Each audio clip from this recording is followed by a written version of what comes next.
Hi, everyone. Hello. Welcome to A Podcast Will Save This Relationship. I'm Scrooge O'Heron, she, her. And I'm Josh, he, him. And on today's podcast, I'm not doing any wacky bullshit. On the final podcast of the year, because we are taking next week off, just a warning. Yeah. We talked about Kirk Cameron's Saving Christmas, a movie so unreachable, I had to use Google Play to download it and buy it with real money. It made us go insane. It took us 2 hours, We 2.5 hours. We got a new stim. Yeah. So get ready for that. And also, we did our Reddit stories as usual. So that was great. Timestamps are down in the description. And don't forget to like, comment, subscribe, hit the gosh darn bell, raise 5 stars on Apple and Spotify podcasts. We are going to say this a lot. Please comment down below your favorite moment of the year, because we are planning on making a compilation to go out during the week off. Yeah. As well as making compilation for the Josh Mansplains Christmas episodes. That'll come out. But please consider commenting. That would really help us out a lot. Yeah. Like, comment, subscribe to the gosh darn bell, 5 stars, Apple, Spotify podcasts. If you want to support financially, buy me coffee and a Patreon, APWSTR on those websites. Yeah.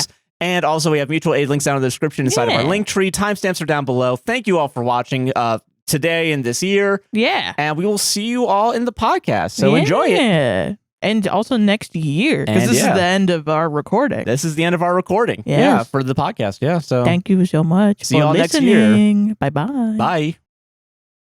Jeez, so flimsy. So last podcast of the year, of course, the clapper had to just start shit in the bed. Yeah. Thanks, YouTube. Thanks. How much is like a real one? Probably like $20. For real? Probably. Like a big one? Like a real one? I wouldn't be surprised if it's more than that. Because I wonder, because I know some clappers, they have like the color correction bars at the bottom of them. Yeah. Which that sounds nice. YouTube did not put out that money. I've seen that clapper, and that's like $5 on it. Yeah, I'm on to bet it's for a decent amount of money. There's some where it's like they have the time code also going at the same time. Whoa. For audio syncing later. Yeah, shit's crazy. That's fucking cool. Yeah. Anyway, hi. Hey. How you doing, Sarah? Nah. How you doing, Sarah? Bah humbug. Bah humbug. Bah humbug. Do you want to talk about My name isn't Sarah, it's Scrooge. Oh, you're Scrooge this year. Scrooge O'Heron here. Scrooge. And I'm here to tell you, bah motherfucking humbug. No, I've had a good Christmas. It's been a good Christmas so far, yeah.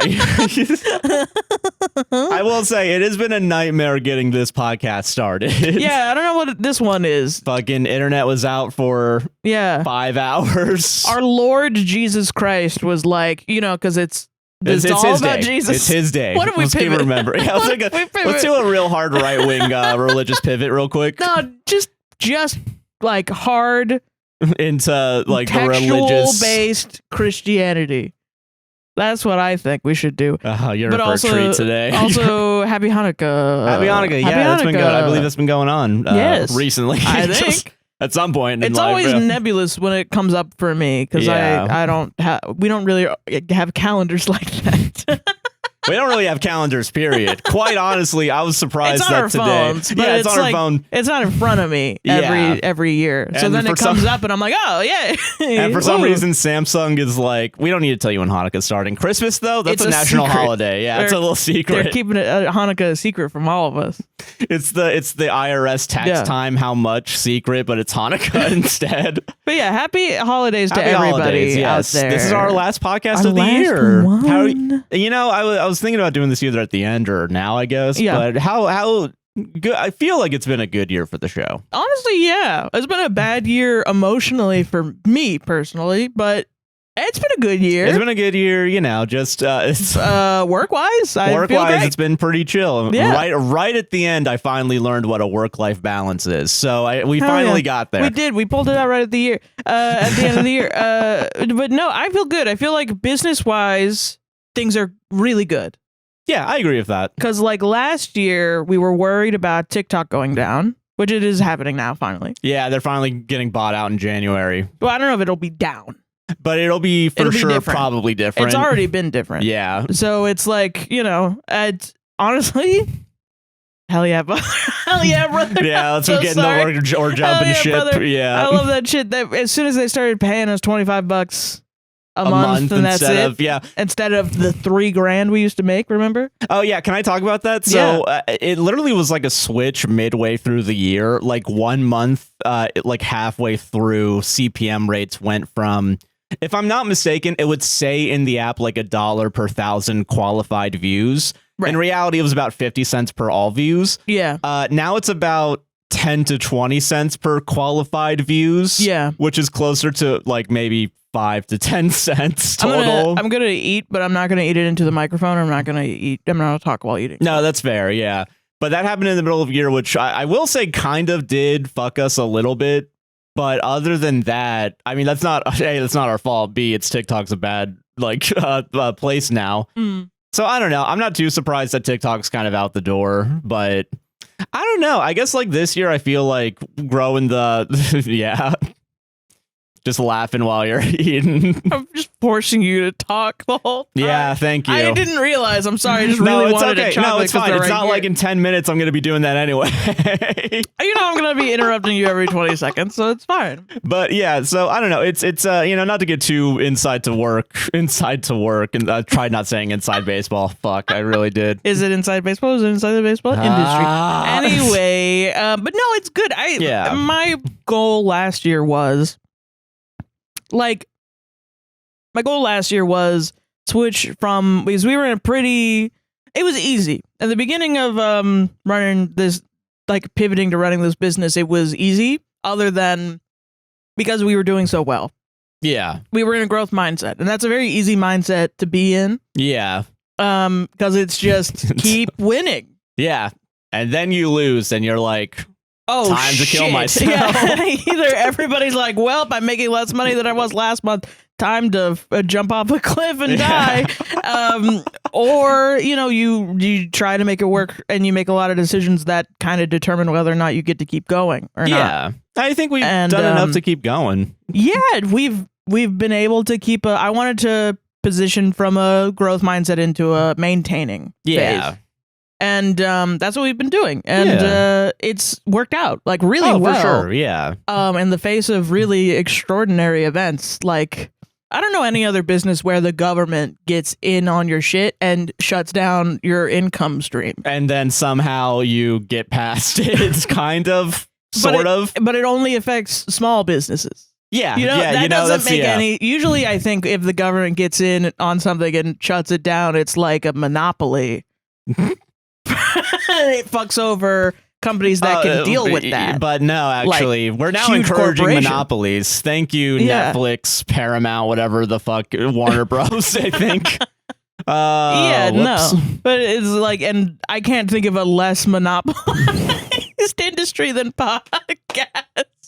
Especially Am I the Asshole Reddit podcast. That is true. Yeah, that's very. So, you know, it's interesting. I am really happy that we've gotten to a point where we have consistent enough money. Yeah. And I feel like we really could have taken a nosedive down into 100%. Yeah. We're not doing the show anymore. Yes. And that didn't happen. That didn't happen, thankfully. So I'm like counting my motherfucking blessings, dude. Yeah, no, same. And I don't know. I feel like this was the year, like, I think the community has gotten stronger as well. Mm-hmm. And also, I think we did our collabs this year. Yeah, it was really cool. Was the Judgies this year, or was that last year? That was last year. I'm losing my fucking mind. That was I don't like remember. October. I think it came out in December. Oh, got it. Yeah, makes sense. Yeah. But I think we did Reddit on Wiki like once or twice this year. I think we did it twice. Yeah, I think it was twice. Yeah, they were great, or three times maybe. Yeah, maybe. I don't actually remember. I don't remember. Yeah, but it was a very nice. Yeah, no, it was nice. It feels good connecting with other people in this business, especially when, you know, your coworkers are literally anyone from other Reddit podcasts to technically like Jake Paul. Like, yeah, or like Smosh or something. Yeah, like, or just like comedians that I personally look up to. Yeah, like technically speaking. Yeah, and like Northern Line. Yeah. Best bets. We're like this. Yeah. Yeah. Fucking. No. I think if I had to, if we got an email that was like, Northern Line wants to stream games with you, I'd shoot myself. Not because, I hate that guy, fuck that guy, but I think out of nervousness. No, I get it. Yeah. Be like a nervous suicide. A nervous side. Yeah. This is the classic nervous side. Yeah. But no, man, I don't know. It's been good. And I don't know. I feel like we put out some of the best content that we've done this year. Yeah, I think so. Which is a way for me to pivot and ask you guys what your favorite moments were, because I am planning on doing a compilation of also the Josh Mansplains for Christmas and also best of Reddit stories. I think is a good one. Yeah. And because that's easy. So if you if you do remember any stories that you were like, oh, hell yeah, love that shit, or I loved you guys' reactions, or that story was fucking crazy. I don't know how to ask people for help. So if you have anything, just leave a comment down below and I'll make sure it gets included. I think also just best moments in general. That's fair. Because if somebody's like, I love the rotating, like, there's been a lot of good memes. Rotating a banana in my mind. True. Yeah. That one happens a lot. Sorry, professional me. Sorry. No phones on set. Excuse me. Real professional me. But no, yeah, I feel like any moment that you think and link it and timestamp it so I don't have to and fucking. But no, genuinely, I would appreciate that if you do remember something to those of you at home, because lots of good memes. Man. Yeah, and a lot of good stories too, I think. So yeah. And I don't want to do the thing where I just look at like either the YouTube analytics where it's just the most popular ones. Yeah, because that could be people from France hating on my teeth that one time. That is true. That is true. So what, we want to give the French any sort of nobody look weighed in on this? Yeah. But I don't know. I mean, there's a little bit, I think, sometimes with like stories that do blow up, like with our reactions to it. It's like, I don't know. Because I guess I'm thinking about that because we literally got a comment today that was like, man, you guys are fucking, this is top tier content. Aww. And I was talking about specifically the reactions as opposed to the stories we pick. Yeah. And I think that's been our best case scenario with that. That's our goal too, is to just kind of move away from just reading the stories, and we're trying to get better at reacting, I think. Yeah, that's fair. And I do think sometimes it's hard with the shorts and reels because it's 3 minutes and we do a one Reddit story an hour, I think. I think it's getting better, though. But I think we're doing... Yeah, I think so, too. Yeah. I feel like it was a good year. Yeah. Me too. Business-wise, everything around the world sucks, though. So yeah, the world sucks. My cat died last year, and I was really depressed for like half a year, almost more. Got really burned out. No, that's fair. I mean... Didn't do shit. Yeah. Got really sad about it. I mean, I think, we've taken it a day at a time, and I think I'm happy that I was able to. Yeah. You know what I mean? I will say you did have good strides, and like you said that like it took longer for your seasonal depression to really start hitting in. Oh my God. Yeah. Like I was thinking about last year. This is what hit me right at the beginning of that's why I came in and I was like, when did Fox die? Yeah. That was the first thing I said. Yeah. And to my credit, I told myself, Sarah, don't just say first thing out of your mouth, when did Fox die? Hey, Josh, real quick, can you remember Don't bring it up immediately when you get in there. And I completely forgot between the 5 steps of carrying it in and having the thought to opening the door and saying it. Yeah. So... Whatever. But yeah, I don't know. I guess what was I saying? Seasonal depression is what I brought up. I've spent all December being like, I'm fucking fine.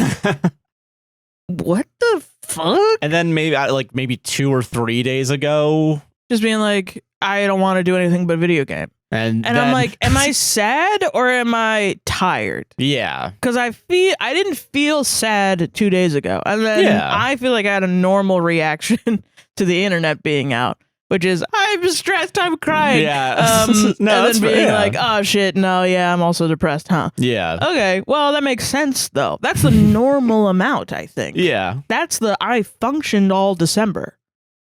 Yeah. You know what I mean? Yeah. That's awesome. Yeah. This has been another pretty successful like string of podcasts we've been able to get out, like in that regard, but also like, I don't know, having weekends for sure off. Yes. And like, it's just been good. But, and a big part of it is getting diagnoses and getting on the right medications this year. Yeah. That's happened to both of us. Yeah. I got on Zoloft finally. And it's, I don't know. I guess going into next year, I guess it feels like, personally, it is good that good things can still happen and like you can still progress. But also, I think it's good to, get stronger. Not strong. I guess stronger is not the right word, but like, have a good year for yourself, so that way you can keep fighting the good fight, you know? And I think that's nice, especially when the world around you is shitty. You don't have to be shitty, you know what I mean?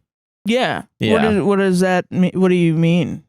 I don't know. I guess it's hard in my brain sometimes to say, oh, you know, like my year was good personally. Right. When everything around you is shitty.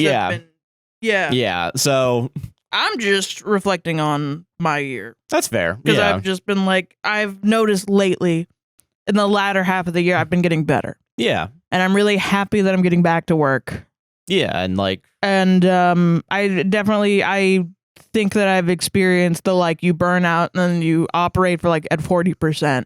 And you slowly recharge and like... And nobody has been, Josh hasn't been, all of my friends actually have been like, stop working. Yeah. Stop putting things on your fucking plate, we also, you idiot. And every single time, too, we say, hey, we're taking a week off for mental health. People are like, yeah, take a break, please. Yeah, like, nobody has been, like, to be very clear, nobody's been like, work faster, except for, like, maybe like one or two people in our DMs or something. Yeah. Which is like, I don't know, they're going to be there anyway. Yeah, that's kind of the thing. If I worried about every single person that is upset about taking a mental health break or something, then I don't know. The show wouldn't go out ever, I think. I wouldn't be able to perform ever. And that's like not gonna happen. You know? No, I understand that. So, but no, yeah, it's been, the community's been really awesome. I just feel very lucky to have like a really good, I've had a shitty time with things that are out of my control.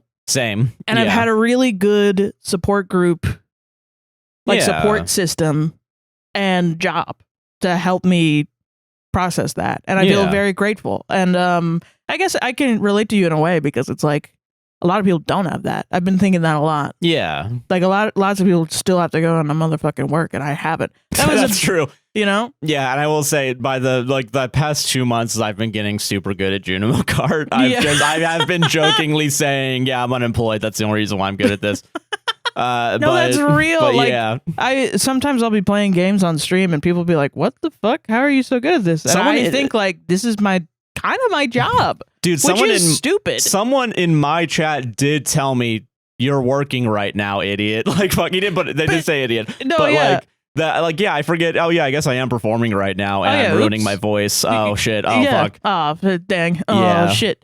But you know, it's like I think we finally come into like owning that this is our job and this is what we do, and we're gonna do it until we can't. You know? And I think going into next year, it feels like I feel like we can have another strong year, and like we can, I don't know, keep getting better, I guess, you know, and just like I think just keep going. Yeah, I think that's where we're at now. Is just keep going. That's the lesson of today's episode, guys. Keep going. Keep going. Honestly, do keep going if you can. Yeah, just keep going. Listen, if staying alive is a form of protest when a government I think hates you're depressed. Once you started talking, we weren't talking about that. We weren't talking about that, but you brought it up. What's going on? Let's crack open your little shell, Mr. I'm just saying that, like, I don't know. It's nice that because we got a coffee, I think, that was like someone listened to us throughout like med school, and now they're a first year like working at a hospital, I think, like as an undergrad, I think. Yeah.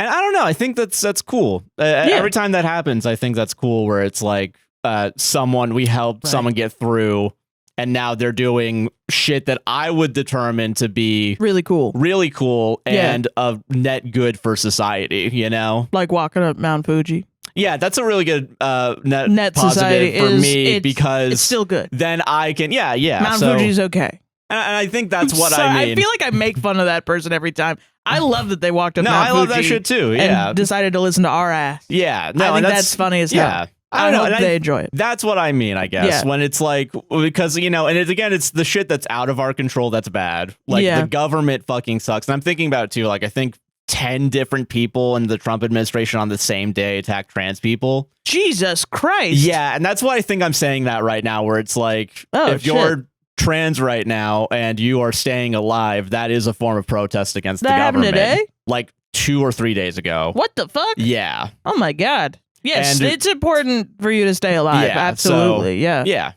That So I think that's why I'm thinking about it. Yeah, because I think I've heard someone else say that at some point. Yes, yeah. So I think I'm saying that now. It was a big message right after the election too in 2024, which was like, which last year, technically, which was like, you have to stay alive. Yeah. I know it's hard, but you have to. It's hard, but I mean, I get it, man. That was 2024 sucked. 2024 was really bad. 2025 sucked, and like, yeah. It did. It did, for sure. 2024 also sucked. That shit was bad. Yeah. That back half of the year. Honestly, once Kendrick won and we all went back to work, I think, it was like, that was the only good part of it. That was the best part of it. And then everything else. Like, we top loaded on good shit, like, you know. Yeah. Yeah. Damn. But now we're paying it. We're paying it double fold. I wonder what's going to happen in January that'll be good. Hopefully something good, yeah. No, maybe it'll happen. Yeah. It'll happen, maybe. You mean the hit show It, A Dairy Story, whatever it's called? Dairy, Idaho, an It Story, whatever the fuck it is. I don't even know what to say about that. I haven't seen it. I don't know. I've heard it's bad, I think. Oh, really? I don't know. Yeah. I have no clue. I think I've seen people watching it for a meme, but I can't tell if that's content anymore. Underneath the comment where you tell me what your favorite moment is, tell me also what you thought. Yeah.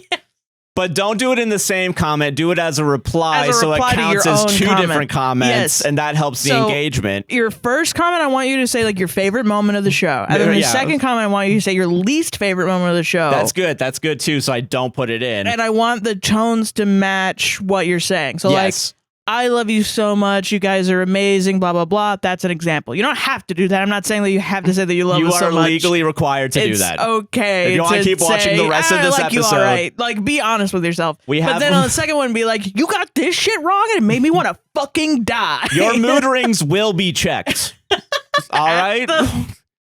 You at the checkpoint of this next... emotional border checkpoint. Emotional checkpoint. Before the Josh mansplains, there's going to be a little thing on YouTube that's like, please open your camera and show your mood ring. And if that shit if it's right, you're right. And if it's wrong, you gotta get in a better or worse mood. I don't know. It depends. I guess it depends on the mood ring type. Yeah. Is any of the shit making sense? Probably I think so. Okay, good. I don't know. I think we're in a good spot. I think we're in a good spot too. We really got into our comedy. You know what I'm so happy about? What are you so happy about? I was so depressed in the first half of the year because I was like, I want to do the Spoke Zarathustra. I'm not getting it out there. Yeah. And people were rightfully upset that we didn't have as much content on Patreon the first half. And then the warm-up idea was so fucking good. Yeah, and that has helped out a lot. And people really like it. We didn't do that this week. Sorry, guys, but... Sometimes we have it, sometimes we don't. Sometimes you have 3 warm-ups you haven't edited yet, and then, sometimes we do too much. Yeah, that's true. Yeah. That's the shit. And that was really good. And then once I started streaming, I was like, oh, I wasn't fucking lying to myself. I needed to work to feel good. I get it, yeah. I was doing so little work that I actually was upset. Yeah, and I think when you work a job where the work is fulfilling, I think if you work a bullshit job, I mean, that's burnout. You know what I mean? For sure, if you're doing like customer service and you are gonna get to a point where you're like, I never want to clock in anywhere ever again. Yeah, but I think there's you're gonna be a while until you're like, I want to draw. Yeah, and eventually the drawing is going to feel like work, but it's not that you lost your passion for drawing. It's that you're having a good type of work instead of a bad type of work. You know what I mean? Yeah. I feel like I saw a Defunctland tweet. I think it was Defunctland. I think one of our friends retweeted it. And it was like a so true, basically, like was the quote. And then the picture was like, it sucks to make films, but it sucks even more not to make films. Yeah. Yeah. Yeah. Yeah. That's how I feel, I think. Yeah. And I'm epicureal by nature. I'm like, if I could have fun, I will be having fun. Yeah. I'm not a stoic person, even though a lot of times what I say in the Reddit story parts are you could attribute to stoicism, and I've definitely known some people that buy into the stoic manosphere bullshit. Yeah. That are like, bro, that's so stoic. You're so fucking stoic. And I'm like, I'm not, though. What the life is about is about conserving yourself in moments where you are not having fun. Yeah. And it is about expanding yourself during moments where you are having fun. You're trying to maximize your happiness, and that's literally it. Yeah. And do it in a way where it doesn't take away from others' happiness. Yeah. And that's fucking hard. Oh, yeah, for sure. That's an impossible equation, and the whole of your life is just trying to figure that out. Yeah, it's a balancing act for sure. Yeah, and it doesn't matter how many people are at your funeral or whatever. You're dead. Who gives a shit? But Mozart died fucking penniless because he gambled it all on hookers and blow. Hell yeah, brother. Yeah. But he was famous as fuck. I don't know. Yeah. So, he lived his life. Yeah. It's fine. You don't have to cry about it over him. But yeah, just live your life. And I think that'll be great. And I think we're doing great. I think so too. Yeah. Yeah. Solved it. Solved the year.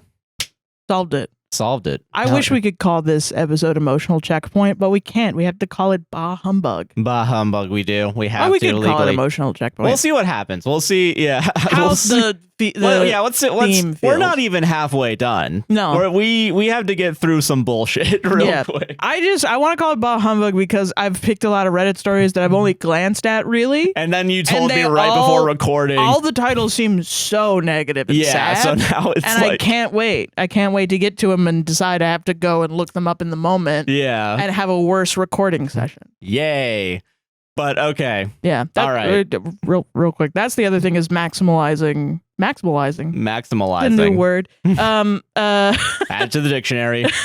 Maximizing the comfort level in our, which by the way, great podcast. The comfort level of our podcast. Yes. Yeah. Now I feel a lot better when you come in to perform. Yeah. Yeah. Rather than being like, I just in that fucking chair. Oh, my back hurts. Yeah. Oh my god. But now making it to where you can actually like perform on a near weekly basis. I get it. Yeah. Who knew two ADHD creatives just needed to learn how to prepare, and their lives would be summer. fixed? Yeah. What? Yeah. I agree with that. Yeah. But I've learned to prepare, and take your meds. Take your meds, everybody. That's that's what I think the lesson is the take lesson your of meds. this year was. Okay, yours enough. Just keep going, which is great or whatever. Mine was take your fucking meds. Okay, keep going and take your meds. All right. Wake up, so you just took mine and then added some bullshit to it. You become anti-pharma. Some fucking dumb pharma. I don't do that. All right, we Fuck can't. medication. We can't keep stalling. We can't keep stalling. I want to do this. You said it was Ralph the Movie Maker? Well, yeah, we're watching Ralph the Movie Maker's movie today. I love Ralph the Movie Maker. No, okay. I think I watched him before I met you, ever. I've also watched him before I met you, but Ralph the Movie Maker is tangentially because he made a video on this movie. Oh. 10 years ago, whatever. So, on this podcast, we save relationships. But what if I told you... We have to save Christmas? We have to save Christmas. And thankfully, there's a how-to guide on how to save Christmas from a certain Kirk Cameron. Hell yes! And Kirk Cameron's Saving Christmas is the last movie we're doing this year. So before this, I was like, oh, wouldn't it be fun if we pivot into being really Christian? Like and then you were like, you'd be surprised. You'd be surprised. And then you mentioned Kirk Cameron like it's a surprise that he's a Christian man. No, not you'd be surprised. That's not surprising. No, I'd be used to I meant in the fact of like you happen to say that when I picked probably the most religious movie we've ever done on this from the most show. Religious man ever. Yeah, ever. So it's like it's just a funny coincidence that you fucking nailed it. You nailed it. You fucking got it by mentioning the most popular religion. Yeah.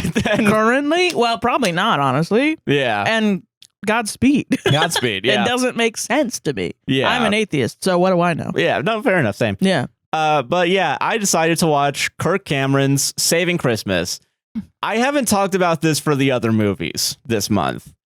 Let's talk about how fucking hard it was for me to find this movie. Okay. So, It's not on Hallmark, obviously, even though I spent real money, real podcast money on Hallmark Plus. He says real podcast. It's like less than $20. It was like $10, give or take. It was not that much money. Yeah, it was $10. It was $10 for Hallmark, right? He's flagellating himself over No, can I? buying stuff, and it's like not that much money. Okay, it's not on Hallmark, right? Okay. A thing that I've already paid money for, which I'm saying that because money's going to be changing hands again later in the story. I go on my totally legal schmorenting websites. Everybody loves a schmorenting website. Everyone loves a schmorenting website. There are schmorents of this movie, and I did download 33% of it, but there's literally no peers, no cedars, no nothing for these schmorents. And I did like 3 different schmorents, trying real hard. Then I Googled this movie. It's not on Prime. It's not even available for sale on Amazon. That's awesome. It's not on any of the big streaming services. Yeah. It's on, from as far as I can tell, 2 video selling platforms. Google Play Video. Blockbuster.tv. Fandango.tv. Let's go. And I use Google Play because I thought stupidly, okay, well, at least I can probably rent it. No, I had to buy it for $10. $10. So it's now just attached to your Google to Play my account. Google Play account. That's awesome. And I have it, I guess, until they realize, oh, fuck, we forgot to take it off of Google Play because no one bought this fucking movie on Google great, Play. Man. It's going to be lost media, and you got one. I got one copy of it. I probably should. I should probably maybe rip it and put it on I a should CD. Probably schmip it and put it on a shmee. Yeah, or a flash drive or something. Yeah, a smash drive. Yeah. So those aren't illegal. You can that's buy true. those. That's fair. Yeah, flash drives are legal. You're right. Yes. For now. So okay. So I got it on Google Play and I watched it. I've been using the word movie. It's not a movie. No, obviously not. It's Kirk Cameron. It's Kirk Cameron's telling you stuff. Propaganda. You're gonna need to get ready for the hordes of women or people. Maybe people. The hordes of people in our audience that are like, I had such a crush on Kirk Cameron when I was a kid, and I'm now gonna ruin it for y'all. Sorry. But it's they know. No, okay. Everyone knows this is old as balls. So okay, did you choose this to piss me off? Like an old as fuck movie? Imply like because you didn't know that much about it, and now you're saying it like nobody knew that much about it. No, I think everyone knew everyone about this, will know about but it. I do think everyone's forgotten about it because there's no trace of this movie on the internet anymore. Family Guy's reference Kirk Cameron. Well, I mean, yeah, but that they reference this movie is what I'm talking about. I don't know. I know that Kirk Cameron's a religious nut. All right, like that's not. I'm well aware of that fact. Yeah. I'm just saying this movie in particular. Yeah. Being hard to find. I'm just saying. As a film, I view our audience as extensions of us. Yeah. And they're probably watching like Red Letter Media, Ralph the Movie Maker and shit. Yeah. And I've seen at least 5 Kirk Cameron films through the lens of film other people, reviewers. Okay. And I want to give my take on it. I want to watch it in full. And I want to know your take on it. Yeah. It's bad. And that's our show, guys. Thank you for okay. I don't know how long this is going to take. Part of me thinks this is going to be a shorter one than normal. Yeah. Because it's not a movie. It is propaganda.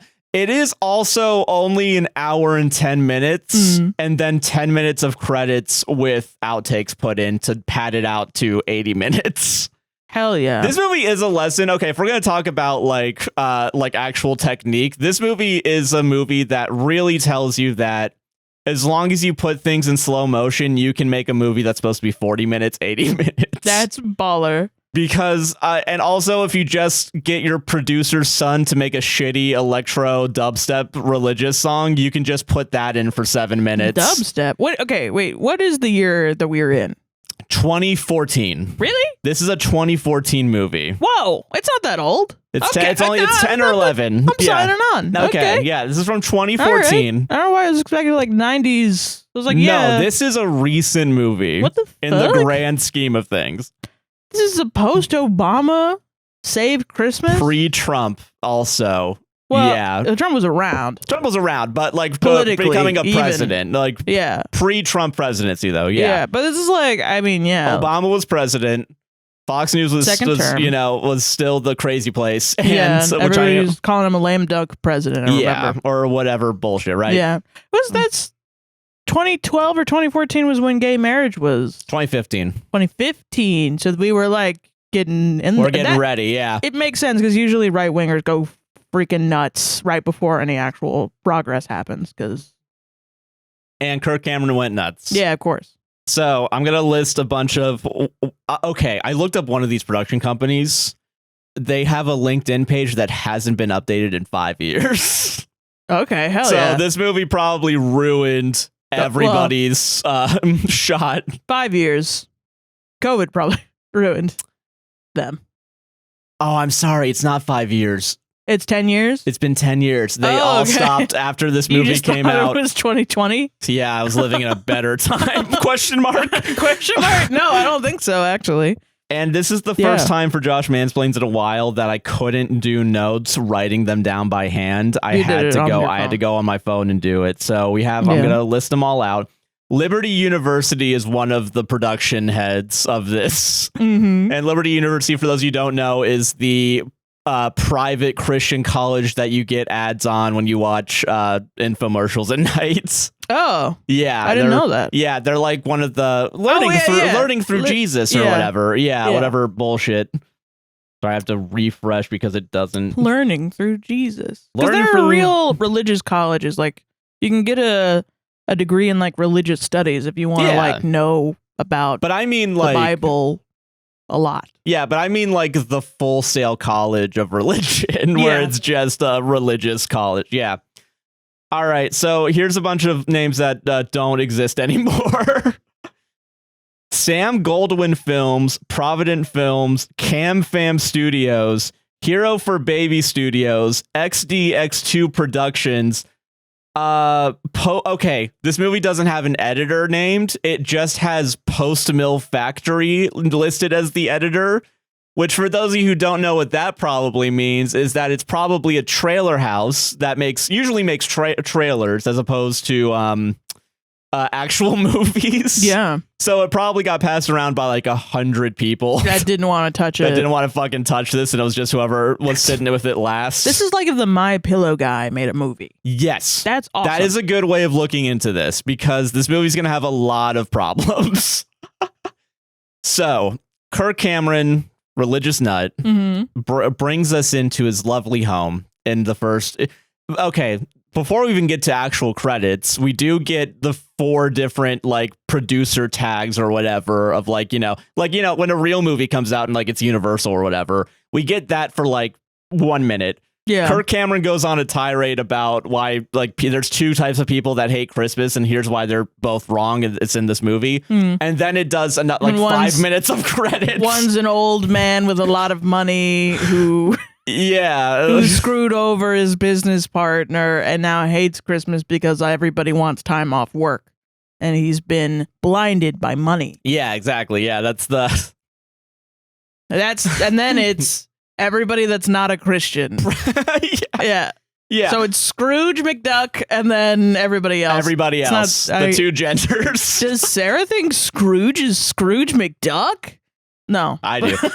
So this movie's also gonna be annoying. Okay. Because it's gonna say a lot of things as fact. That's and awesome. It's not fact. Let's go. We get to critique people saying shit is fact that's wrong. So I'm gonna be honest. I didn't look into any of this. I just heard it and I was like, "This is bullshit." And then if you guys are like, "No, what he's saying is true," you're agreeing with Kirk Cameron. Yeah, I've made it. So we've got you. This is a catch-22. The movie. All right, so. Kirk Cameron fucking loves Christmas, right? He's obsessed with it.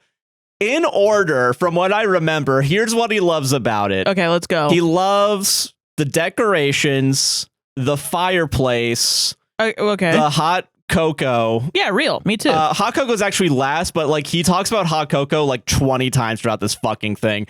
For no reason other than what's in there. Yeah, what's in the hot cocoa? It's spiked. What's going on in there, man? Yeah. A bunch of like the Christmas trees, wearing sweaters or something. Okay. And then it's none of these are Christ. Christ is not mentioned by That's name crazy in this portion. And then after saying all the material shit is finally like, but also like the vibe of happiness. Yeah, I get that. Which that's fair. That's what most people like about Christmas, I think. I'm saying this because we need to understand the argument that this movie's about to make. It should be... The material shit was listed first. Of course. Then the emotional impact was listed last. We wouldn't have the money to make this film. Yeah, if you didn't... Yeah. Yeah. So, all right. And everyone kind of feels like, quote unquote, something big happened this time of year. Real quote. So everything's gonna be a-okay, except for the fact Ocean Man, yeah. Credits roll. Yeah. Two groups of people hate Christmas. Right. The first group are people that are like, yeah, sure, celebrate Christmas, but you better keep that shit inside your house. Stop being so open and about how much you love Christmas, Christians. I think... Okay, once it doesn't exist in the way that Christians are thinking about it. I'm sure somebody has put way too many lights out on his house, and their neighbor's been like, I can't go to sleep, yeah. And I have to work tomorrow. For sure, yeah. But instead, no, it's literally anyone that's not Christian, basically. Essentially, that is like, they're telling Christians, but they're also using the rhetoric of the like, it's okay that you're gay, just not in front of me. Yeah, literally, yes. Which was, at the time, very popular. Very popular. Because people were the way that people are attacking trans people right now, they were attacking gay people back then. Yeah. Which was just, whatever, I just don't want to see it. Yeah, and it's like, okay, homophobe, transphobe, yeah. So that's group one. Yeah. Group two are the imposters from Among Us that are that are Christian, right? They're always in my fucking chimney. They're always in my goddamn chimney. Santa Claus is an imposter. And he does make a point to be like, well, we're technically on the same team here. But, like, they don't like the fact that, Christ isn't focused on Christmas anymore. So they're saying that everyone who celebrates Christmas is Christ-focused. In a way, some just might not be aware that they're celebrating Christ. Like, they're doing an arcane ritual without noticing. Yes. That's fucking insane. That's going to be the argument of this movie, is that every single thing that's related to Christmas that would seem materialistic is actually in service of our Lord and Savior, Jesus Christ. And this is something that has been repeated since I was a child. Yes. Since I was in, like, middle school and everyone, Wicca was becoming very popular. Yeah. And I mean, it's been popular. But maybe more normalized. At the time, it was like more like in the zeitgeist. The zeitgeist, yeah. Again, it sort of Wicca's kind of had resurgences over the years. Yeah. And it's like, I don't know. But like witchcraft and things like that and whatever. But when I was middle school, like just starting middle school or maybe just starting high school, and maybe it was just the high schoolers I was hanging around because a lot of the rhetoric, the intellectual rhetoric conversation that we were all having was, I'm an atheist and they weren't, so we're going to talk about it. And then Christmas, and they would be like, what are you doing for Christmas? And I'm like, celebrating Christmas. And they're gonna be like, but you're an Christian. And I'm like, yeah, I'm doing it secularly. My mom doesn't fucking know that. Yeah. The fuck? I'm gonna probably be going to church too. Yeah. Damn. Are you gonna burn alive when you walk into church? That's not what happens. No, because Christ isn't real, so the devil isn't real. So I don't burst into flames. Fuck you. But, and they would say, like, eventually when people, like, would talk about Christianity, it was the factoid, the Reddit factoid of Christ was born in April anyway, or whatever. A lot of the Christian things are, like, pagan traditions anyway. Yeah. Do I know the individual facts? No. And honestly, probably it's a lot more complicated than that. Yeah. Which I think is good to say right now, because while I do believe that maybe technically some of the shit in this movie is real or wrong, or wrong, it's either nuanced. Or. It's probably more nuanced than Kirk is letting us showing to us. And I want to say on the other side, I had an instinct in my Reddit millennial part of my zillennial nature to be, and is pagan, so he's probably saying stuff that's pagan anyway. And it's like, that's something that you say on a podcast and you get 5 million letters about. Yeah. Which is not bad. I do like learning about it. Yeah. And honestly, I do hope somebody tells me all the information down in the comments down below. Yes, yeah. Please, because you probably know a lot more. For sure, yeah. And we probably definitely have like witches in our You've probably done more audience. than one Google search on this than I have. This is something that's probably very important to a lot of people. And I want them to feel like you're valid, and I want to know what you think. Yeah, that's fair. Yeah. Yeah. But okay, so anyway, there's the two genders, right? Yeah. Non-Christians. Yeah. Non-Christians and Christians that are misguided about Christmas. Well, but they're not Christians. He's saying they're not Christians, right? No, he is saying they're Christians. They're Christians, but they don't care about Christ? How does that No, okay. They're Christians who see Christmas. Icky. They're icky about the commercialization specifically of Christmas. But wouldn't they be the ones commercializing Christmas? Because I think, is his goal to have like a nativity scene in every house? Like a nativity, like everybody needs to be celebrating Christ all the time? Yes and no. That's where I'm arguing from. If that's not true, then I understand where you're coming from. The main argument of this movie is that literally every single tradition of Christmas, from having a tree in your house to giving presents to one another to buying shit to selling shit, is all part of the Christian faith. Shit. Okay. That is all part of the Christian faith. Not only that, is technically in the Bible as well. So when people who are complaining about the idea of like going and buying a bunch of presents for a bunch of fucking snot-nosed little kids, which is brought up, by the way, the idea that kids like they're spoiled little brats and who just want presents. They're still celebrating Christ. So he's telling the people that have nativity scenes in their houses, get with the times, old man. It is also about buying presents as well. Kind of. I would probably say that. Well, okay, because here's the thing, though. Yeah. So fuck the first group. The first group we're not gonna. That's not gonna. Yeah. They don't exist. A and B. Like, okay, it's the war on Christmas bullshit. Here is how our second group is. Yeah. Personified in the movie, because there is someone from the second group in the movie that is our antagonist. A character. Yeah. It is Kirk Cameron's sister's husband. He's always with his sister, man. I don't know. I don't get it. That's so strange. I gotta eat one of these because I keep looking at it. Yeah, no, fair. Yeah, have a chocolate. Nuance isn't real in this movie because our personified Christian is literally named Christian.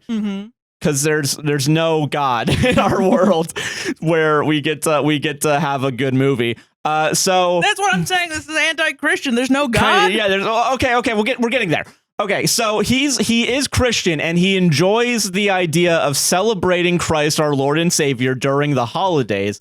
However, he doesn't fuck with giving gifts to people. He doesn't fuck with the idea of, buying a Christmas tree because he sees little snot-nosed brat kids being bratty over wanting presents when he drives down Main Street after work, and is basically like, all of this is bullshit because the commercialism of Christmas is bad, and also the whole entire Christmas isn't actually celebrating Christ and he does bring up actually the Christian Jesus wasn't born in December or whatever. Right. So he's one of those guys that does know. He likes to celebrate Christ. Yes, but doesn't like. I'm very specifically saying commercialization, the materialism and commercialization of Christmas. That's the second group that we're working with. And Kirk Cameron's like, with that, he's not a good enough consumer. Essentially, you need to be a better Christian. You have to be a better consumer. Kind of. Wow, dude. And doing all this consumerism is for the Lord, because in the Bible there's like 3 stories about buying stuff. And also, well, okay, there's that, and then there's, I'm gonna say, pseudo history where he's gonna argue that Santa Claus is real. Hilarious. But so he's gonna argue that Christmas trees are in the Bible. Christmas. Okay. So they're at this Christmas party, right? So we have Kirk Cameron does his little thing where he doesn't drink hot cocoa, but he's saying he's drinking hot cocoa in a clearly empty mug. So drink your real hot cocoa, because at least I fucking see it in there. So, okay. So the first, Kirk Cameron's like, well, we got to talk about, okay, so Kirk Cameron thinks he's George Lucas. Okay, so he talks about stories. That's a not good person to think you are. Yeah. So he's once upon a time there was a Star Wars.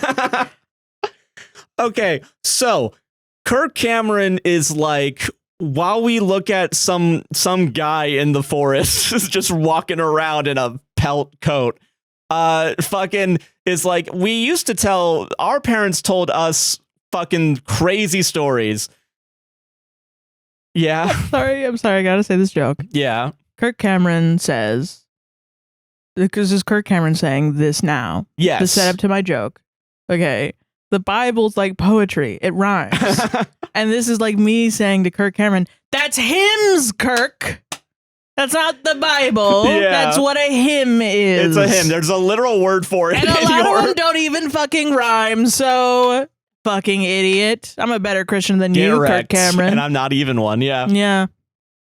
Okay. Kirk Cameron discusses the idea of stories.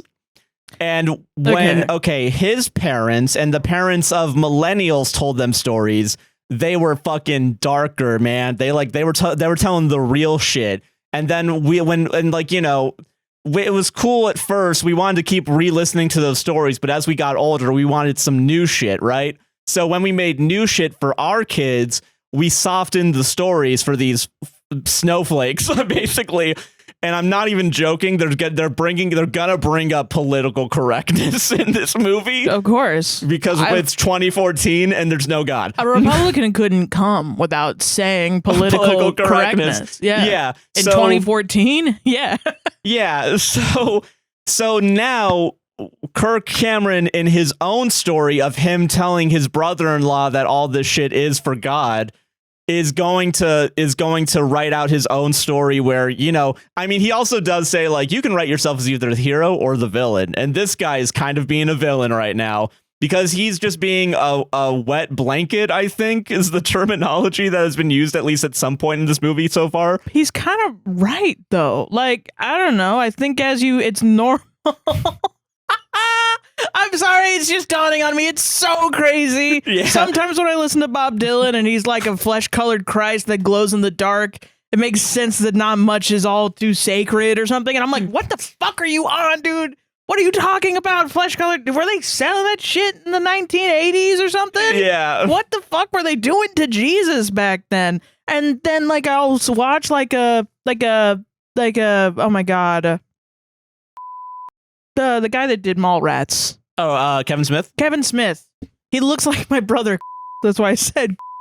When I'll watch Kevin Smith talk about religion and something, and he'll be so against it, and I'll be like, I agree as an atheist, but I'm also like, come on, a little bit. And then you learn that these motherfuckers are blasting this rhetoric to people, and you're like, I think I'm getting red-pilled against religion in general. And it's like, what the fuck, and dude? I do want to say, for the record, I'm well aware that this is one of the more extremist I don't even think it's Christian. It's not even Christian. He's literally not even talking about Jesus. He's talking about give your body and soul not to Jesus Christ, but to Coca-Cola, the corporation.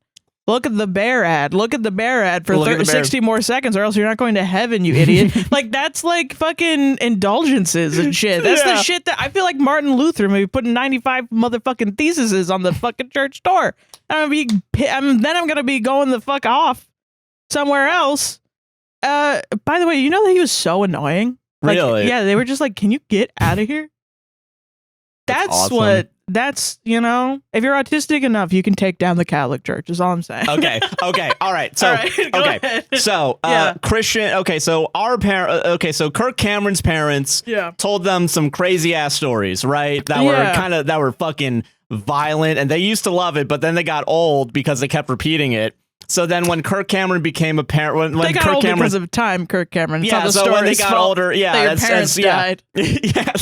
Kirk Cameron's then his dead parents and, remembering them.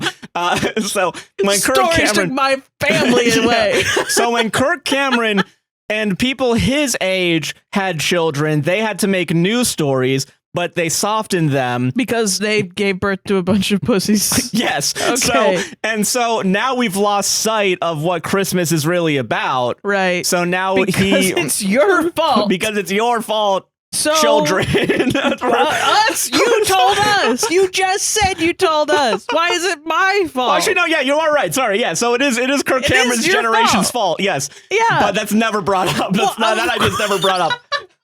It's these kids that are wrong. Yeah, the kids are so wrong. Funny. That's so funny.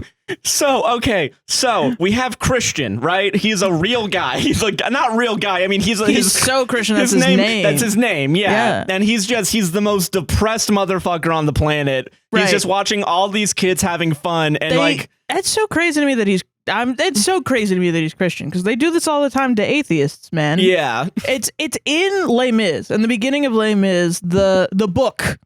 The book, not the musical. Les Mis, the book, the book by Victor Hugo. Where in the beginning, the bishop character at the beginning of the musical, goes to an atheist, and they're supposed to go to an atheist and try to convince them to believe in Christ. Because the atheist is dying. He's old and dying, and he's been ousted by society. And the bishop is like, "Listen, if you have to believe in Christ, blah blah blah. Why don't you want to believe in it?" So the book starts you off with a religious conflict. Yeah. Which is crazy. And it's why I believe in the musical, the ending line, to love another person is to see the face of God, is kind of not the moral of the story of the book. I haven't read the entirety of Les Mis because I don't have a million years to live, but I've read up until the Thénardiers, the Thénardier guy, Thénardier started talking about his war stories, and then it was let me give you the history of this one well. I was like, I gotta close this. I'm 16. Yeah, fair. I can't. I gotta do other stuff, man. I got a lot going on. I'm 16. Yeah. And I've had a lot going on since, so I can't pick it back up. Maybe soon. I don't know. But in the beginning, it's really interesting. The atheist is like, no. And the biggest thing that they characterize the atheist as is just sad and depressed. And when I was a teenager and I was like, I don't get what praying is. They keep making me go to fucking church. And I keep thinking about the food afterwards. Is that what everyone's doing? Everyone's just thinking about the food later, and that's what they think God is? That's what's driving them, yeah. Little pieces of cheese on toothpicks, that's what God is? What is this? And they made me sit and think about it, and I'm thinking about it, and that's wrong somehow? And it wasn't even that they told me that was wrong. They fully were like, yeah, think about it. And the only way I could even think about this more was to, become a fucking nun or something? That's ridiculous. I have other stuff to do. And then my science teacher was like, evolution. And I was like, yeah, that makes sense. I have more faith in evolution than I do in the concept of some guy up there. Yeah. None of that made any fucking sense, if I'm for real. Yeah. The evolution stuff makes total fucking sense. They all fit, the pieces fit together. Yeah. They found the same bone on both continents. So therefore, yeah, it's that makes fucking sense. I'm sorry. They were planted there to test your faith, Sarah. And then religious people are like, you really believe in the Big Bang? Isn't that sus? And I'm like, now you're curious? Now you're curious. Now you're a skeptic. Yeah. All this other shit. She was impregnated by an angel, Doug? In a bubble, dude? Now you're curious about that an explosion happened. They happen all the time. What do you mean? There's so many explosions. Why would the Big Bang not happen? Guy who's never watched a movie. That doesn't make any fucking sense, dude. What are you talking about? And I don't know. So then I thought for a long time, if I was an atheist, I would be sad because that's the only way I saw atheism portrayed, represented.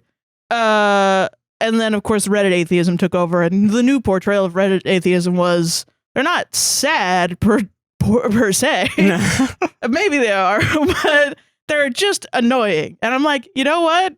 If the minimum bad is annoying and I don't have to lie to everyone I know and feel like an asshole about it, I'd rather be annoying. Yeah. And that was it. And then everybody was like, you're going to hell. And then I watched one by one them all turn into atheists as they grew up. And not saying that I was smarter than them at all, but just, I think they just everybody deprograms at their own time. But like, I think it's just crazy to me that they do this and he's doing it to a Christian. Yes. That's really scary to me because it is like, I think you've stumbled upon and you need to rip this and put it on a Shmeedy. a Schmank Shmeedy.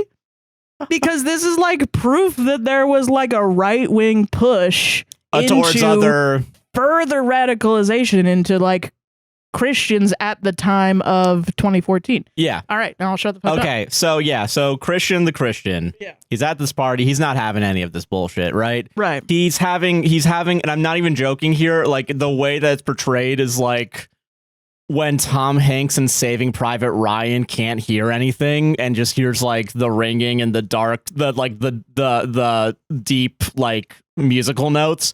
All right, let's tackle race. Okay. Yeah, I don't know why race has to be brought up into this at all. Well, too fucking bad because we need to do it now. Okay, so he has a black friend, right?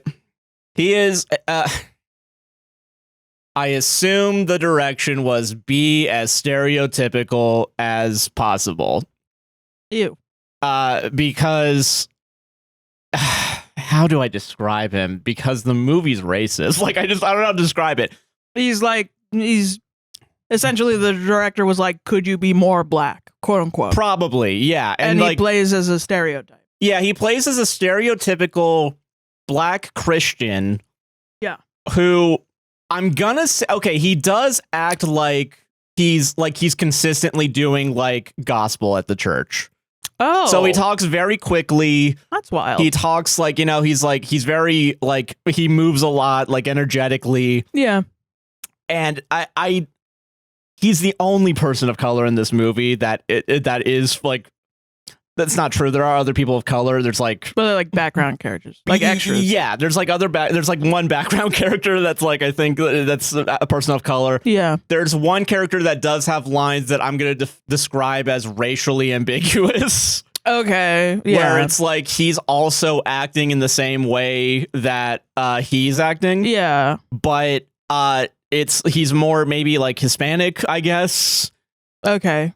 I'm saying this right now because if we're gonna go down race, it does feel like even though they're Christian and like I don't know if the movie's saying that what the two people of color believe is correct or not, because they kind of play it off as a joke, kind of not. Like, okay, so like maybe these characters are specifically not white to show that they don't know what they're talking about. I question that feels awful to say. If I'm being charitable, no. If I'm believing Kirk Cameron made a movie, maybe. It's okay. So like literally, like those silly minorities, they believe in this. Yes. Okay. Here's why. That's fucking insane. Yeah. Okay. Let's talk about their arc real quick before we fuck Christian for a second, because we gotta get this over and done with. Yeah. Okay. So his friend, his black friend, is complaining to him about the fact that their boss got rid of Crazy Shirt Fridays. and that's a slippery slope to no more Christianity somehow. What? I don't remember what the argument is, and also the movie doesn't care what the argument is because they show Christian not listening to him. Like they literally mute him. So funny. So like, and then the guy, his friend asks, "Hey, are you listening to me?" And Christian's like, "I don't know," and then he just leaves. The friend just fucking leaves after he realizes Christian's not listening to him. Then Christian and Kirk Cameron, they do their own thing for a little bit, and we'll get to that. Yeah. But the character arc for him and this other guy who racially ambiguous, they're talking about okay. Let's talk about bad ADR also while we're here. Oh, let's go. What they do, because they're talking about the idea that you never know who's listening, because you know. So what they do. While still speaking at normal volume, they're not really whispering. They just put their mugs over their mouths so no one can see it, and then they're ADR. overdubbed. And Which should be an easy ADR job because you don't match it up with the lips. However, The rest of the face moves also. when they move their faces, it doesn't match up to the tone of how he's saying it. Yeah. So he's talking about the fact, and this is going farther into the conspiracy route where they're trying to get rid of Christmas and take Christ out of Christmas or whatever. And he talks about the fact that he is a Fox News watcher. Okay. Okay, I wrote this down. This is so insane to me. This is really kind of revealing a lot. This Kirk Cameron Saves Christmas movie. What the fuck? Because, like, I mean, I've had friends whose relatives are very MAGA, and then you just kind of go into their house, and every once in a while they'll be like screaming at the television, and it's literally like they're. I mean, is it kind of like the old man yells at cloud kind of? I mean, I don't know because. Okay, it sucks, but it feels like they're like boiled down to their animalistic instincts. Like it's like, you know, they'll be watching Fox News and they'll be like, "Yay!" and then they'll show a photo of Obama and they'll be like, "Boo, boo," and they'll do that. Like I've legitimately seen that happen multiple times. Jesus, through multiple ages, and it genuinely is like scary. And I wonder, too, if it's like, I'm sure others that know people that are that MAGA, you know? Yeah, for sure. Know what I'm talking about. But I wonder, too, if it's a Florida thing as well. I mean, possible, yeah. Because, you know, I had a suite mate that literally, when Hillary and Donald Trump were having their debate. Oh, yeah. She was screaming, like, "I want you to fucking die, bitch." Yeah. And, like, this stuff. And it was really like, Jesus, this is the first woman running for president. I have my criticisms of Hillary, of course. I don't think you were yelling at the TV. Even then, I got a little shiver when I voted for her the first time because I was like, damn, I'm voting for a woman. That's crazy. That is crazy. Yeah, that's kind of wild. That's kind of dope. But I mean, I just can't imagine as a woman screaming at the TV at the first ever female, like in the first race where you can vote too, because that, I mean, you know, like, what the fuck? Yeah. And it was just really strange. A lot of people were very strange. And it all of a sudden, it felt like. Yeah. So the fact that this came out in, like, 2014 is... opening up your eyes a little bit. A little bit. Because Yeah. it's like programming. It's like, yeah, no, you need to be buying more things. Yeah. Which is so wild. Like, and then, like, that goes into, like, you got to be on your grind set, dude. Yeah. You have to make money. Why? So you can buy more things. Yeah, and you gotta have and they all believe in Christ. Cars. Yeah, somehow. Like that's It was Kirk Cameron the whole time. Yeah, no, always. obviously not. But it's interesting that this is something. Yeah. Okay. Yeah. I didn't write down exactly what was said, but I did get the highlights. Okay. So imagine a crazy uncle rambling as these topics are discussed. The Da Vinci Code. What? Asperger's, specifically Asperger's, by the way. I do want to say they don't say autism or anything. They use Which Asperger's is no longer used because Asperger, the guy, was a Nazi scientist. Yeah. Yeah. The bees are dying. Whoa. Okay. Interesting. New World Order. Okay. Loose Change, the 9/11 documentary series, quote unquote. Okay. And last line that I wrote down, quote, I saw it on Fox News. So he's making fun of people. Is that making fun of people like that? I don't know. And the reason why I'm saying I don't know is because Kirk Cameron, while he talks to Christian, does bring up the ideas of like political correctness, shit like that. So I think they are. Yeah, because there's things like the bees are dying was like a real. That was a real thing. Yeah, but it's like, interesting what they group together. Yeah, political correctness being a problem is a real problem because it's not in the group of 9/11 conspiracy theories. Yeah. New World Order, Da Vinci Code. The Da Vinci Code, which I think is important because a lot of religious people were very annoyed by it was like a thing where people all of a sudden were very interested in religion because of the Da Vinci Code. Yeah. And how interesting it was. I remember I was in a very welcoming church and I brought up the Da Vinci Code and it was like one of the only times they were like, no. We're not talking about that. I will not talk about the Da Vinci Code with you. And it was like the first time I was like, why not? Why not? What the hell? And it was like even and I guess they had just dealt with a lot of people that were like, is the Da Vinci Code real? Yeah. Because of the craze. So I wonder if that's a specific like, this is stupid.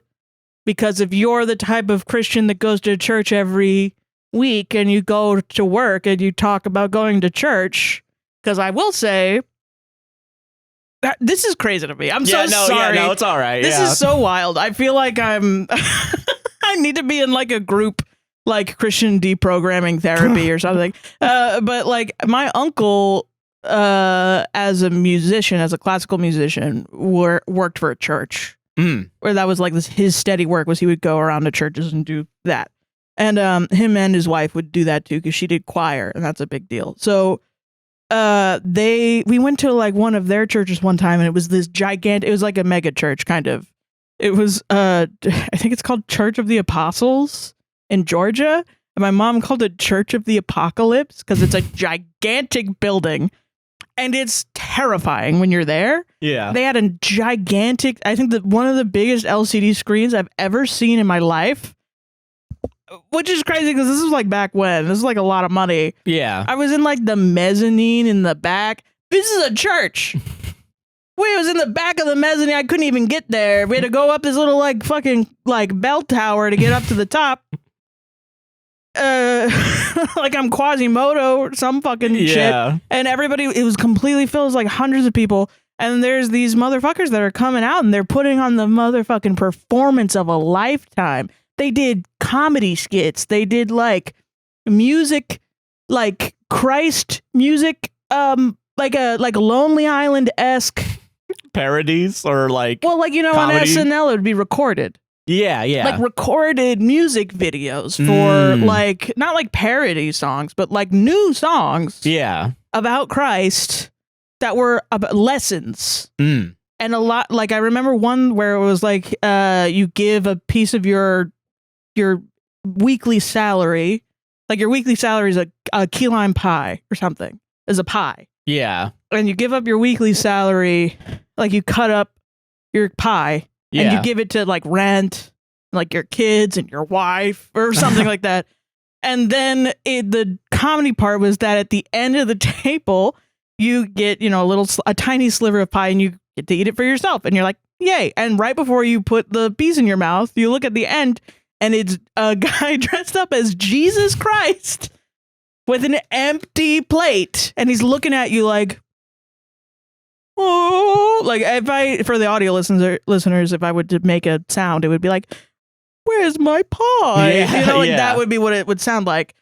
And then he has to be like, and then it goes through the like, what should you do? Yeah. And it's like, and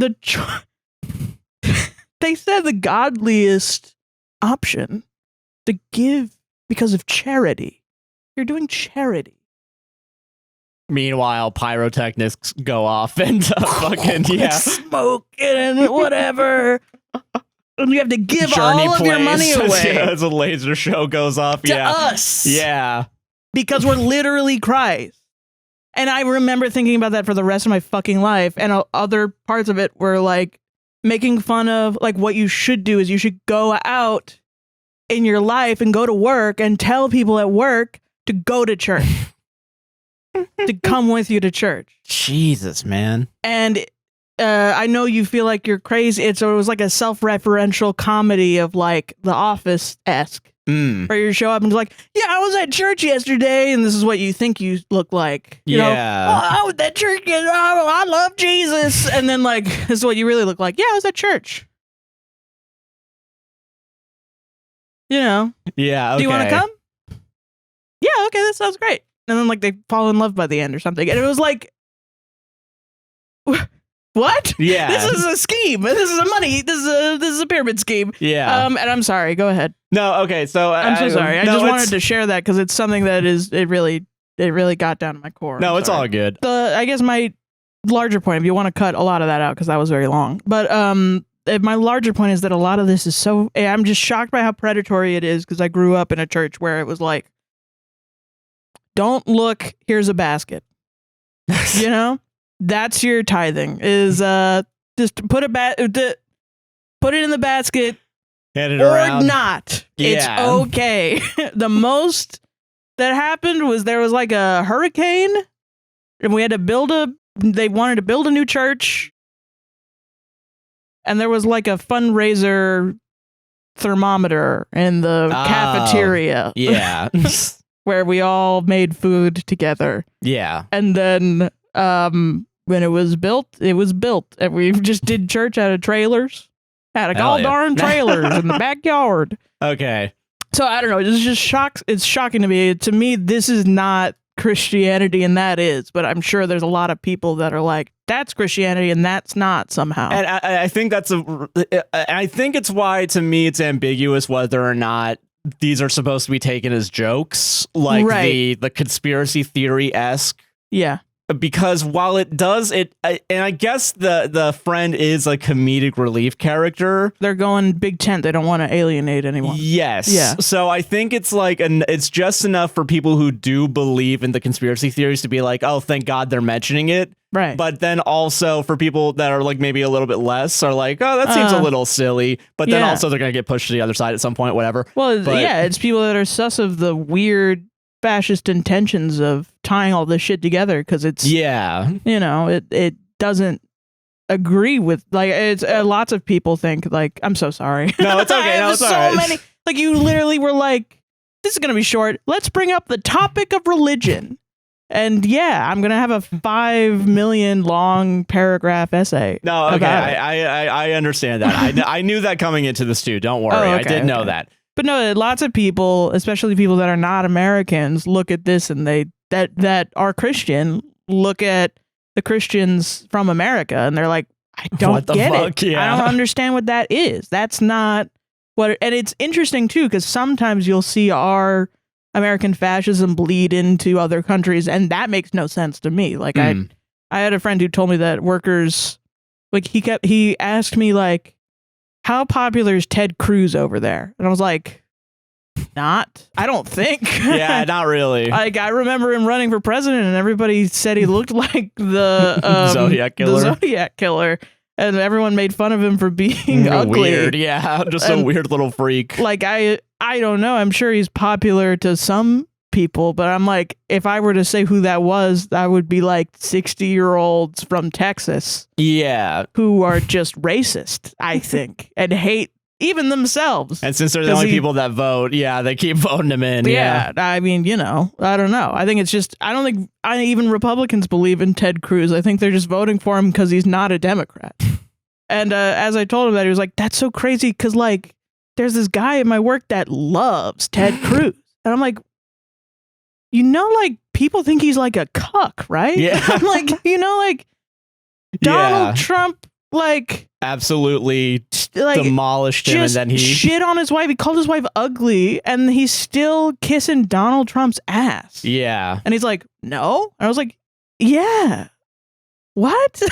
It just shocks me. Yeah, I understand that. It's people are more genuinely fascists are more in love with the ideologies than the individuals. But then there's one individual they're more in love with than the ideologies. So it's interesting. Yeah. Okay. So, all right. So I do want to bring that up. This is also the only time we really get to spend time with these characters. Other than that, it's back to Kirk and Christian, right? Yeah.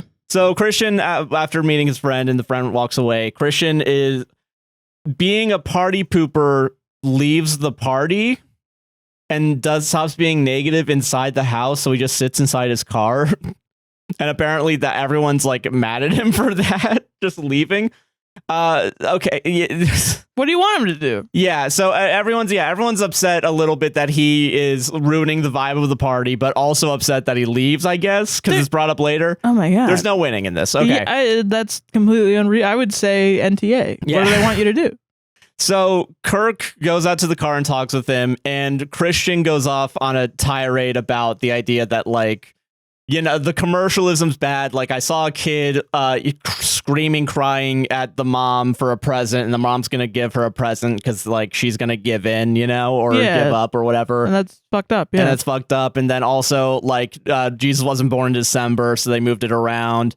I think he brings up Wikipedia. I think, I go on Wikipedia and I found all this stuff out.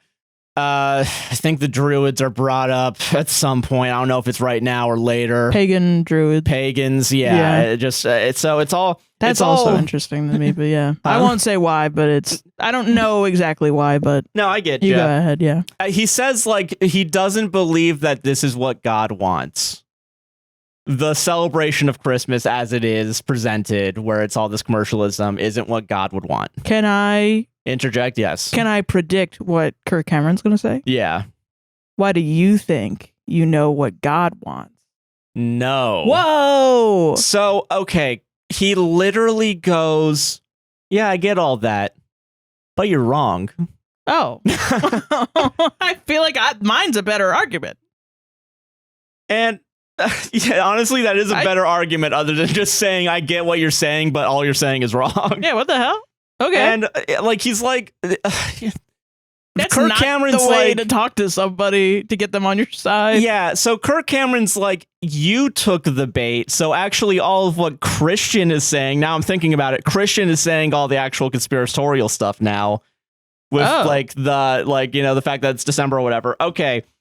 So Kirk Cameron tells you and I and Christian and the entire population of Earth to close your eyes and imagine the nativity scene. Okay. And they're talking about the trough and how a trough isn't actually like the water thing that everyone shows it up. Is, yeah. Yeah, it's like it's a big rock in the middle of a cave that has food on top of it for animals to eat.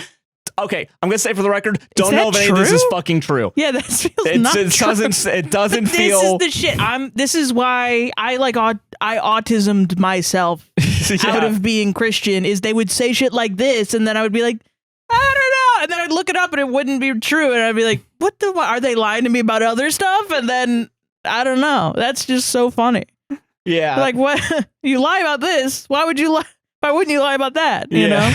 So, okay. So like, so the trough is actually inside a cave, and that's where Jesus actually was. And I cackled at this. What does the trough have to do with anything? Because to me, it's like a we need to imagine what what the real story is. Right. Because the real story is the fake story, like the nativity scene that we see is a softened version of the real story. Right. That's why that's brought up. Which I believe that. Yeah. So, okay. For sure. Let's hold on. We're not done with this thought experiment yet. Okay, go ahead. Sorry. Yeah. Okay, so imagine that. Imagine baby Jesus in the cloth. Then just imagine the cloth holding baby Jesus and think about how it's holding the baby Jesus, our savior. Imagine the Romans killing a bunch of babies. Yeah. Also, I want to state for the record as well. Well, that's what they tell us. Yeah. Yeah, I want to say for the record as well, when this happens, where you see the rock in the middle of a cave, they do overlay a bunch of slow motion, like Romans and fire just fucking hacking. That's funny as fuck. Well, there's fire in the background, and I laughed my ass off. That's hilarious.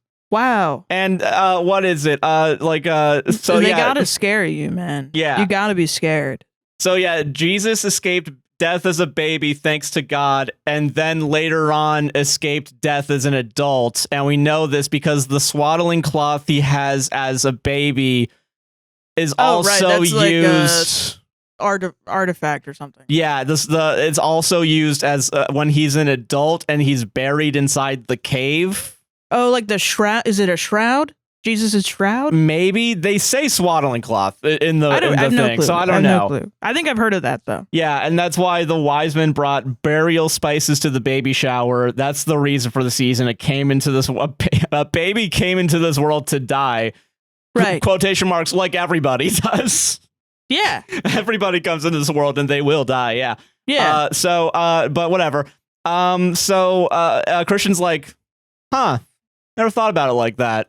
What do you mean? That's the whole fucking thing. That's what they tell you every fucking time. I think. Are they fucking not telling your ass?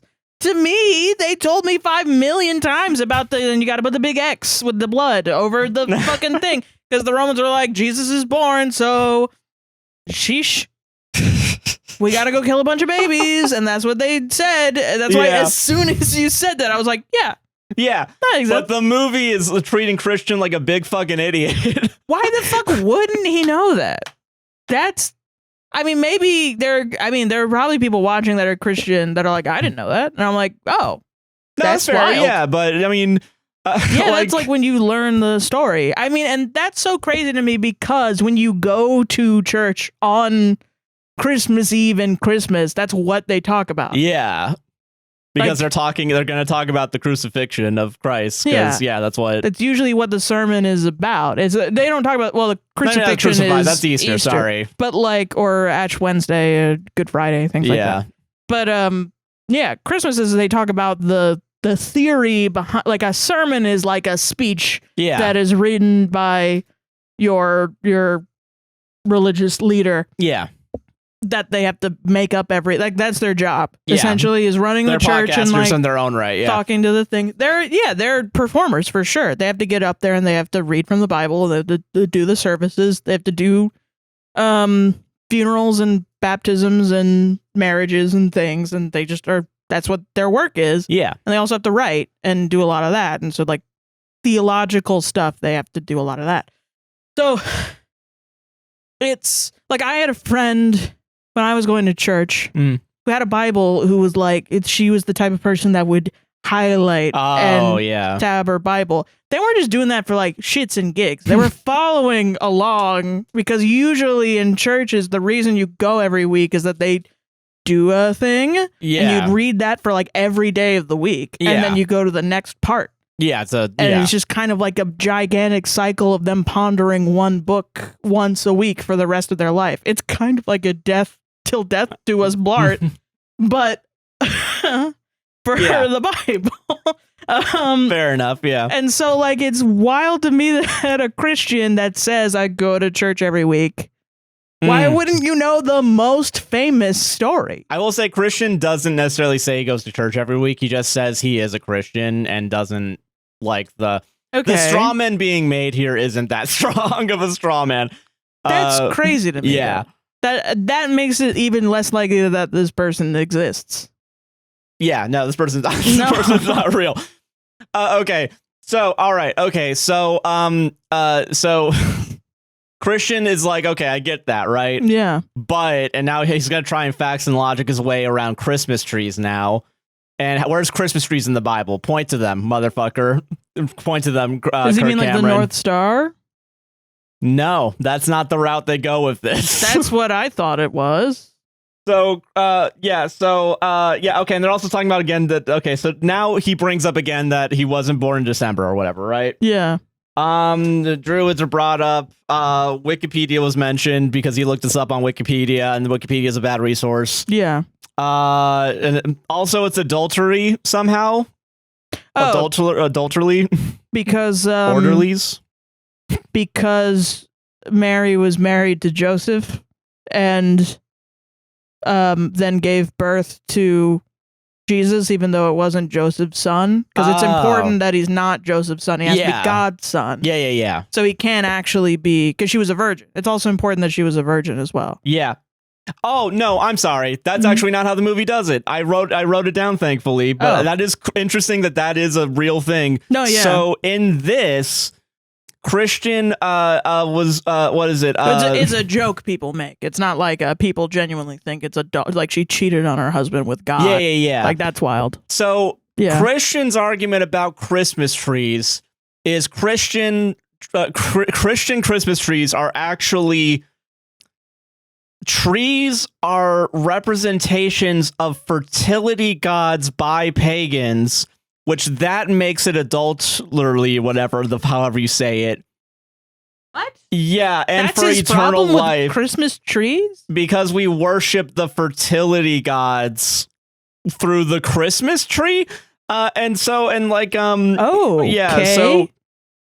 Kirk Cameron's is he like mad every time anyone goes to Stonehenge? I don't. Or is he mad every time he looks at a fucking tree and like a flower or something? You fucking perverted tree. I think you just need to get laid, son.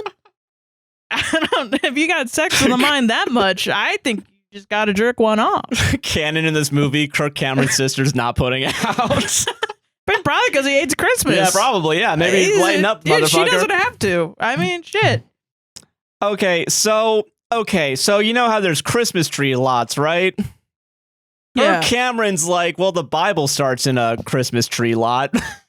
Dude, now the fucking what? Wait.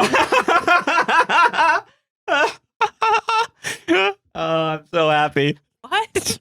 So okay, well, let's get through this before we. No, it like now they say like, well, you can't say anything when you're a left. Like, oh, if you're on the left, you can't say anything.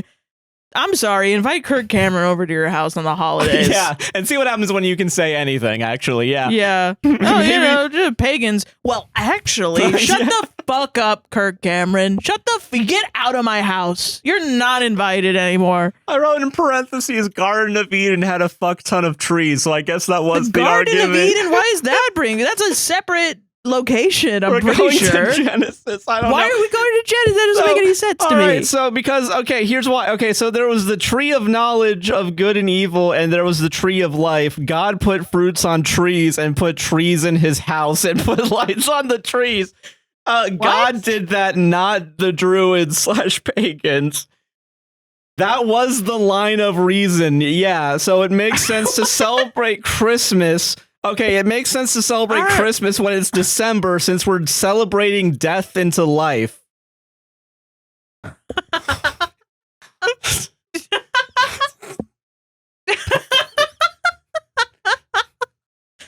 That's so stupid that I don't even know. I can't even undress. It just feels stupid. I'm going insane, man. Reading this back is fucking crazy. It's so crazy. Just like some shit. Dude, if this movie gets taken off of Google Play and then it's never referenced ever again, and I just imagine this shit. You have it. I have it. I gotta rip it. I'm gonna have to download this. Wow. Someone needs to remember this. I am the motherfucking giver of Kirk Cameron Saving Christmas. God damn it. You have to be the one to torrent it, to seed it for others. Fucking this Christmas, give the gift of Kirk's Cameron Saves Promise. Fucking, this sounds like my dad when he got really into numerology. That's how this feels. It's like, you wanna know there's three times in the Bible. So there's you two add trees. Threes up 3 times. 2 divided by 2 is 1, and there's one tree in your You house. flip 9 over, and it's a 6. And the devil, 3 6s. 666, add them all up. Yeah. That's 18. Yes. 1 and 8, that's 9. It's like, okay. Sure. I think that is actually a real, people talk about that too. I'm not gonna lie. That line I just. Okay, here's more of that argument, because that was only half the argument that was made. Okay, well, it makes sense why it doesn't make sense. Yeah, so maybe it will. Maybe it'll make sense. He's gonna, yeah. Okay, so Adam stole fruit, and when you steal something, you're required to put it back. That's a real quote, by the way. It was Eve. Apparently it's Adam. I don't know, man. He said Adam. Eve was the one. He blamed the man. the We gotta fruit. give him credit. He blamed the man. Maybe Adam did it after. Maybe, yeah. I don't know. Eve isn't in this story. I guess. I don't know. I don't fucking know. I don't talk about women. I'm Kirk Cameron. Talk about women. I'm Kirk Cameron. All right. Adam stole fruit. When you steal something, you're required to put it back, but you can't do that with fruit. So he put himself and Jesus put himself on a tree, crucifix. Swaddling cloth comes back during his burial to wrap his body. So when you go to a tree lot, imagine the trees are as crosses since Jesus took our curse. So see an empty cross, and then every tree's an empty cross. That's like nonsense. Like someone needs to check on him. Like that's like fully. Can we get a wellness check on Kirk Cameron? Wow. That's what? I don't what? And every time, every time you see an empty tree, go run and tell that Jesus is alive. That's real? That's what he said? I think so, yeah. You didn't like have a stroke while watching the movie? I'm still here, man. I'm worried about you, Josh. Okay. So, and Christian's like, all right, bet I believe that. What? The craziest part of all this. Okay. Like this is crazy, but like that someone would be like, oh yeah, that makes sense now. Okay. All right. So here's checkmate Kirk Cameron because Santa Claus ain't in that goddamn Bible. and Kirk Cameron's also like, yeah, you're right. Yeah, you are right about that. And Cameron's and Christian's like, checkmate, Christian. And okay, but get ready. So it's like checkmate since Jesus is out of Christmas and Santa is in, and Santa equals Satan due to it being the same letter. Santa does the same stuff as God. Santa jump scares like 20 times also in this scene for some fucking reason. What the fuck? Yeah, and it's just like a guy dressed as Santa looking at the camera while like a VHS overlay with like the Ring footage. Basically, it looks like the Ring footage. Okay, right, so I just realized I have to put my Jesus Christ on the cross. Put Christ back up on your head, Sarah. For the audio listeners, I'm wearing a beanie that looks like a Christmas tree. So go and tell everyone at your work that Christ is king. Yeah. Okay, so all right, so Santa is Satan because they're the same letters. So Kirk is like, I'm going to tell you about Santa, and he was a badass motherfucker. He was real. He's a real guy in the 800 AC, whatever, ACDC. So, fuck, I don't care. So, okay. I thought he was going to go like, well, you know, Satan used to be an angel. Yeah, he used to and be we put angels on the train. Therefore, safe. So, okay, Santa was a real guy. He was a bishop. He was Saint Nicholas. That's how he's presented in the movie. And he was he became famous for giving gifts to kids and being kind to the poor. What is it? He was at the Council of Nicaea. I don't fucking know what that is. I don't. I didn't write it down. I wrote it out phonetically because I didn't know how it is. Yeah, while you look that up, Nicaea. And so Santa Claus, Saint Nick hated when people made Jesus just a guy. There was a priest named Arius who was saying Jesus was less than God, so he faxed it. So Santa facts and logics Arius into saying he is the son of God and more than just a man. I don't know if he also beats the shit out of him. He just knocks the shit out of him. The beginning of the debate on whether Jesus was a mortal man. Yes, so Arius is saying that Jesus was mortal. Okay. And just a guy. Yeah. And Santa Claus was like, are you sure about that, bud? And then beats the shit out of this guy. Okay. Yes. And no, because it's Saint Nicholas who Santa Claus is, I guess, based on in the story lineage. So it is Santa. I'm going to beat the shit out of you. Santa beats the shit out of him. I'm not joking. That's in the movie. It's a settlement of the Christological issue of the divine nature of God the Son and his relationship to God the Father, the construction of the first part of the Nicene Creed, mandating of uniform observance of the date of Easter. Makes sense because that's when he died. How ironic to use Wikipedia when Christian used Wikipedia to find the opposite opinion. Misconception. there is no record of any discussion of the biblical canon at the council.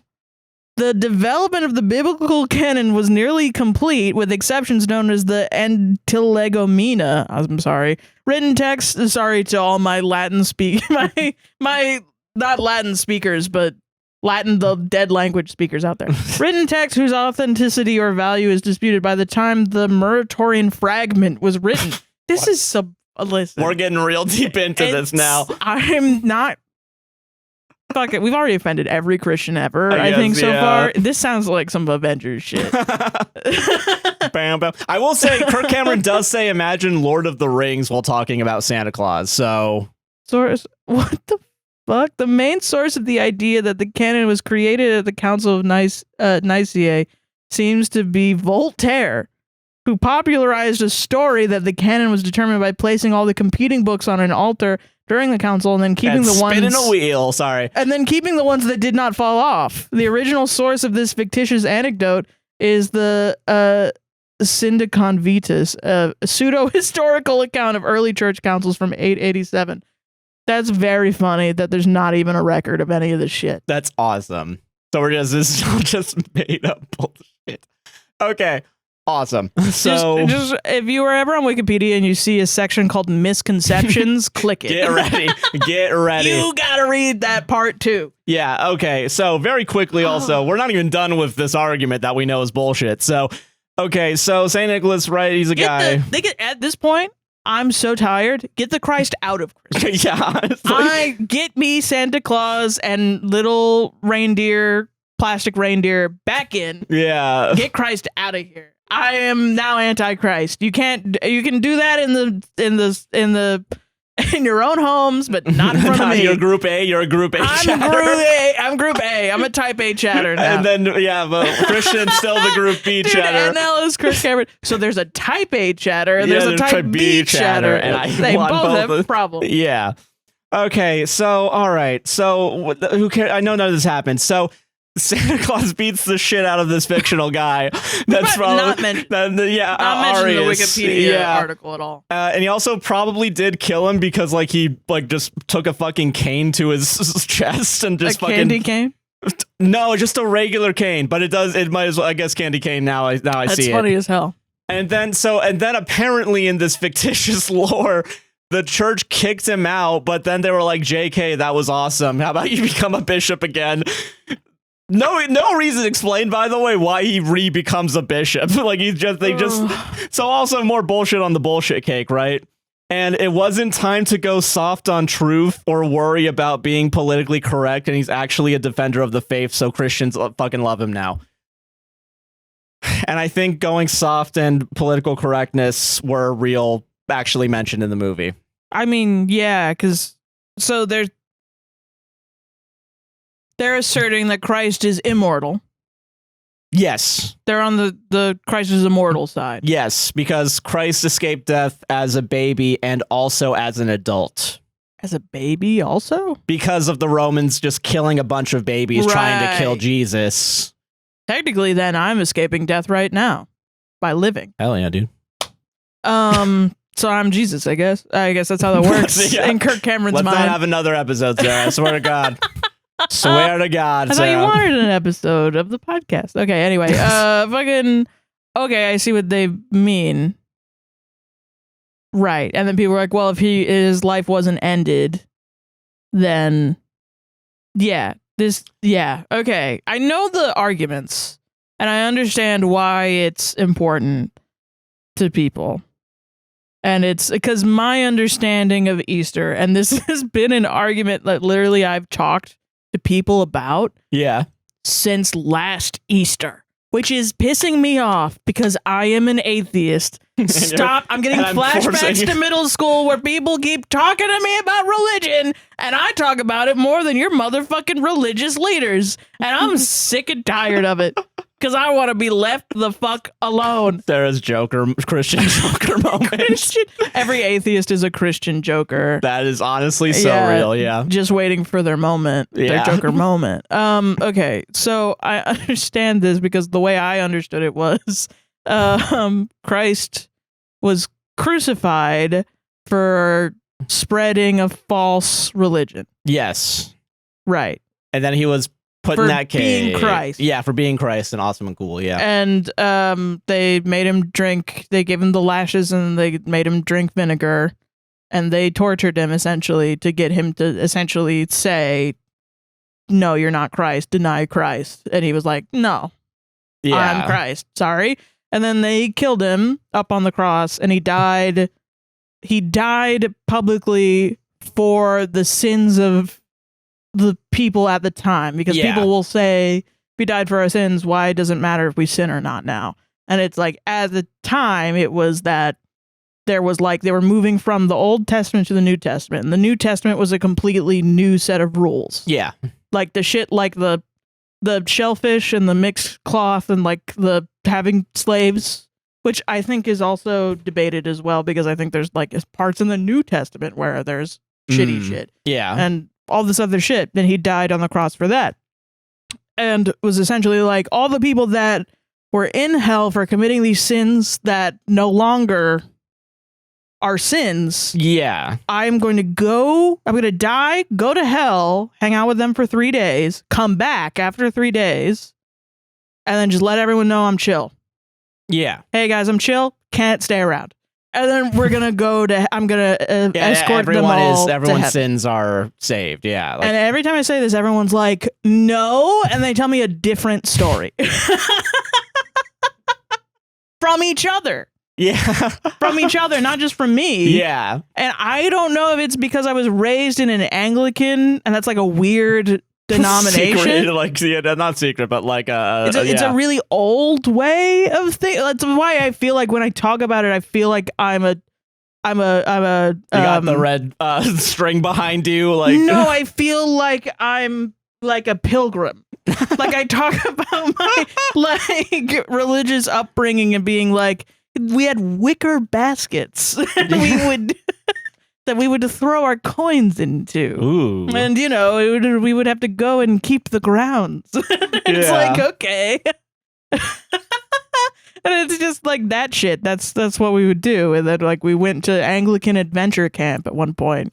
And we swam in a river. And that was what we did every day. And then we walked up a mountain and we walked back down and swam in a river and then walked back up a mountain and then did Bible trivia. And played ping pong, and that was it. And the only reason that you did that was because if you got the Bible trivia right, you could get a Snickers bar. Hey, okay, hold on.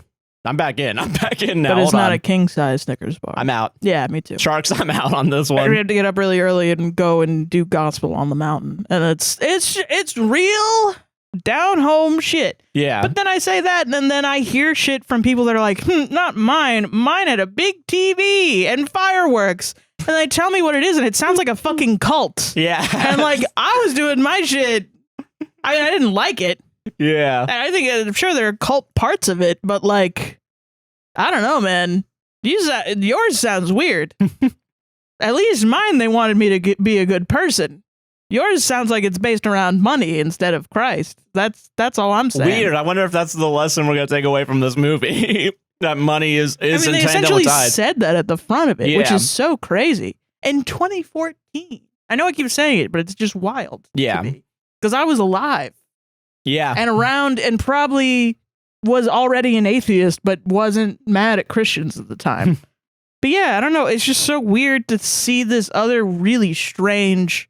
I will say this does remind me a lot of how my aunt celebrate. Like I'd go over to her house and she'd just have like crucifixes in every room and shit, but they'd be all different. And then you'd like talk to her about God or whatever. And then she kept putting on live streams of the Pope. I don't even know how she found them, but like live streams of the Pope. And this is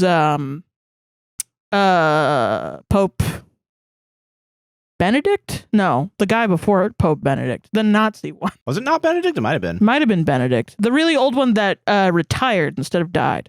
Oh yeah, yeah. Okay, I know which one you're talking about. I don't know the name, but yeah, she would put on him, and she would be like, "He's so good. He survived Nazi Germany," and I'd be like, "Oh wow," and then grow up later and be like, "Oh, he had some weird opinions about it, I guess." And it's very strange to hear different I don't know. I think I came from a really weird part of Christianity. I like the way it was described to me. But now you're seeing this other weird, like... It just doesn't feel like Christianity to me. I think maybe it's one of those things where, like, if words can change, right? If the meaning of words can change, then so can a religion. Yeah, I get what you mean. And I think American Christian fundamentalism has changed to be really not about Christ at all. Yeah. And I've been saying this for a long time. No, yeah, I agree with that. But it's also interesting because I have friends from not here and like people in other areas that are very Christian still. Like they grow up in like Catholic school. And it's like they talk to me about Catholic shit, and I'm always interested in Catholic shit because that's like a whole different world that I can't even touch, you know? Yeah. And even Catholicism in Britain is like a completely different thing than Catholicism here. Because like here, there's a lot of stereotypes. I feel like I could relate. I could understand what if somebody from that background. But like from there, they have like days, like the bonfire night. That's like a big thing, and it's like I'm learning about it, and I'm like, whoa, what the fuck? There's there's like a long storied wars between Protestants and Catholics, and I'm like, wow, that's fucking crazy. And then I tell them where I'm from, and they're like, what? And then I tell them like what Americans believe, American Christian fundamentalists believe, or at least the beliefs that I interact with that are outward facing. Yeah. And I tell them that, and they go, what the that's not anything I was taught. Yeah. So it's like, where is this fucking coming from? And I guess it's all coming from Kirk Cameron himself. Kirk Cameron, yeah. Yeah. Which, speaking of, let's finish this fucking movie. Good news, no more arguments. Christian's on board after all this. Thank Christ. Christian, yeah. Thank Christ. So, but get out of here, Christ. Get out of my Christmas. All right, so Christian, okay, so Kirk is basically like, listen, you got to go in and apologize to everybody for being such an asshole. And then Christian is like, yeah, you know, I guess I was the bad guy in this story, you know? No. They want to change you, Christian. No. Yeah. Kirk is like, you got to go back in there, tell your wife you were wrong, and now you'll be the guy who saves Christmas. So actually, it's not Kirk Cameron saving Christmas now. It's now Christian. He's so humble. Yeah, he's humble. Yeah. Even though the movie was originally titled, I think, Kirk Cameron Saving Christmas. Yeah. Even though when I look it up, it was only called Saving Christmas in some places. I don't get it. I don't know. So, weird. Okay. Yeah. So he... what is it? Okay, Kirk... so Christian goes in... And then is like, he's finally all in on Christmas. Like, he's sliding on the floor, running into presents. I had a horrible thought. Okay. Kirk Cameron's in the car, and he turns around to the camera, and he's like, see, that's how you save Christmas. And then in the background, you just hear like 17 gunshots. Okay. You're all gonna see heaven! Just like so. I just think that would be a funnier way. Whoop woo! And during the whoop whoop, there's blood splatter. Yeah, on the car windshield. Yeah. That doesn't happen. Okay. Sorry. Just Christmas some thoughts with Sarah. Christmas thoughts with Sarah. Okay. So while Christian goes in, he's finally celebrating Christmas, and he's overjoyed with all the commercialism inside his own house. Yeah. Kirk is narrating and is like, sometimes you got to be brought down and humbled like a little kid. That's what he says? He literally says that as a little child to get the right perspective on Christmas. Okay, here's the right perspective on Christmas real quick. Okay. It's not religious based. These are just weird shit that he's about to say. Presents are like a city skyline, and in the center of the city is the tree of life. Presents are actually gifts, like God gives gifts to us, and that's why you should have trees and presents in your house. And Christian also finally takes photos with Santa, because they have a Santa at the house, because now he knows how cool and awesome Santa is because he killed a guy. And let's finish this paragraph real quick. Hold on. You're good. Also, his wife is just like, what the fuck just happened? And is not really like happy to see him happy. Yeah, he's got to talk to her. Yeah. Did Kirk brainwash you? Yeah. Christian, no. Kirk's like, Kirk in the voiceover's like, our traditions are so fucking rich and full. I think are the actual two words. Time to step out of the quiet and safe space everyone is hiding in and to tell everyone everything related to Christmas is about Jesus. Kirk voiceovers that we need to rearrange lives to where everything points to Jesus and tell kids news stories and be fucking bold. Every toy soldier can be a reminder of how every toy soldier can be a reminder of how Jesus was spared and also and killed death. Let the soldiers be close to the nativity and tell your kids every character has its place. And if you're the guy hating Santa and scowling your wife, it's time to make it right. And Christmas is about making all things right. So that's our moral, actually. Sorry, there's still more. Oh shit! Okay. Sorry. Okay, that's the end of that. Okay, that's the end of that section. Before we go to the next section. Okay. Now we can discuss everybody. My moral of this story is when you were a kid and you were in math class and your teacher was like, you need to show your work, and you were like, but I don't get it. This is why. Kirk Cameron just said, men, be nice to your wives during the holidays, which is right. Everyone should be nice to each other during the holidays, for sure. But then you ask him to explain it, and he writes like a 20-page essay. Santa's fucking real. Trees are crucifixes, and toy soldiers or something, and gifts are presents, which is like, yeah, duh. Duh, gifts are presents. It's a fucking synonym. What the hell? Yeah. Well, no, we know that.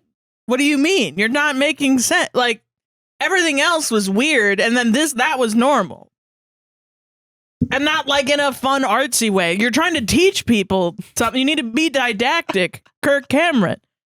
This is why I picked this movie. I knew this was going to happen. It's fucking awesome. It's like every time he's like, well, let me explain Christ to you. And then it's like one of those 70s, like, trippy student films where there's like and then an eagle caws, and that's Christ. That's so... Like, this is what people were battling. The rhetoric people were battling. I don't even know how I think I would Gen X it. I would, like, I don't care. Like, I don't even care. You're talking so much nonsense, crazy shit that I'm going to give up and watch MTV. That's what I'm going to do. And I'm going to listen to Nirvana. And I don't care if you think it's demonic, because you think Jesus is a tree. Why would I listen to you? He's a guy. He's actually not a guy, and Santa Claus beat the shit up. You sound crazy right now. Dude, what if Jesus was on a tree just trying to make his way home? You gotta stop thinking about Jesus. This is really, we don't have the words for it now, but like in 2025, this is gonna be called religious psychosis. Yeah. And it's real. It's a real thing that people suffer from. Okay, next section. Turn your pages to chapter 7 now, guys. Sorry. Okay, so Christian's wife is like, are you okay? Asking the wrong motherfucking person. And Christian's like, I've been a jerk. And she's like, yeah. And he's like, you deserve better. And I want to give you something I've always wanted to give. And we pause. And Kirk is like, I bet you think he's going to kiss her. But this is where stories kind of change. And he's like, I'm going to do a hip hop. Okay, hold on. What was it? But he's gonna make a hip hop dance group to spread the gospel, and his friend pulls up one of the producer's kids' band, and then 6 randos start a choreographed dance to the worst song with chipmunk vocals that I can't understand. Then Christian joins in and does some sick hip hop inspired dancing and invites his wife. This scene goes on for like 8 minutes, and Kirk is like, let's have a feast. Okay, so let's go over that. Let's go over this. So I'm not even joking. For 8 straight fucking minutes, 6 of the worst choreographed people I've ever seen doing the most basic dance moves. Like, they're not in sync, and I swear to God, okay, kind of this, though. Yeah. So like it was like the. The only way I can describe it is... Get up and do it for me. Do it for me. Come on camera, baby. Napoleon Dynamite did a more complicated dance. Well, they kind of do the like moving like the lawnmower, I guess, like the polling. Yeah. But like there's 6 of them, right? There's 6 of these motherfuckers that were on set, I guess, just standing around and like, oh, they're not doing anything. Dude, worst set of words you could hear in your life. Hey guys, we're doing the dance scene. Put this on. You're gonna go and dance with Kirk Cameron in front during the thing. And basically they're just like out of sync. Like they're in sync with the music, but not with each other. Like they're like a good half a second away from each other, like half the time. Also, they have to cut around them dancing and like have them in a different position between cuts.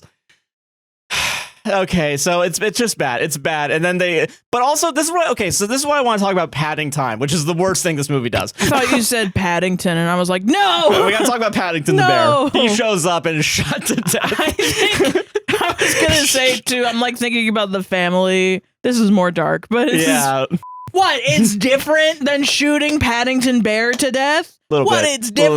Little bit different. Just a little bit different. Just a little different.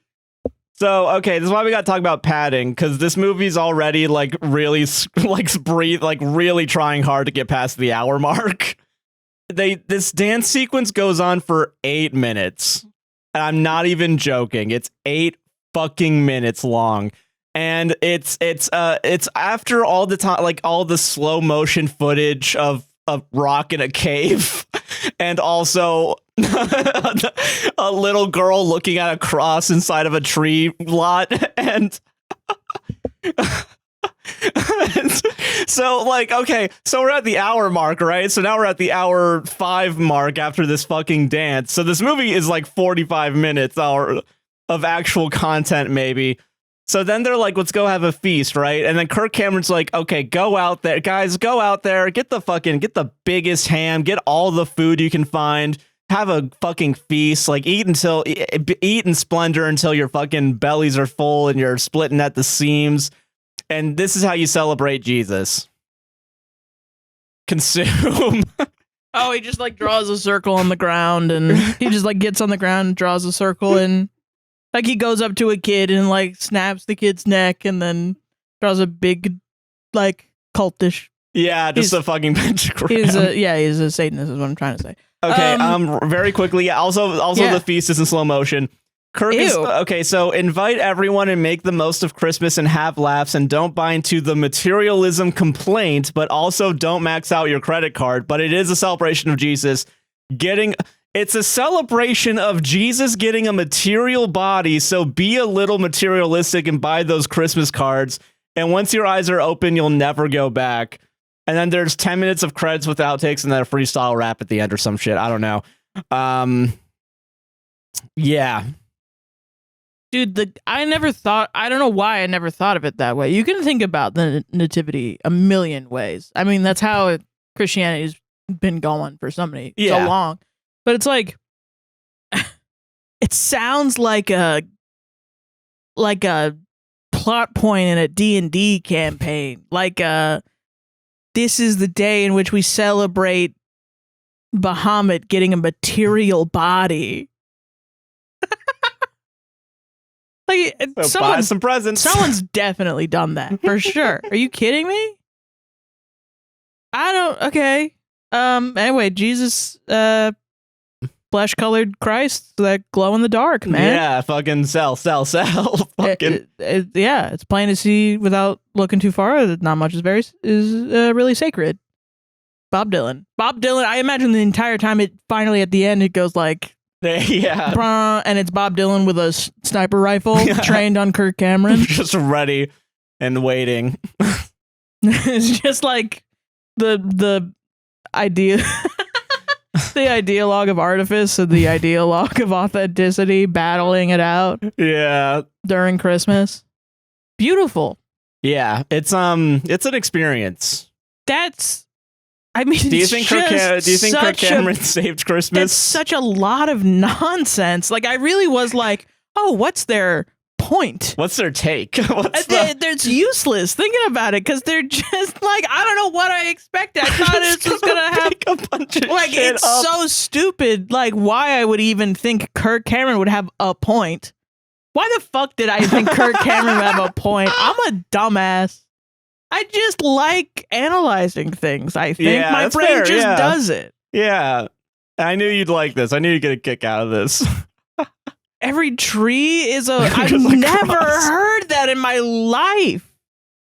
I've never heard that in my life. If the comments gaslight me and say, like, you've never heard that? What?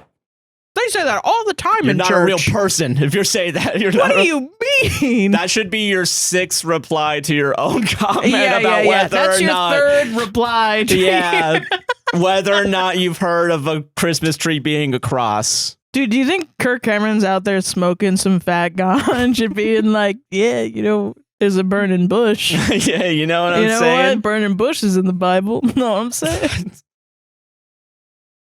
I don't know why. And That's I a know Jim Gaffigan a little joke. bit, yeah. I don't know why he brings up hot cocoa so much. I'm not even joking. You didn't He even does. mention any of that Sorry. during that. Yeah, no. What's with the hot cocoa? What is I that? don't Is that know. like blood? Is I that don't the know. blood He- of Christ? I And he's guess, like, yeah. Maybe give because me blood. Because Kirk Cameron's like, I love hot cocoa, and then everyone that hates Christmas also hates hot cocoa. Isn't that fucking crazy? And then when they're at the feast, they're also like, yeah, That's get the not hot true. cocoa. That's And not true. also, if you like, I don't fucking That's know, not true, man. Kirk I Cameron. don't know why he's I meant- drinking fake hot cocoa out of an empty mug. I don't know, man. I don't get it. I don't know. If I want to be in the nursing home with Kirk Cameron, so I can sit there and be like, nothing you ever said was real. I want to get him high. Yeah. At first I meant like I'm old and he's old, but Yeah. now I mean like I'm a nurse and I'm elder abusing Kirk Cameron. Like I'm gonna get him high on acid and I'm just gonna sit there and I'm gonna stare into his eyes and be like, nothing you ever said was real. You fucking fooled a bunch of people. These poor people grew up believing grift. your lies. And you know who's the ultimate liar? The devil. You're the devil, Kirk Cameron. Like that's what I want to do. I don't even know what to say. I don't know how much crazy. of this is going out. I'm positive we've pissed off every denomination of Christian. Yeah. Possibly. However, I think Kirk Cameron did it. So it's not my problem. I think Kirk Cameron made... If I'm honest, one of the other reasons that I've been doing better lately is I just haven't been digesting the news as much. That's fair. That's fair. Which unfortunately does a lot for your mental health. So I think this is interesting because I used to feel like this all the time. Because they would say and do things, and by they I mean the like right-wing white nationalist Christo-fascists that are trying and kind of succeeding to take over the country. I don't understand with what they say and what they're, it's fascism. It doesn't make sense. Yeah. Their actions and their words don't line up. No, yeah. And their ideologies definitely do not line up because you're violent, but for peace or whatever. And then Christmas is extra hard because they chose a religion where you're supposed to be nice to everyone during a holiday. But what if I want to deport everybody? Yeah, it's somehow like, I have to make that seem nice now. Yeah.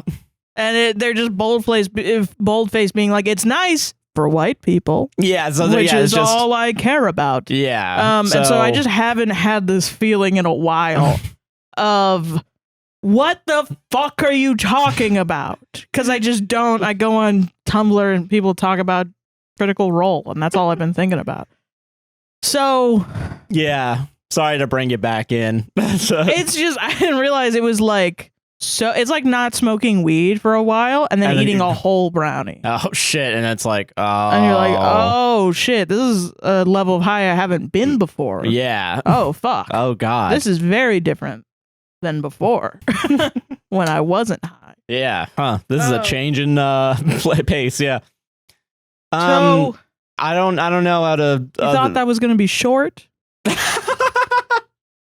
Like you gotta look inwards. No, because I did think maybe there'd be some parts of it we could speed run, but also rereading it, I was like, holy shit, I forgot how crazy this fucking thing is. You can cut out entire swaths of that conversation. Most of what I want to say for the record, right now we've been recording for 2 hours, 12 minutes. So I want to say that good. That's pretty good. That's pretty good. So just so you guys know how much is cut whenever you see up until this point in the video, how much is the left. level, yeah. So just so you guys know how far I have to fucking... And we didn't record a warm-up either, so no, we didn't. This is this. pure podcast, yeah. Do you want to go to Yeah, fuck it. Let's make some money. Let's make some goddamn money. That's what Jesus would want, baby! Yeah.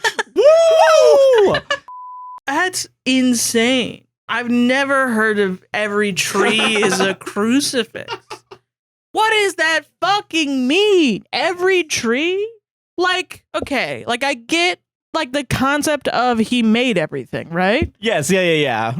He made everything. By the way, we're also forgetting the fact that God put a tree in his house and put lights on it. Yeah, I'm not even touching that.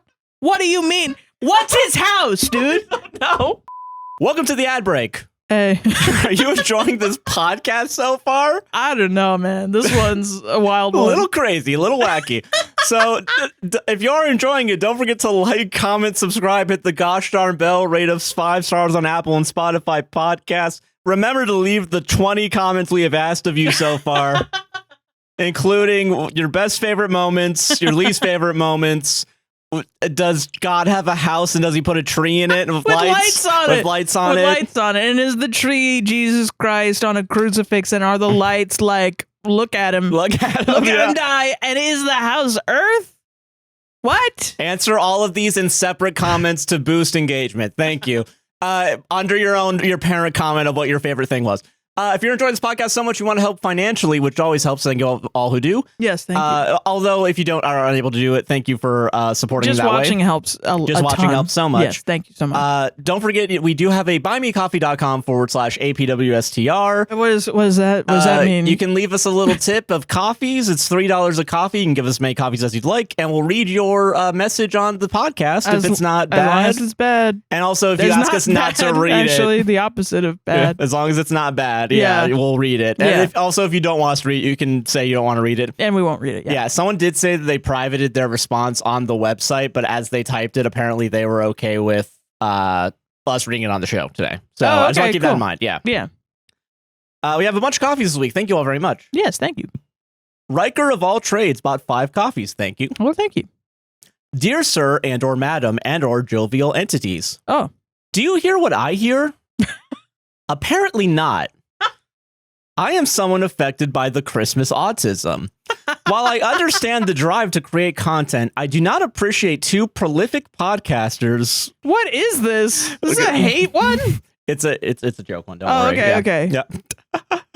I do not appreciate 2 prolific podcasters deciding to make twinkly light about this terrible disorder.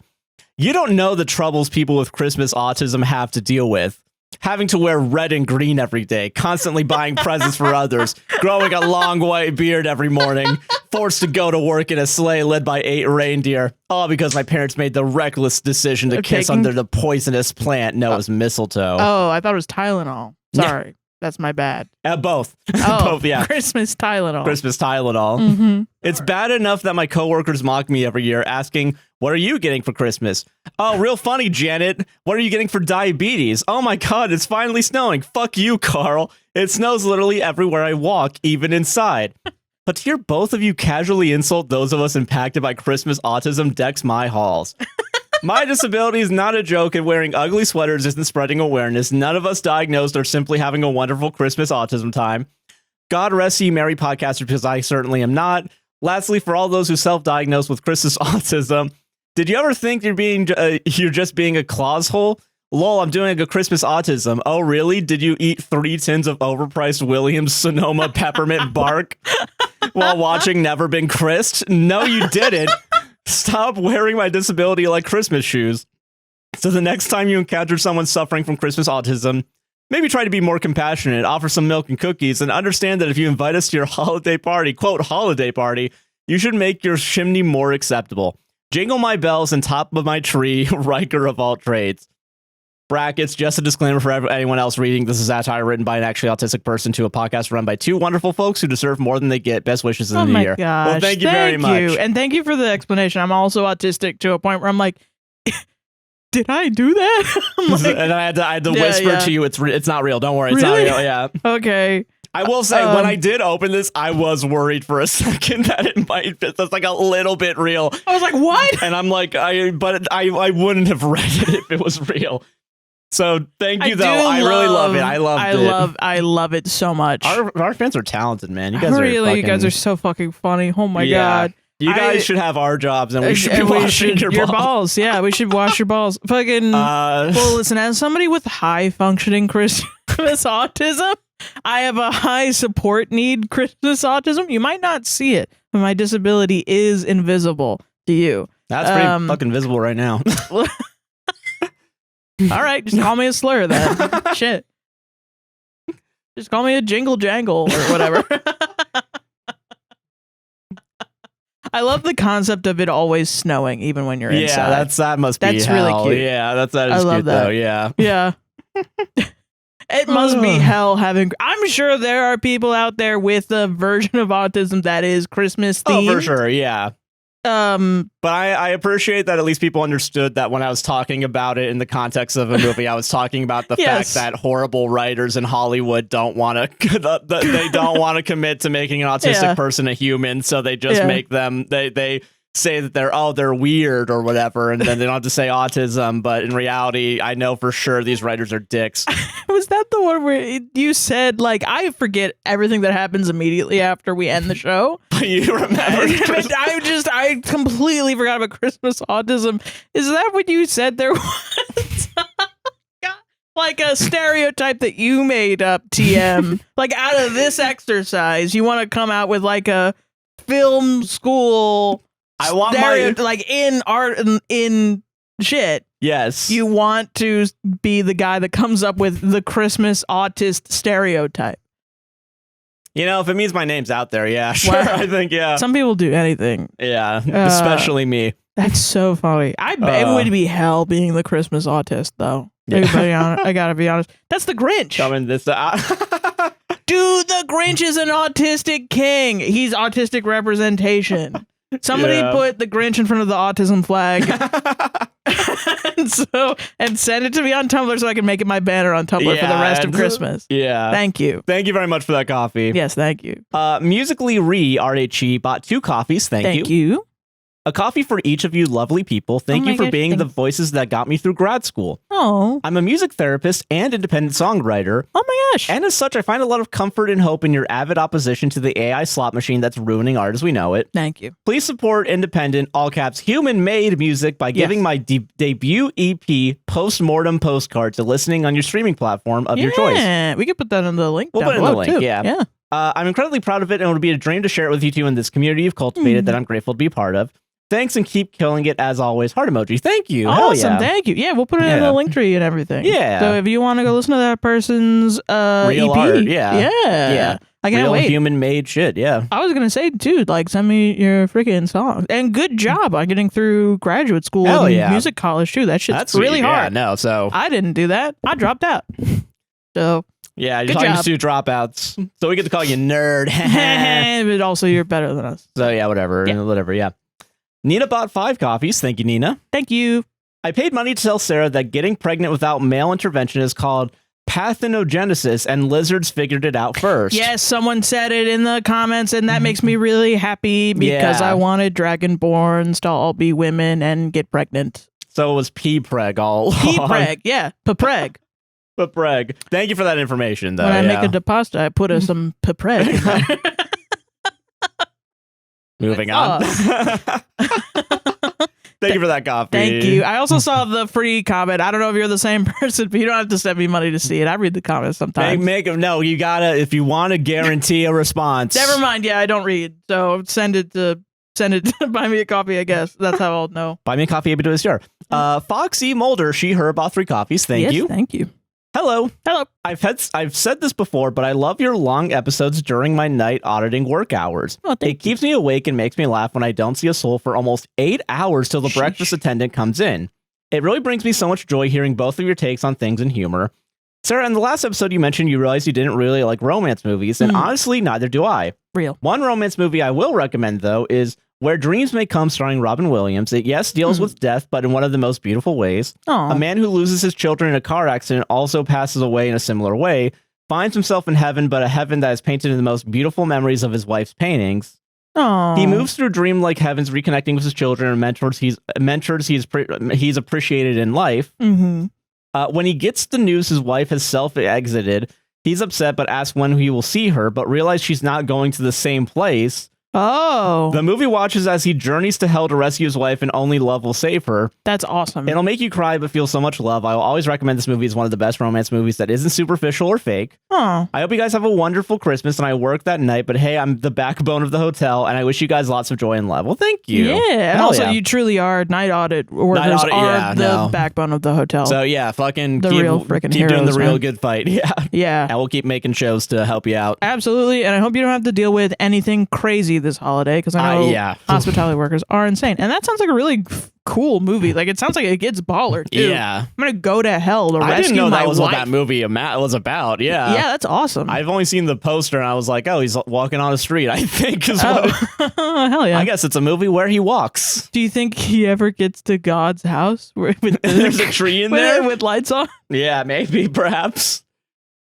I don't know why I expect the concept of God put a tree with lights on in his house, but the tree is Jesus on the cross, but you just go in and it's Jesus like covered in a tree, and he's like, "What's up, man? I don't know why I have to be like this for the rest of my life, but my unlife." I didn't know that graveyard in Saving Private Ryan is actually a forest.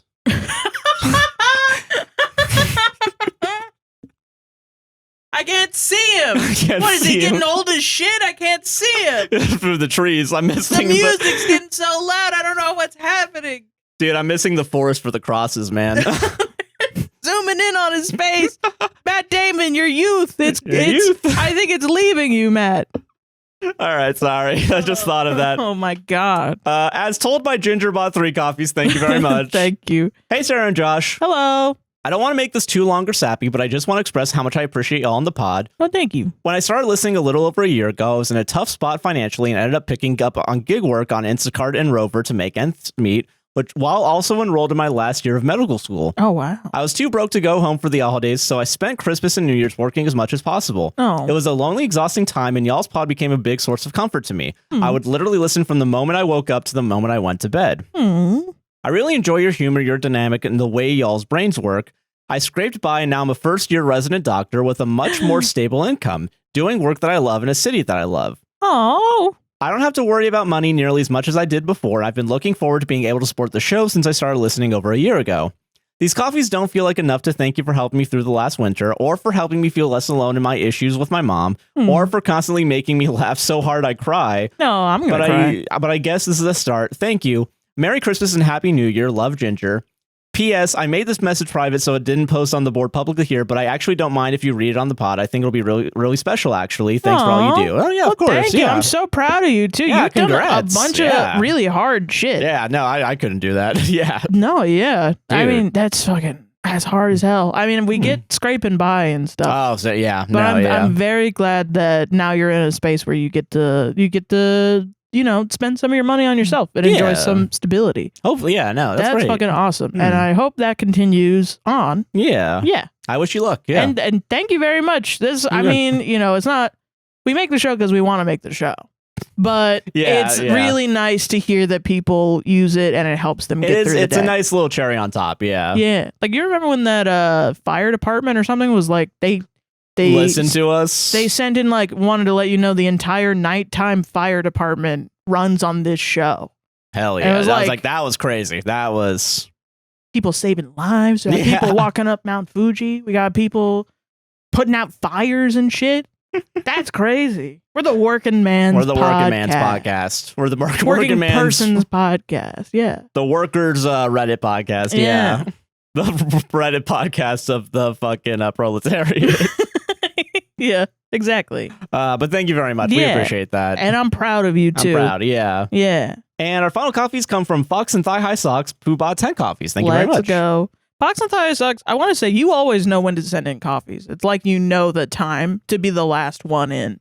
to be the end. You did this at 11 today of recording. Yeah, which is awesome. I think that's awesome.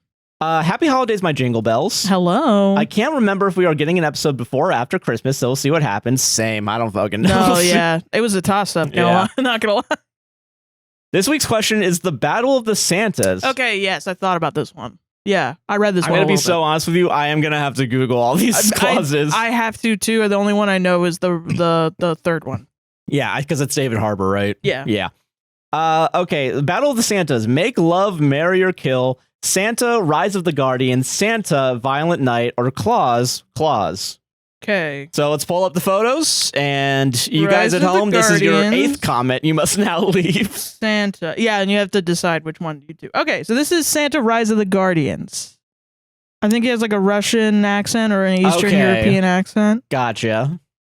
Yeah, and he's got tattoos on his arms. Okay, all right. So it's give him daddy. Naughty Yeah. and nice on his arms. Yeah. Okay. Okay. Rise of the Guardian Santa is I'm saying Klaus. giving daddy as if it's not also going to apply to fucking David Harbour. That's so true. While you look up the next photo, let me at least finish this coffee real quick. Sorry. No, yeah, go ahead. I didn't know you didn't finish. No, sorry. Good luck and may the Santas be ever in your favor. And then we have the flaming heart emoji, and then reindeer heart, ice, snowflake, Christmas tree, peach. Oh, really? Claus? Yeah. Okay, Klaus. cool. Yeah. All right. Okay, so it's reindeer, heart, snowflake, Christmas tree, peach, polar bear. Sorry. Yeah. No, you go ahead. Keep going. Polar bear, peach, Christmas tree, snowflake, heart, reindeer, flaming heart. Again, thank you very much for Yes, those. thank you. Okay, so All this right, is Klaus. Klaus. Okay, got it. These are all pretty daddy. Yeah, I guess it makes Like, sense. he seems very sweet. Klaus seems He very does seem sweet. very sweet. Night. I don't want to say no to David Harbour though. That's a Wait, is it rough night or is it violent night? It should be violent night. Santa parentheses violent night. Yeah. This is the exact image I had in my mind. when Yeah, you said that's that. exactly what because it was advertised the fuck out of me to me by Prime TV, whatever. Okay, I'm gonna be real. I read something recently about David Harbour. Oh yeah. Yeah. Well, I know that he was married to Lily Allen, Mm-hmm. and this is not this. I feel like it shouldn't be Clouding your Santa opinion. It shouldn't be, but it is because I read it like yesterday. So okay. Unfortunately it is, but it's like to explain further. Okay, David Harbour is like, people are like, there was some shitty tabloid that was like, David Harbour is like being isolated or like is isolating himself or something, or he's being distanced from people that he knows for erratic behavior, quote unquote. But David Harbour has bipolar disorder. Oh shit. And so people are wondering if he's like fallen off the wagon or something, because he's also an alcohol. He has trouble with substances like alcohol. Yeah. So people are worried about that. But then also he was married to Lily Allen, and I think he cheated, or like he was like something happened where he, like, people in general are like, he's not a good husband. Okay. He's not a good partner. But also, I'm not going to judge him for bipolar.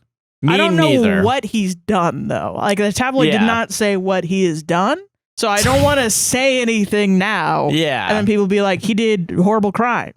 I will say, I'm not going to lie, of the 3 Santas, though, I probably would put him on the bottom. Yeah, because those other Santas are pretty nice. They seem pretty nice. Okay, marry Klaus. I didn't we're realize gonna have the same exact answer. Yeah, that's, marry yeah. Klaus. Fuck. You gotta fuck the Santa Claus from Rise of the Guardians. Why were they so hot? Yeah, that's pretty wild. And However, then he does kill feel David Harbour. Yeah, sadly. Unfortunately, like, I don't want. Yeah. It's gonna be like I'm crying. It's that image of that guy shooting somebody, but he's I crying. don't want, yeah, you gave me a. Yeah. I wouldn't want to though. Yeah. No, I get it. Because yeah. I don't. From what I know about David Harbour right now, he's not my favorite. But also, like, I don't have all the information on hand right now. I don't have all the information, and I can't deny, before I knew any of this stuff, I was deeply attracted to David Harbour. So your 9th comment is all your favorite fun facts about David Harbour and whether or not he's an asshole. And then learning he's an asshole, I'm like, oh, okay, well. Damn. No, I get it. It made That's me fair. sad, you know? Yeah, no, I understand. Yeah. But thank you very much for those coffees, though. I agree. My placements are the same as yours. Yeah. Yes. Real quick, we just got another coffee while recording. So, and we just finished the ad segment, but I'm going to insert this in right now. Yeah. Sama Jamma bought 3 coffees. Thank you very much. Thank you. I imagine my dad slipping on a banana peel, so thank you for that big laugh. # Dead Dad Club. Hell yeah, let's go. Yeah, I think that's why I wanted to do it too, because A, we're going to be gone for a week, but also B, that's so funny. Yeah. Dead Dad Club. Yeah, I like when people reference your shit. Yeah. It is really funny to imagine your dad slipping and falling. It's so funny. It is pretty funny. Like, imagine your dad slipping and falling. Yeah. Yeah, it's like Silly Billy. Silly Billy. Yeah. I will say, speaking of Dead Dad Club, one of our mutuals on TikTok, is I don't know if they just joined it, but they made a meme about it where it was like, oh, turning 23 is going to be an awesome year. And then the next thing was, I think it said Dead Dad Club. So I don't know. Oh, shit. I didn't comment that. I didn't comment anything because I was like, Sarah can relate. I didn't come up with it, I don't think. No, yeah. I was initiated into the Dead Dad Club from a friend whose dad passed away the same day that his sister passed away a year earlier. And then our second friend's mom passed away during, like, we were in his one D&D group. And he showed up. He was just absolutely devastated. He was very young. And we were all young people with dead parents and family members. Yeah. Horribly scarred by the unluckiness of our lives. And the first friend's a little autistic. No, yeah. God bless him. And the first thing he does is he high fives me. He high fives the other guy and he's like, Dead Parents Club, welcome. And then he was like, wait, what? Like, you all have dead parents too? And then we went around and said which of our parents were. Like, everyone in the D&D group had some form of dead parent. That's crazy, man. Yeah. Jeez. It's wild. I don't know, that's where I got the idea of the Dead Parents Club. So I'm sure it existed before. Else, yeah. Because he knew about it. Yeah, that's fair, yeah. But yeah, thank you very much for those coffees. We should all share one pair of pants and mail it to each other.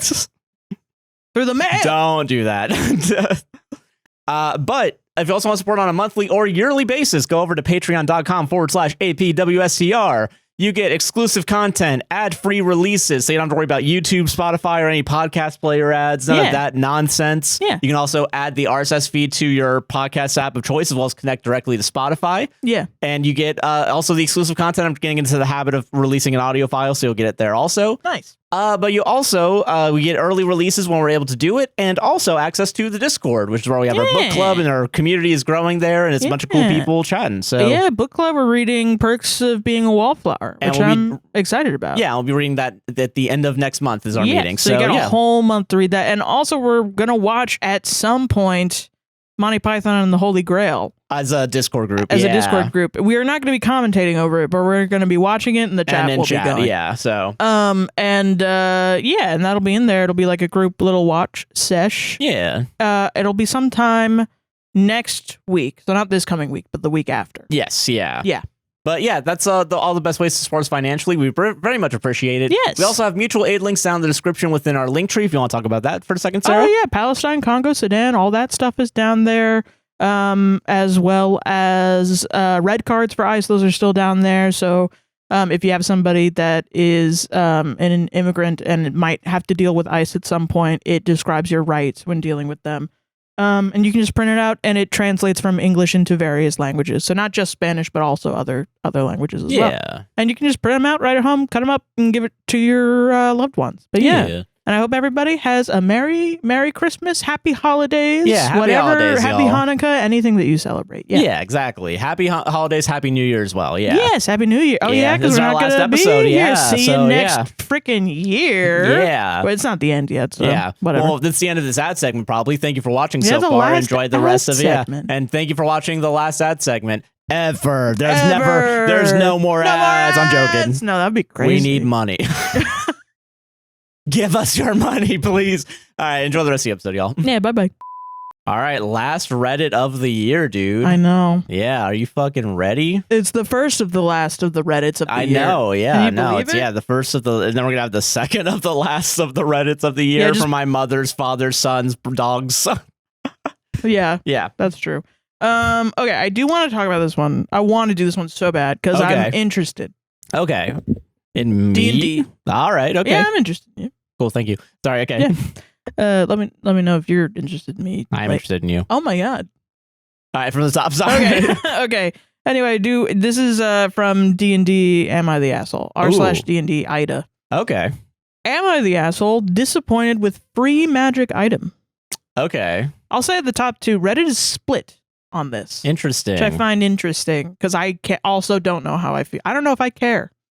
You know, sometimes you read these and you're like, I don't fucking care. This shit, yeah. But I'm interested in what other people think. Yeah, so this will be your 10th comment you leave on the bottom of your own. Remember that.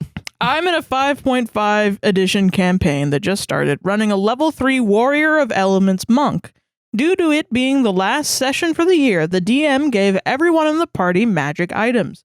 Everyone else got items that complements their kits, such as the gunslinger getting winged boots, and the paladin getting mithril plate mail. Ooh. I had gotten a javelin of lightning. Okay. I told the DM that I'd like to either sell my item or give my item to another party member. He got upset, stating that the weapon was to account for monk not having a lot of range. I argued that that wasn't really an issue that needed solving, as with Warrior of Elements Elemental Attunement, my unarmed strike gained an additional 10 foot of range. Plus, I have 40 foot of movement. Also, Warrior of Elements Monk very explicitly does not like weapons, as all of the bonuses apply to only unarmed strikes. Okay. So it feels like a direct conflict to the build synergy I was going for. Additionally, other members of the party have higher strength modifiers than I have for a dexterity modifier, one due to the background they chose and the other due to a magic item of its own, making the item much better on those party members than for me. I also mentioned that it doesn't fit the fantasy that I wanted for my character. I want to punch things, and the only thing I want to throw are more punches and the occasional chair. And mechanically, I don't like weapons that can only be used once per day. I get paranoid that there could be an encounter later on where it's needed more and end up accidentally never using it at all as a result. That's real. That is real. That is so real, actually, yeah. Lastly, I mentioned that while it may be wise to try and cover my weaknesses with an all-rounder type build, I much prefer excelling at what I set out to do, that being punching and pushing people. That's just the playstyle I wanted to go for. The DM ended up ending session early and started talking to another player via text about how I upset him by being unappreciative of the item he gave me, which resulted in that player yelling at me for upsetting the DM. Am I the asshole for really not jiving with the gifted javelin of lightning?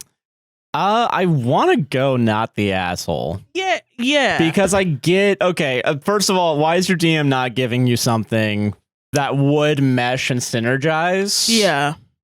I also think it is kind of crazy to assume as a DM to a player, oh, you don't have any ranged weapons? Oh, you probably want a ranged weapon. Here's a ranged weapon. Yeah, that's something that I don't... I mean...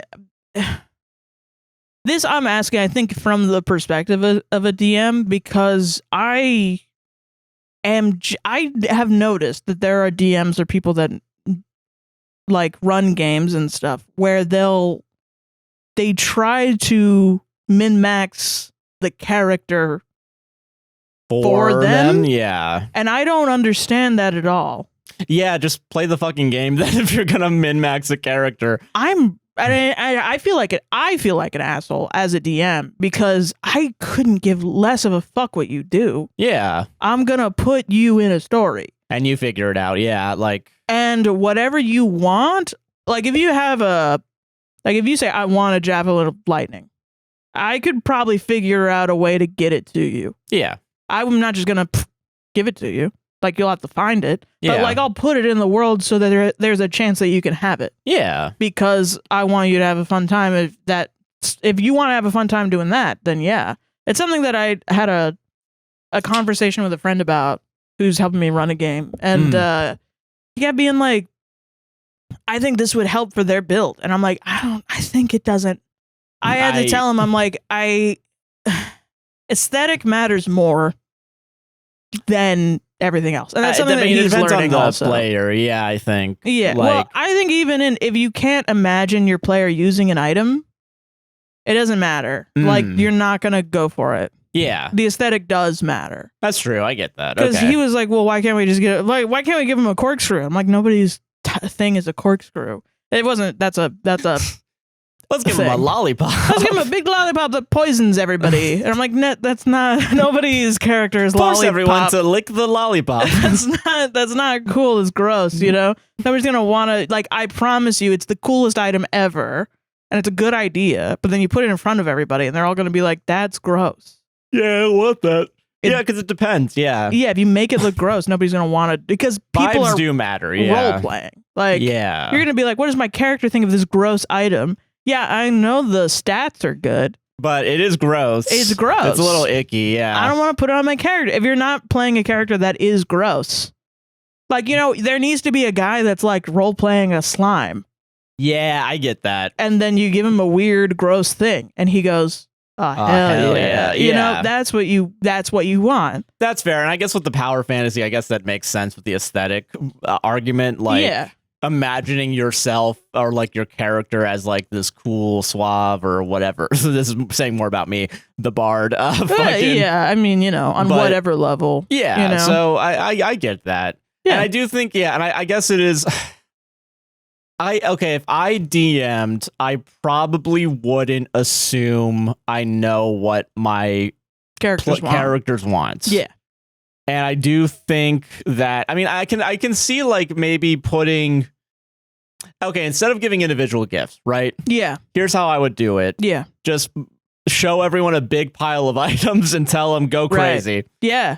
Go fucking crazy. Here's what I've made up. This is what you get. Or like, I think I'm more likely to be like, roll for it. Yeah. And I think that's fair. And you get what you roll and the dice decide. Yeah. And I think you can still make a decision whether or not you keep it or not. I don't, and because then it's like, it's one of those, it's weird because I think there are some DMs that struggle with the writer feeling of killing your baby. You know? Yeah, I get that. Is it your baby because you wrote it? And rejection sucks. Yeah. Like if it's someone. not fun. Yeah. And I don't think you're not appreciative of that too. I think that is wild. I think you recognize though that you wouldn't. It's not the best weapon for you, especially if you just love punching. You love punching. Yeah, you fucking love punching. All you've done is punch. I don't get why you need a javelin. Yeah. But okay, so then here's the opposition side because I read the opposition. comments. Okay. The opposition is. Yeah, but what if you deal with flying enemies? You're gonna get ganked. What if the sun explodes tomorrow? I don't fucking. So. What if I'm an orphan? Yeah. What if I'm a goddamn orphan? Yeah. I mean, yeah, sure, but also, aren't you in a fucking party with other people? That's yeah. Well, I mean, I guess it's like you could get separated, and then you could get flanked with a bunch of flying enemies. And I will say, from a DM's point of view. You write out the story, and then it's like, okay, do I have to then... I need to give this guy a ranged weapon so that he can get through the next part of the story, or do I change the story around this one guy? But that's a little punching? wild. Yeah. You know? This motherfucker won't stop punching. And I think that's where the divide is. It's more work on the DM, or... You just have to take what the DM gives you. Yeah, okay, that's fair. Yeah. Yeah, because I can even think of more work for a DM. I think you could... All right, here's how I would imagine, like, subtly telling your players, hey, maybe use a ranged weapon. Is like you start walking through the forest and you just see a bunch of fucking dead bodies with swords and, like, melee weapons. That's a really funny way to do it. Yeah, and it starts off like you walk like 10 feet, you see one, and then another 10 feet, it's like two, and it just like grows as you get closer. Like, oh shit, what fucking happened? Yeah. And then you also just see like fucking gunshots in them. Like also, just fucking like, and their weapons are completely clean or something. Yeah, exactly. Yeah, there you go. Like I investigated the corpse. Its weapons are clean. It's clean and not been used recently. Yeah, they've not been used at all. Yeah. They look completely new. But you'll be surprised at how, like, you could have the smartest motherfucker at your table, and then you try to give them little subtext, and they just go so dumb. You can say my name, Sarah. It's okay. It's everyone, Josh. It's not just you. It's everyone. It's my world, and everyone else is just living in it. Everyone gets dumb. It's like, yeah, that's fair. You know, and sometimes it just happens, and that's my vibe, and maybe that's mean. Yeah, no, I get that. Okay, you don't want the ranged weapon? Go ahead, you can sell it for money, and then later when you die by harpies or flying harpies or whatever, it's kind of like, okay, well, that's what's up. Roll another character, man. I don't know what you wanted. You could have had the javelin of lightning, but you didn't want it. Yeah. And I think this is something that I think is interesting because people will say player agency, all the way up until like this. And then it's like the DM did that work for you. But it's like the motherfucker's given 2,000 like mithril plate mail is expensive as fuck. That is pretty expensive, A javelin of lightning? Like, are you kidding me? And then some people are like, my thing, I was caught up on the, my decks. I thought that OP meant that their strength is not that high. And I was like, but you're a monk, so shouldn't your dex be high? Or isn't a javelin like wouldn't you be able, like, why can't you just talk to your DM and say, can I use strength for this instead? Or whichever one is best for you so that it'll be but I mean that doesn't count for the fact though that you get a bonus to punching and like being unarmed. Yeah, but it is like if you don't have a ranged weapon at all, might as well keep one, never use it, and then use it when you need it. That's fair. And if the DM's like, you're gonna die if you don't have a ranged weapon, then maybe that's just the DM. I think in general. Yeah. Okay, all of those are my D&D problems. Yeah. Like as a DM and thinking about, like, I can understand where the DM's coming from. I can understand where the player's coming from. Where I can't understand where the DM's coming from is not talking about it beforehand. Yeah. Bringing it up at Christmas. Yeah, your last one before the end of the year. Ending the session early. In a fit of rage. And then talking shit to someone else. And then them who then goes and yells at OP. Yeah, like, these are all pretty bad things to do. The other thing on the counterpoint that people are upset at OP for is bringing it up in the middle of the session. Which I just fully don't understand why you'd be mad at that. Like, maybe it'd sting a little bit. Like, it's not like a meal. It's not like you've made a meal and someone's like, can I have ketchup? Or I don't eat this. No, it's not like, even then I'm like, oh, I'm sorry. No, yeah. You want to order fucking chicken wings? I don't give a shit. Let's go. Yeah, do what you want to do. Shit. But that's the thing. It's like you have to kill your baby. You have to kill your ego. Sometimes you got to kill. Yeah, I get it. I don't know why in situations like this where we expect every performer ever to not have an ego at all. Yeah. If they made the Sistine Chapel, they are not allowed to enjoy getting their dick sucked ever. Never, ever. Not even in the privacy of their own home. If they're ever not humble, I gotta take them down a peg. I'm gonna fucking find them, yeah. But then every other motherfucker, the moment they get a chance to do anything creative, Cindy, can you make the party favors for the office birthday party? Yeah. Sure. Cindy, these look like shit. Well, fuck you. You do them. Cindy, it's a party favor. Yeah, it's a chill out. You're not fucking Picasso. Chill, dog. Why are we expecting every motherfucker that isn't an artist to have the most? And then we have to be like, but Cindy's just like that. Why can't we say that to the real motherfucking artists? Yeah. And I'm not talking about me. I'm not talking about me. I'm just saying, I don't know, maybe sometimes an artist gets to be a little freak. As long as they're not hurting anybody. Yeah. Just let them be a little freak. Yeah. But we gotta tiptoe around every motherfucker's egos when they're like they're like an accountant. That's their job. Yeah. Hey, you fucked up these numbers. That's fine. What the hell? You can't say that to me. But it's true. You did. That's rude. And this is where I realize I'm autistic. Why is everything rude? Why can't we just say what we want and just be like 1 + 1 = 2? Why do we have to put all the flowery words around it? No. Just say what you fucking want. I don't care. Please tell me that my shit tastes bad. And then later, I mean, I can't remember the last time I was upset that somebody said that what I did was bad. Like, remember when I made those shitty ass nachos last week? Oh, yeah. They were so bad. I wasn't into them. It was really bad. And you were like tiptoeing around saying that you hated them. You did not eat them. And I was like, are you okay? I did take off all the olives and all the tomatoes. All of it. And then I just had the meat cheese parts of it.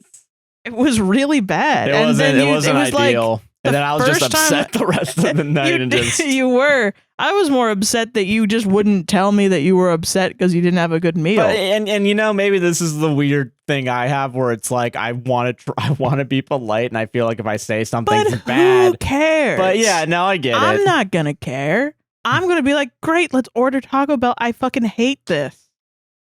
I'm not having a good time either. But I'm eating it because... No, let's suffer together. Like, I don't want you to suffer. You know what I mean? No, I get it. That's just so wild to me. I don't know why people would rather... Like, why is it the nicest thing ever to suffer silently for somebody else? For the same reason Jesus died on the cross. In God's house? In God's house, yeah. With the lights on? The lights on, yeah. Fucking... I don't know. It's so stupid. It's just a little silly, yeah. We don't need to do a little dance. Just tell me what you want. And that's what a lot of other people said. Yeah, I get it. Where at session 0, give them a list of items, or let them, if they know D&D, give you a list of items that they want. Yeah, I think that's fair. I think it's a good compromise. Because I feel like if you ask someone, hey, what type of gift would you like? You know, if you're going into it, like, I think that's fair. And, like, I don't know. Hey, what's your favorite place you like to get gift cards to? Like, I used to be the person that was like, I like the surprise and the thought. Fuck that. Fuck that. I'm gonna be honest, it's so much baller to just get what people ask for. You literally told me what you want. I'm fully on your side this year. It's been like a little inch every year you've convinced me. I'm just like, you fucking tell me what you want, all right? Yeah. I'm not fucking... You tell me what you want, and I'll get it. And it's like, that's so much easier, because everything else is so fucking hard. I feel that, yeah. I will say, it does suck, because I know exactly what you want, and I did look at it today to get it, and it's going to come after Christmas, so I'm sorry. No, it's okay. But I'm also probably going to wait until Monday to get it, so that way I for sure have money in my account. But But I do want... I'm going to... I literally don't care. Sorry to air my own dirty laundry out on my own show, but... Well, it's either, I guess, in terms of gifts, it's either I get you tell me what you want, and I get you what you want. Now, this is the way I think about it every year. Or I'm going to get you a shitty gift I give everyone. And it's like... And it's not shitty, it's like mid. No, But it's like not your favorite thing. Yeah. So you're going to have a mid experience. You know? Yeah, that's fair. And you don't want to have a mid experience during a time where you're supposed to be getting gifts, I want to give you a nice experience, but you refuse. So now you get the minimum amount. I'm quiet quitting Christmas. A humbug. Humbug, parentheses, bitch. quiet quitting Christmas. There we go. Yeah. Yeah, I agree with that, though. I agree with that. Yeah. Solved it? Solved it. Hell yeah. I'm just thinking of the smiling friends. It's a little thing of me, Alan. That was a good The Boss impression. Yeah. Oh, this is my history, not my saved. Oh my God. I was looking at it like, why do I have so many fucking stories in here?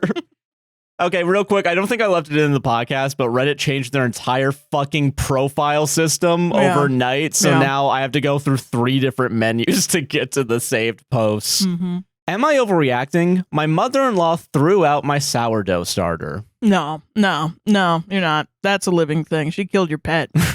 That's a pet. I had a sourdough starter that was about 7 years old and was taken from a discard of my grandmother's starter, so it's old and sentimental. It should be tried for murder, neglect. I've kept it alive through some really tough times for me.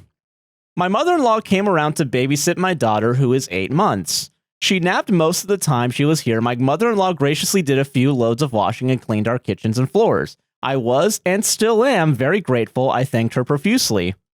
Once my mother-in-law had left, I noticed the starter jar had been cleaned. I checked around hoping she'd maybe fed it and put it in a clean jar. Oh, God. This wasn't the case. I didn't expect this to be the case, as she doesn't bake and doesn't really have any idea how bread is made. Okay. My husband got home from work and I told him I needed a few minutes. I went to our room and had a big cry. No. I was mourning the starter as it was the last tangible part of my grandmother I had. Oh, no. I didn't contact my mother-in-law about it, but I needed to get it out. My husband said I was being very dramatic over what is just flour and water. I think you should be allowed to murder one person in your life. I think you should give me directions to your house so I can punch him with my fists. I don't think I'm overreacting, but my husband has made me second guess myself. Update. Actually, I don't know if the update was here when I read this. Oh. Thank you, everyone, for the comments. My husband is getting a lot of well-deserved snark. Good. After I called him out on being an arse, he did apologize and take the baby out so I could have some time to myself. Oh. He returned home with some starter from his friend's wife, who he remembered I gave some to a few years ago. It's alive! And a 5-kilogram bag of my favorite flour. Oh, nice. Oh, what a king. To my horror, oh no, he called his mom to explain what happened, and she was very apologetic as expected. Oh, good. She's turned up here, not unexpected. She was invited this morning. She killed it again. I'm finishing the job. It comes from the shotgun to shoot the jar. Just fucking. It's like sourdough in a jar. All right. Okay. Okay, she turned up here not unexpected. She was invited this morning with 2, quote, nice jars with labels. So you can display the starter. I'm happy to have some of the starter back. Still a little sad it's not been in my care the last 2 years. My husband has been a lot more understanding and comforting of this since. That's a really good ending. That's a good ending. Okay. I was worried for 10 seconds. Yeah. It's a bit like, okay, that's how you apologize. That's dude. That's honestly a masterclass apologizing. Great apology. Yeah.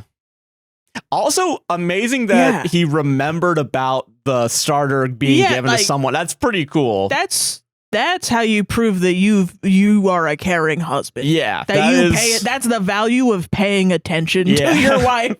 Is oh shit, hold on. I think I can do an operation. My mom fucked up. All right, hold on. I got you, fam. Okay. Listen, yeah. I'm gonna you can criticize a little bit. You can out me. It's fine. No. Why? For what? I don't do starter. Being a bad boyfriend. For being I don't even know what you're talking about. Fucking I just thought that's where this is going. I'm ready. Let's do this. It's great that the husband apologized. Yeah. I find it really weird that he said that she's being dramatic. That is a little weird that it happened at the beginning. What? I mean, I don't know. I think my initial reaction, I'm having whiplash. So I'm like, let me work through it, right? Yeah, let's work for these emotions because there's a lot going on. Yeah. Before the update, I was like, why the fuck is your husband being crazy? Like, what the hell? If you excuse yourself into another room to cry, is that dramatic? I don't think that's dramatic. You're trying to hide your feelings, man. Yeah, I guess I feel like instead of me being like, "Fucking, why are you going in the other room?" I'd be like, "Hey, what's going on?" And maybe that happened after the fact. I don't know. Maybe no. She said it. Went to the room. Okay, yeah, you're right. Yeah, and so like. I don't know. I think anytime you're trying to conceal your emotions, my response is, why do I make my wife feel like she has to hide emotions from me? Is my first thought. And like, it's great that he apologized. Once again, I think the best apology we've ever seen on the show. Merry Christmas, one and all. But like, it's like... I don't know. That's weird. I don't know. I really don't like it when people call their partner dramatic. No, that's a really harsh word. It never comes up in our lives at all. And I don't. I mean, maybe people are dramatic. I don't know. I've never dated. You're not dramatic. I don't think you're dramatic either. I don't think I am. Of the two masks, I would say you're comedic. So yeah. Thank you. Yeah, I would say the same for you. I'll be here all week. But yeah, no, so I'm always like, why would you say that? Don't fucking say that. But then it's also like, I can see somebody like, but only in like, Everybody Loves Raymond. Yeah, like his mom dramatic, being like, no, I'm okay. Like so loud. Like that is a way that I could see that happening, but she's also a character. Yeah. She's a caricature of a overbearing Italian mother. Yeah. So Like, Yeah, I think I can't imagine that real person. But maybe they do. Yeah, no, and I mean, there's probably an extent to like art imitating life and life imitating art, yeah, right? for sure. But like, dramatic. I think that was weird, but then he made up for it, so that's great. Yeah, I would watch that. I would be like, if you do that again, I'm gonna punch you. I think, I'm thinking of people that I've known in general. If I were to call anyone dramatic, it'd maybe be like 1 or 2 people tops. But even then, like, and even those then, people that I think you're thinking of were teenagers. Yeah, no, and that's like, this was like when I was a teenager. Yeah, so like when I went to film school dramatic. And like I was working with adults. Yeah, no, they were not. Some of them, they're artists also. Yeah, so it's like, okay, yeah, you're supposed to be. So a little bit, yeah. You know? But I can't think of really. Yeah. And even then, when I think of teenage self, I'm like, that's still not fair to them. And I don't think. That's what I'm saying. Yeah. Like, I've known for sure people that are dramatic, like drama people and stuff. Yeah, but also like the literal acting that's word. Your job. Yeah. I get why you're like that. Yeah. Yeah. I'm not. It's kind of whatever. As long as you can be real, that's whatever. Yeah. But it sounds like OP could, because the instinct to be like, it's not a big deal, I'm going to go have a cry. Plus, also, it's very, like, I want to validate OP. Like, yeah, no, yeah. That's rough. 7 years. I mean, that's a commitment, man. And the last, some people have sourdough starter, or like that they someone said that apparently, someone apparently had a sourdough starter from his, like, the Mayflower, and then someone tossed it, shit. I think. What the fuck? And I will say, people have thankfully said, and I think they also were like, I mean, I made a new sourdough and it tasted exactly the same. So it's not, but it is the sentimental value, I think, that is important. Yeah. That being said, it sucks that you didn't have it for the last 2 years, but like, it's still from alive. The same, like, that's really cool. Yeah, that's pretty crazy. Yeah. Like, I know one of the chefs from Bon Appetit, before Bon Appetit exploded and fired everybody. I think I forgot. Let's be imploded. Yeah. Name. Yeah. But she said that in her family, they had a yogurt that had been passed down like from multiple generations. Wow, really? And like, I don't know, man, that's some serious shit. I was thinking like maybe not like the mother-in-law's NTA, if there's no label and she doesn't know. Yeah. It's kind of like whatevs. Really, the only person I think is a little bit the asshole is the husband for diminishing the wife. Yeah. But I can see that that's an easy mistake to make. I'm just like, it's not a mistake if you're not saying that shit on the reg. Yeah. You know what I mean? You don't end up accidentally being like, my wife's just being dramatic. I don't know what this broad's talking about. Yeah. I don't know. Yeah. I mean, it's a little harder, I guess, to stop every time something happens and be like, are you okay? I guess, but yeah, like, I don't know. It's worth it. Yeah. Damn, man. Yeah. Solved it. Solved it, though, yeah. Hell yeah. Hell yeah. I'm glad, though, that there's a good ending. Yeah, it's always nice to have a good ending. Yeah. Especially when you said at the beginning, it's all gonna be bah humbug.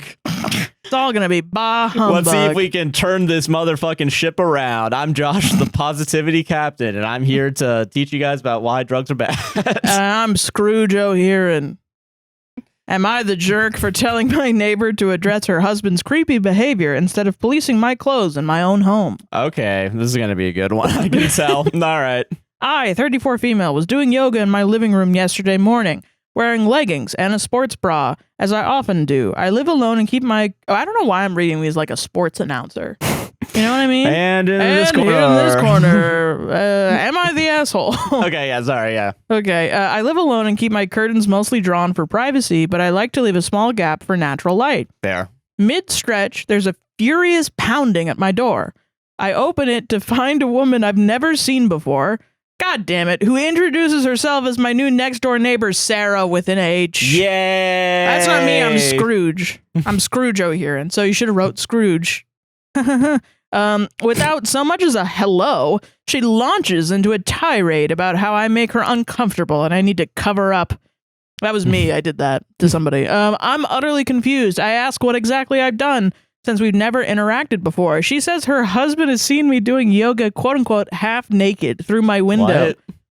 through my window, and it's inappropriate. I glance down at my outfit, standard workout gear, nothing scandalous. I tell her I'm not sure why her husband is staring into my windows. Yeah, I think that's the main problem here. That's what I would think, yeah. But that sounds like an issue she needs to take up with him, not me.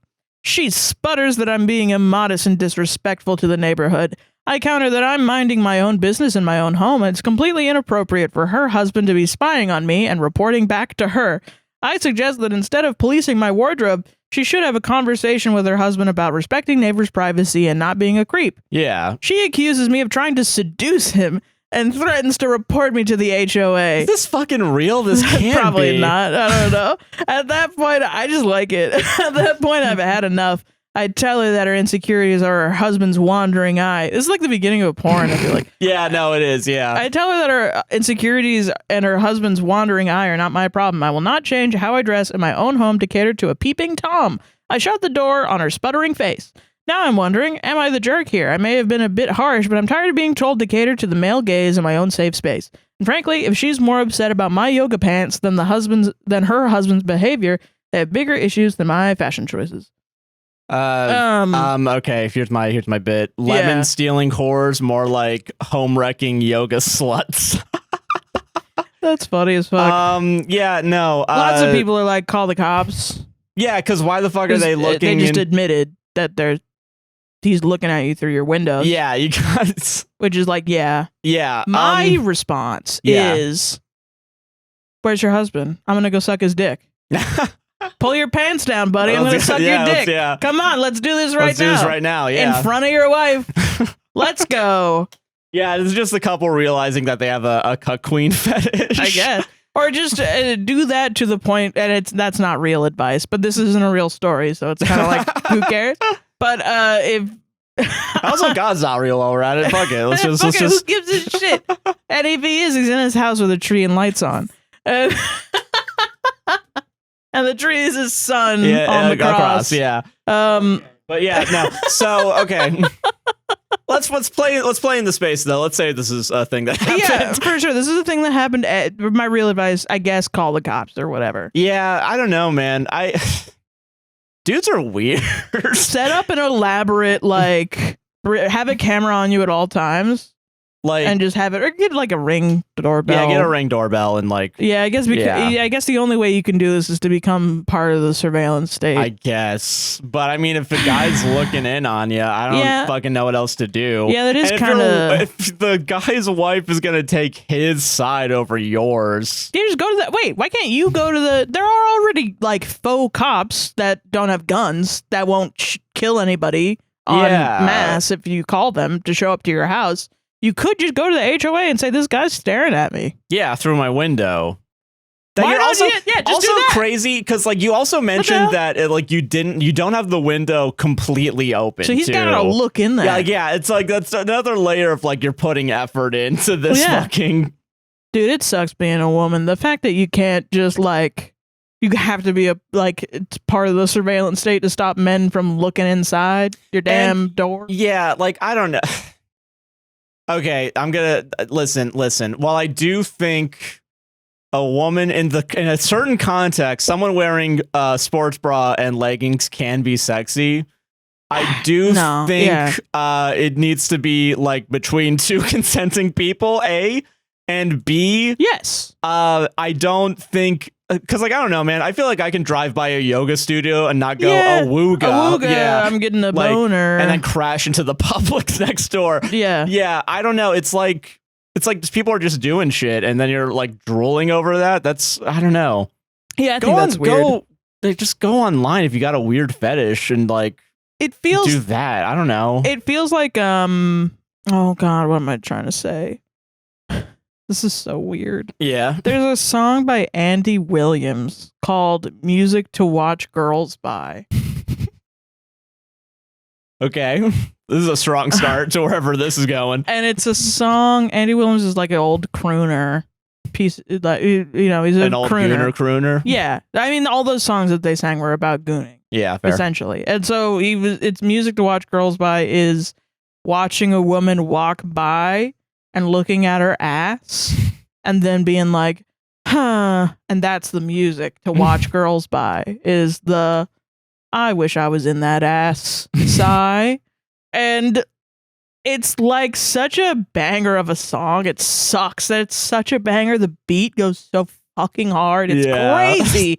But it's also like, I listen to it sometimes and I'm like, while you're outside walking and looking at women's asses. No, I mean, no. But I just am like, damn, like, we don't be doing that shit anymore. Like, I worked with people that would do that, where they would, like, women would walk by and they would just walk by and be like, whoa, holy shit, whoa, that's an ass. Bazinga. It was crazy. It was like, no, I bet, yeah. Like, multiple times we had to be like, you're a child. Like, you're being a child. Yes. But yeah, that was always the response. It wasn't like, fuck her. I'm sure some pick me that worked with us was probably like, she shouldn't dress like that. It's just stupid though. Yeah. Like, fucking control yourself, man. Yeah, like, come on. Yeah. It just means to me that you don't get laid. Yeah. If you're that gooned up, yeah. Or if you're that gooned up, you've been gooning a little bit too hard, a little too close to the sun. You've been gooning too close to the sun, and now you're a criminal. Yes, that's crazy. Yeah. You've broken You're gonna commit a crime at some point, and there's you should stop edging. You should. Yeah, and to make it serious, it's like rape culture. For sure. It's making women. I feel like most of it is a power of, I want to make that woman, because she's attractive and because she's confident and walking around and taking care of her body. You gotta like lower the confidence or like bring them down a peg or something like that. Yeah, I have to make her, and all the men in the room have to make her feel like she can't be confident. Only. Yeah, no, yeah. She can't also be an individual. Yeah, she can't be a person. She is an object of male desire. Yeah, and it's like, I'm attracted to women, but I'm not trying to make women. You're definitely not. The least attractive thing you could do is make a woman feel unsafe. Yeah. All right. Well, speaking of gooning, I gotta goon into the bathroom. Go on to the bathroom. Go on to the next door. Fucking whatever. That's such a good joke, dude. Speaking of gooning, I have to goo into the bathroom. That's like a perfect, like, Tim Robinson-esque joke, man. I don't know what I'm doing, man. I genuinely think I killed off half my brain cells watching that fucking movie. That Kirk Cameron movie, I forgot what the word dubstep was when I was trying to write during the movie. Solved it? I was like, dubstep, and then once you said it was in 2014, I was like, oh. Yeah. So what was the rap like? Like Kendrick Lamar? No. It was like the first rap song ever made. I've been praying about something. All right. Real quick on the Baker story, real quick. Yeah. The first comment does feel like victim blaming real quick. Oh, yeah? Not overreacting, but as a baker myself, I always keep a backup stored in the freezer in case of such incidents. Bully for you, man. I'm a good person. I'm a good baker. How about maybe next time you don't be a fucking idiot? Maybe you won't lose your starter. Whatever. Just clone your baby. Oh, your dog died? Just clone it. Clone him, yeah. Spend $30,000. That's crazy. People can do that now. Yeah, that's wild. All right, so I'm going to say trigger warning for body image issues. Okay. Am I the asshole for using bullying to combat my significant other's body image issues? Right. Thinking emoji. I'm not adding that in. There's a thinking emoji in the title. This is where we're at in society, y'all. I'm thinking about it. Curious. Soflo Antonio and the irreparable damage he's done on society. Yeah. Yeah. Male, female, 30-30, with child, together 5 years, stable and happy for context. I love that you did that all so quick. Get this shit over. Stuck in my brain. That's the way to do it. Let's get this shit over and done with. They play the guitar on the MTV. So it's really simple. I've got a radical idea that I've kind of started subtly trying, and I've seen moderate success in the short term. I don't know if it's going to work out well in the long run, though, and I'm kind of nervous about it. But every time she gets onto a kick where I've noticed more than 2 or 3 negative statements about her own body or feelings of bloating or retaining water, I make it a point within the same time of these swings to start slipping in subtle little hints of bullying in the opposite direction. Always playfully, of course. You admit that it's bullying. I was going to say, yeah, dog, it's bullying. Yeah. You've created a new thing, and that's bullying. It It's started called with like bullying, and all the kids are doing it. they are, yes, on TikTok at me. No, I'm joking. No, I'm like, wow, okay, cool. But I really feel like even though I'm being an asshole in the moment, I do notice that she has fewer days of this line of thinking in a row, but also more confident after, and it seems like the time period between one of these events or cycles is getting longer. I don't know if I'm helping or if she's retreating. I know everyone likes details/examples, so here is one. Her, parentheses, this is a play. Yeah, this is like a stage play. Parentheses, starts dropping hints this week that she needs to skip meals, go on a diet, work out more, lose weight in general. Okay, show, don't tell. Yeah. You need to write that in the dialogue. Just criticism for your play. Fair. Yeah. Me, an unrelated exchange, and she's being playfully bratty. Dude, you better chill before you figure it out. Her, what? Me, the find out to all your fucking around, lol. Her, what's that supposed to mean, lol? Me, it means I'm going to launch you through the air when I get home, string bean, lamau. Her, what the fuck, I'm too big for all that, lamau. Me, the figure out comes after the first spin when I eat you like a frisbee off the roof, followed by my best impression of a Donkey Kong victory dance, lamau. And that's the end of the post. So that's our example, everybody. You're 30? You're 30 and you talk like a like and I checked an alpha? Like an alpha kid? You're 30? And I checked it for AI and it wasn't AI. You might be surprised to hear You were born this. in 1995? You were born in 19. You're my peer. Yeah, you're 2 years. Yeah, you're 2 years behind. You're 30. And I'm 4 years behind. Hey. I mean, it's no Am I right, Zoomers? Whatever. Let's go. I don't know. You write like you're 21 or something. And you just found out about bullying? You're 30 years? Guys, I found this new thing. You've been alive for 3 decades. Yeah, what life are you living? Okay, I'm going to get over this. We're not going to talk about that anymore because I'm sure it's annoying for some people. But like, okay, I don't know. Your silence is fucking deafening on this one. I mean, maybe I'm too like, it's not what I thought it was, man. I thought it was going to be like, yeah, you're fat as fuck. Lose fucking weight, no, idiot. It's on the opposite it's like, end. you're so tiny. Yeah. Okay. Still weird.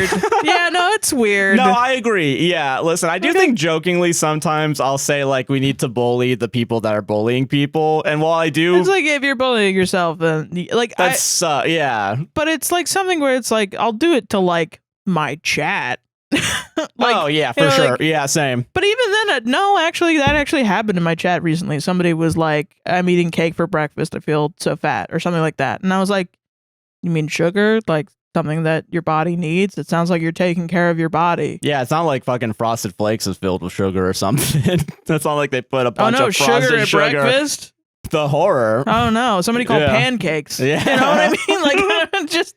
And I get like, that. Yeah, and it was awesome because then the chat was like, Sarah, you're supposed to bully me. You're supposed to be mean to me. You're not supposed to be nice to me. And I'm like, well, too fucking bad. You gotta be nice. Yeah. Which I feel like when I think of reverse bullying, that's the image I have in my head. Yeah, it's like you're not really trying to be like I'm bullying. And you're using the harsh language in I guess a positive direction. But yeah. And that's how I normally talk anyway. Yeah. If I was like really worried that you had an issue, I would not be speaking to you that way. Yeah, I would actually be like, hey. I would be like, Josh, what's going on? Yeah, I would. Are you okay? Yeah. I care about you. I feel like if you started saying stuff that was like, like indicative of some sort of like potential eating disorder, I would be like, sit me down. Hey, like, are you what's okay? Going on? Yeah, like, how are you feeling? Yeah, like a couple days ago, I've been playing the video game Shadows of Doubt essentially nonstop from when I wake up to when I go to bed. Yeah. Sometimes skipping meals. And Josh was like, you depressed, bitch? Yeah, are you okay? And I was like, well, I'm just tired. And then I woke up the next day and we didn't have internet and I cried into my pillow and I was like, yeah, I guess I'm depressed. That day was today. That day was today. It got figured out though, so everything's fine. Yeah. But it's like, I'm sure it's fine in like a one-off, but I don't think you can do it long term.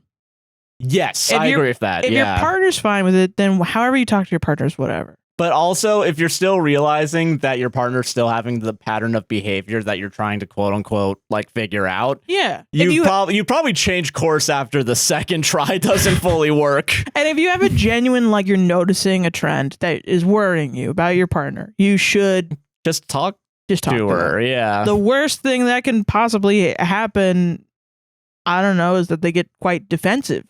But it's like you're at least showing them that you care about them. Like you have concern and like you're thinking about them. Yeah. And it's lots of people that deal with like loved ones that have like addiction issues or like other issues deal with this. And it's hard. No, it can be rough, especially if there's an active pushback to like what you feel as though is like trying to be open and like trying to help.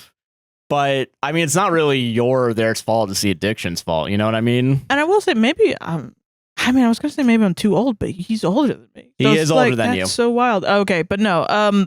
Would you describe to me? I'm gonna eat your ass and then do a Donkey Kong epic Fortnite dance. I mean, I think that's funny. I think we both have a healthy amount of irony that you wouldn't even see it. It's so crazy. Yeah, that you wouldn't even see it as bullying. I honestly, I kind of agree with. Yeah, and I think this person's also like the partner is like, what the fuck are you talking about? Like, what are you saying? You're just being weird. That's the part that's weird to me is that I don't fully get it.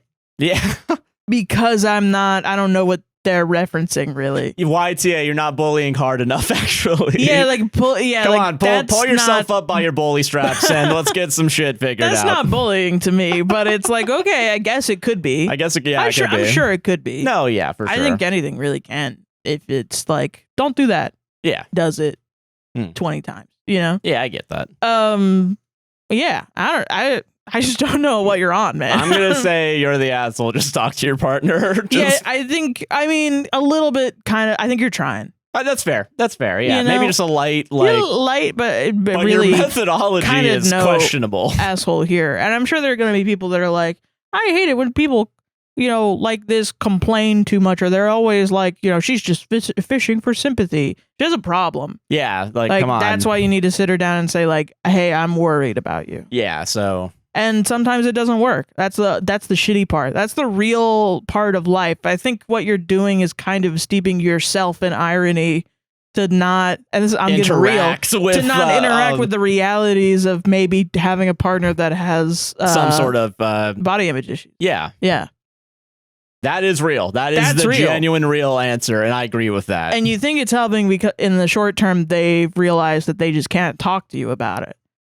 Yeah, and even so you're just making it not your problem. And I will say, being a comedian, I guess, where I feel like comedians excel at this, like using humor to like hide behind genuine like bad shit. You know what I mean? Yeah, but I think also the comedians I respect are the ones that don't hide. That's where I was going with. Yeah, but like able to still differentiate and take on issues. Yeah. Like, and I mean, I love them. I'm going to talk about them all the time. Reddit on Wiki. I love when we collab with them and we pivot to realness. Yeah, they are. Yeah, when they pivot to realness, it's a very easy. It's so easy. It's really nice. Yeah. And that's how you know that they're like genuinely like well-adjusted individuals. And it's like, oh, thank God. Oh, thank God. I'm not alone. I'm not alone. My God, I'm with a group of people that are sane. Yeah. I'm joking, yeah. The judges. No, I'm joking. But there's room for the judges. Wacky comedy, too. Yeah, I agree with that, yeah. They're going to be like, what? They're going to have us on. They're never going to have us on ever again. But they learned their lesson. If they do, I'm hoping it's because we've talked about them enough that they can do another keep the judge's name out of your fucking mouth segment. Yeah. And they'll be playing this right now. Yeah. Hi, future Judgy Sarah. Schmudgies, you know what I'm saying? Schmudgies, you know what I'm saying? They'll be like, you think we're just wacky comedy? We're speaking truth to fucking power. Yeah. And I'll be like, okay. I will say the funniest part about this is that the one podcast I do have an issue with, I've only kind of recently came out on stream talking about, but also never talk about on this show. No, I've never even thinking about them. Yeah. Yeah, but I'm thinking about them on a constant loop because they live rent free in my head. Josh is filled with spite. Yeah. But I think OP has his intentions in the right place as long as it's not to avoid the issue. Yeah, I agree with that. Yeah. And even then it's like, I get why you would. Yeah. Because you are not taught to attack your problems head on, really. It's not, It's a system of patriarchy, or a symptom of patriarchy, Yeah. Solved it? Nice. It reminds me of this other story I didn't choose because it was way too long. Oh, no, that's fair. But it was like, it really made me think like every single person on the planet should have a phase of their life where they listen to every single The Cure song. I genuinely believe that, because it's like, if this guy, it was like this guy like helped his friend cheat on his, or he helped his friend get back with his friend's partner. He like drove his friend to his ex's place so they could get back together after his friend cheated on his ex. Oh. And then OP was like, I don't want to be with you anymore because you helped somebody else cheat. Yeah. And he was like, I didn't even fucking do anything. I didn't do nothing. While driving the car. Yeah. He was driving. Yes. He was driving and high at the same time as he was having this conversation. Was he the guy from the rehearsal the first season? Maybe. I don't know, honestly. But he was like, dude, what the fuck? I don't care. Like, what the hell? You're crazy. You're crazy for this. I didn't even do anything. What's wrong with you? And she was like, she was being nice because she wanted him to get home safe. Yeah. And that's what people were like, they're like, why did you keep responding? And it's because, why did you do all I don't this? know, maybe you don't want someone to die. Yeah. And she was like, my mother was like a social worker, negotiator person. So I know what to do in the situation. I didn't want there to be an accident. Exactly. And I was like, fucking mad props. A. But B, I was like, this dude is just having a boys don't cry moment. And he needs to put that on and needs to turn his phone off. Yeah, and just put it in the glove box and drive home and cry. Yeah. Listening to Boys Don't Cry and just have a vibe. Every single person needs to have just like more boys. More boys need to listen to Boys Don't Cry. Yeah. And then afterwards, you listen to You Get What You Give by the New Radicals, and then you can finally you get the foundation for a better life. Oh, man. Dude, I'm so interested in what everybody's like breakup song is. This is the 11th comment you should leave underneath. Yeah, what's your favorite? Yeah. What's your favorite breakup song? Because I knew a guy whose breakup song was Let It Be by the Beatles. And sometimes I just think about what that guy's up to. The guy who only read the title of the song. No, he would listen to the whole thing, cried to the whole thing. Jeez, man. And I'm like, I don't know if anyone's cried to this song like this. This is like a really famous song, too. Like, you are a new person. Yeah. Like, wow. Okay. Gosh. But yeah. We got an hour 16 left on the cameras. Good thing, because this one's short as fuck. Yay! This is from r/overheard Crappy Parenting. Let's go, gamers. The title is Crappy Parenting. That's it. Oh, okay, gotcha. I was going into a Starbucks at the same time a woman and young boy were coming out. The boy stood there and held the door for me. I thought, how nice, and said thank you. As the door was closing, I heard the woman say, "It's not your job to hold the door for her." What? Wow. Yeah, wow. That's the whole thing. Fuck? That's the whole post. I want my son to grow up to be a piece of shit, personally. Don't do that again. Don't ever give anyone the time of fucking day. Don't fucking be polite. No. Yeah. What the hell? I don't know. I'm okay. Are you a door holder? Because I'm a door holder. Yes. Yeah. And I'm gonna be honest. I've seen so many people go from like mild discontent to like mild content for like. Oh yeah. I'm sorry. Someone opened the fucking door for me. Oh my God. Excuse me? Like, whatever. I will say I used to be a door holder so hard. I used to hold the door open for people when they were like a mile and a half away. Oh, okay. See. And I feel bad now looking back on it. Yeah. But also, because it is like you're forcing them to run there. Yeah. And I'm like, no. You can just wait. Take your time. Yeah. No, I'm chilling. I'm just going to sit here and I'm going to look at you. Yeah. Yeah. Where you at? Come on. Let's go. Doors for you. No, you don't have to come on. I'm just standing here. I ain't got nothing. Nowhere to be. AC's nice in here is all I'm saying. It's great. I got time right now. Let's go. I think it's also because as a musician, we all are carrying a lot of shit. So then someone's like the door holder, I assume. Like, it just feels bad to like somebody's carrying a double bass and they're walking slow behind you. So they're like 2.5 miles away. And you get there and you only have like a tiny little viola case. You might as well at least try to like, I don't know, find a way to keep the door open. Yeah. Like, damn, like, I don't know, man. What if you're a fucking harpist? Yeah, True. I don't know, dude. You gotta wheel that shit over here. Yeah, I don't know. If you're using a fucking U-Haul dolly, I think, you might need a little bit of help. You're carrying motherfucking pianos. You got two people. No, they don't do that. But that'd be funny as fuck. Flipping the piano sideways to go through the door. Yeah. I'm sure maybe. Probably has happened. Yeah. Mm-hmm. No, I feel that. I will say, I think I'm a door holder too much of the time in the sense of like, but it feels wrong if I don't do this. Yeah. Like if 10 people are all there going through the door, even if someone's like maybe 10 feet away, I'll still leave the door open for them. So I think the longest I've held a door open was maybe like 15 seconds. No, I've held a door open for I probably held it longer. Time. I mean, held it for people that were right next to me. Like the amount of people that can go through a Wawa door in 15 seconds. You've never been to the fucking Olive Garden, dude? That is true. We have got, Olive Garden is kind of its own beast. You're not wrong about that. The door holding on an Olive Garden is like the master tier of door. Yeah, it's holding. the Olympics. Yeah, because it's of door holding open politeness rhetoric. Like, what do? There's two of them. There's two double doors. Yeah. So 4. There's 20 people waiting inside the waiting room. There's 4 people at the desk. There's 10 people outside. Everyone's coming in and out. You never know if they're going to come out and sit. They're yelling at their friend, and their friend's got the thing that's the buzzer, and then you gotta like, can you take the buzzer out? And then you have to ask the hostess, and then the hostess is like, oh, come back in. And I'm like sitting here like a fucker, like an idiot. Yeah, like. But I think we went to the Olive Garden so much as a kid. Yeah, and that I think I don't care. No, that's fair. Yeah, come in, come out. I don't give a fuck. Yeah, when you hear your family. Yeah. Yeah. I will say, okay, quick question now. I've learned this strat if I have my hands full. Mm-hmm. It's gonna sound worse than it is. Do you ever kick a door open?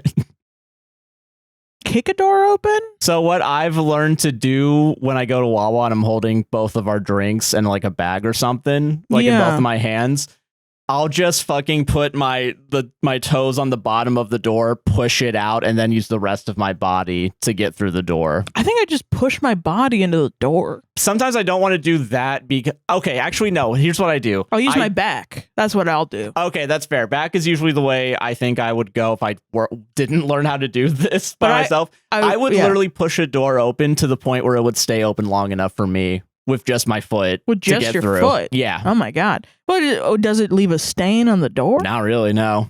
Oh, well, because you wear Crocs also. Yeah. Well, also, I think doors are supposed to be like that, weirdly. Depends, I guess, on what type of door. Yeah, I think some doors do have like a foot pedal. And I say that too because I know the Wawa bathroom doors, they've tried to, instead of...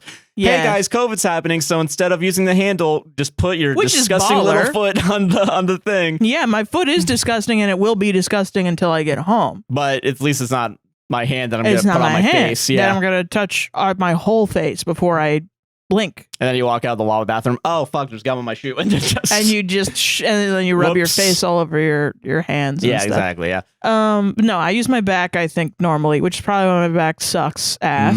Yeah. But also another thing, I got a big booty. Oh yeah, so that's a huge booty, dude. So you got that cushion, gigantic. So I don't feel it. I don't feel any of it. I'm just like, just shoving my body at items. Yeah, that's fair. Yeah. All right. Yeah. But yeah, I think a lot of times I'm always thinking about the machinations of what kind of handle is it? Do I put my elbow down on it? Am I carrying stuff? I get that. What am I going to push with? Do I push with my shoulder? Is that right? Yeah. I will say advanced door holding is when you think no one's there, you see someone, and then you fucking save it with your foot. Oh my God, I feel like a fucking hero when I do that. Fucking have your foot on the door the whole time so they can get through, Can you imagine not thinking about any of this? This is like mostly what I think about. Yeah, I think this parent's bad. Bad parent. I don't think they should have kids. You teach your kid to do this not because it's polite, because they spend most of their time thinking about the geometry and the calculus of opening doors. Make your kids smart. They stop thinking about crime. Yeah, exactly. No. Door. Door. Door. Okay, all right. Dare opening obtuse rectangles. There we go. Doors are really easy to open. Yeah. Solved it. We got to open doors. Opening doors to new opportunities with Door.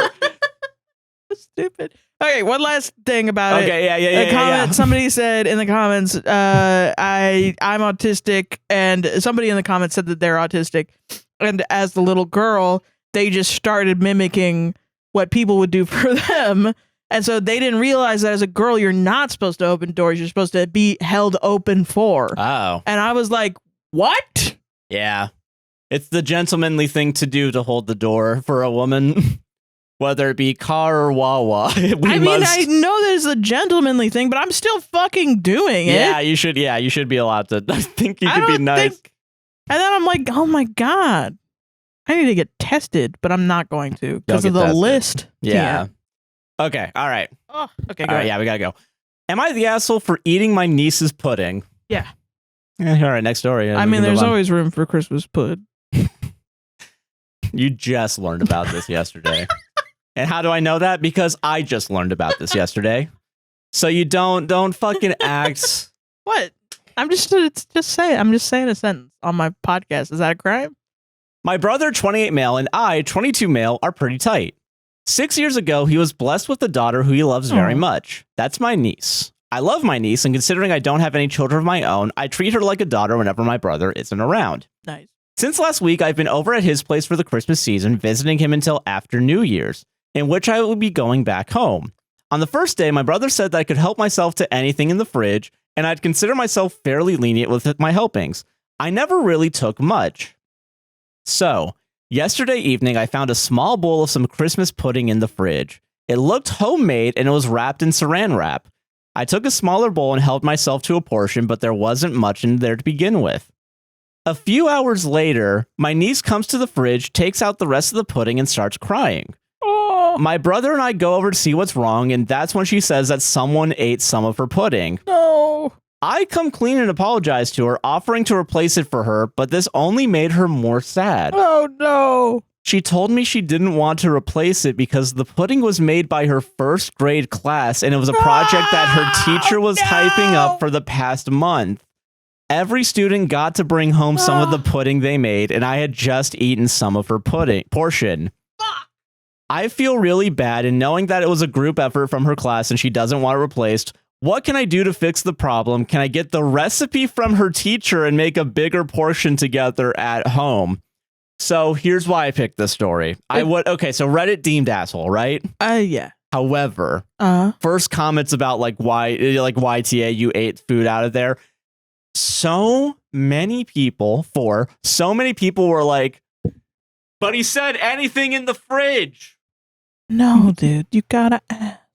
You gotta ask a little bit. I think.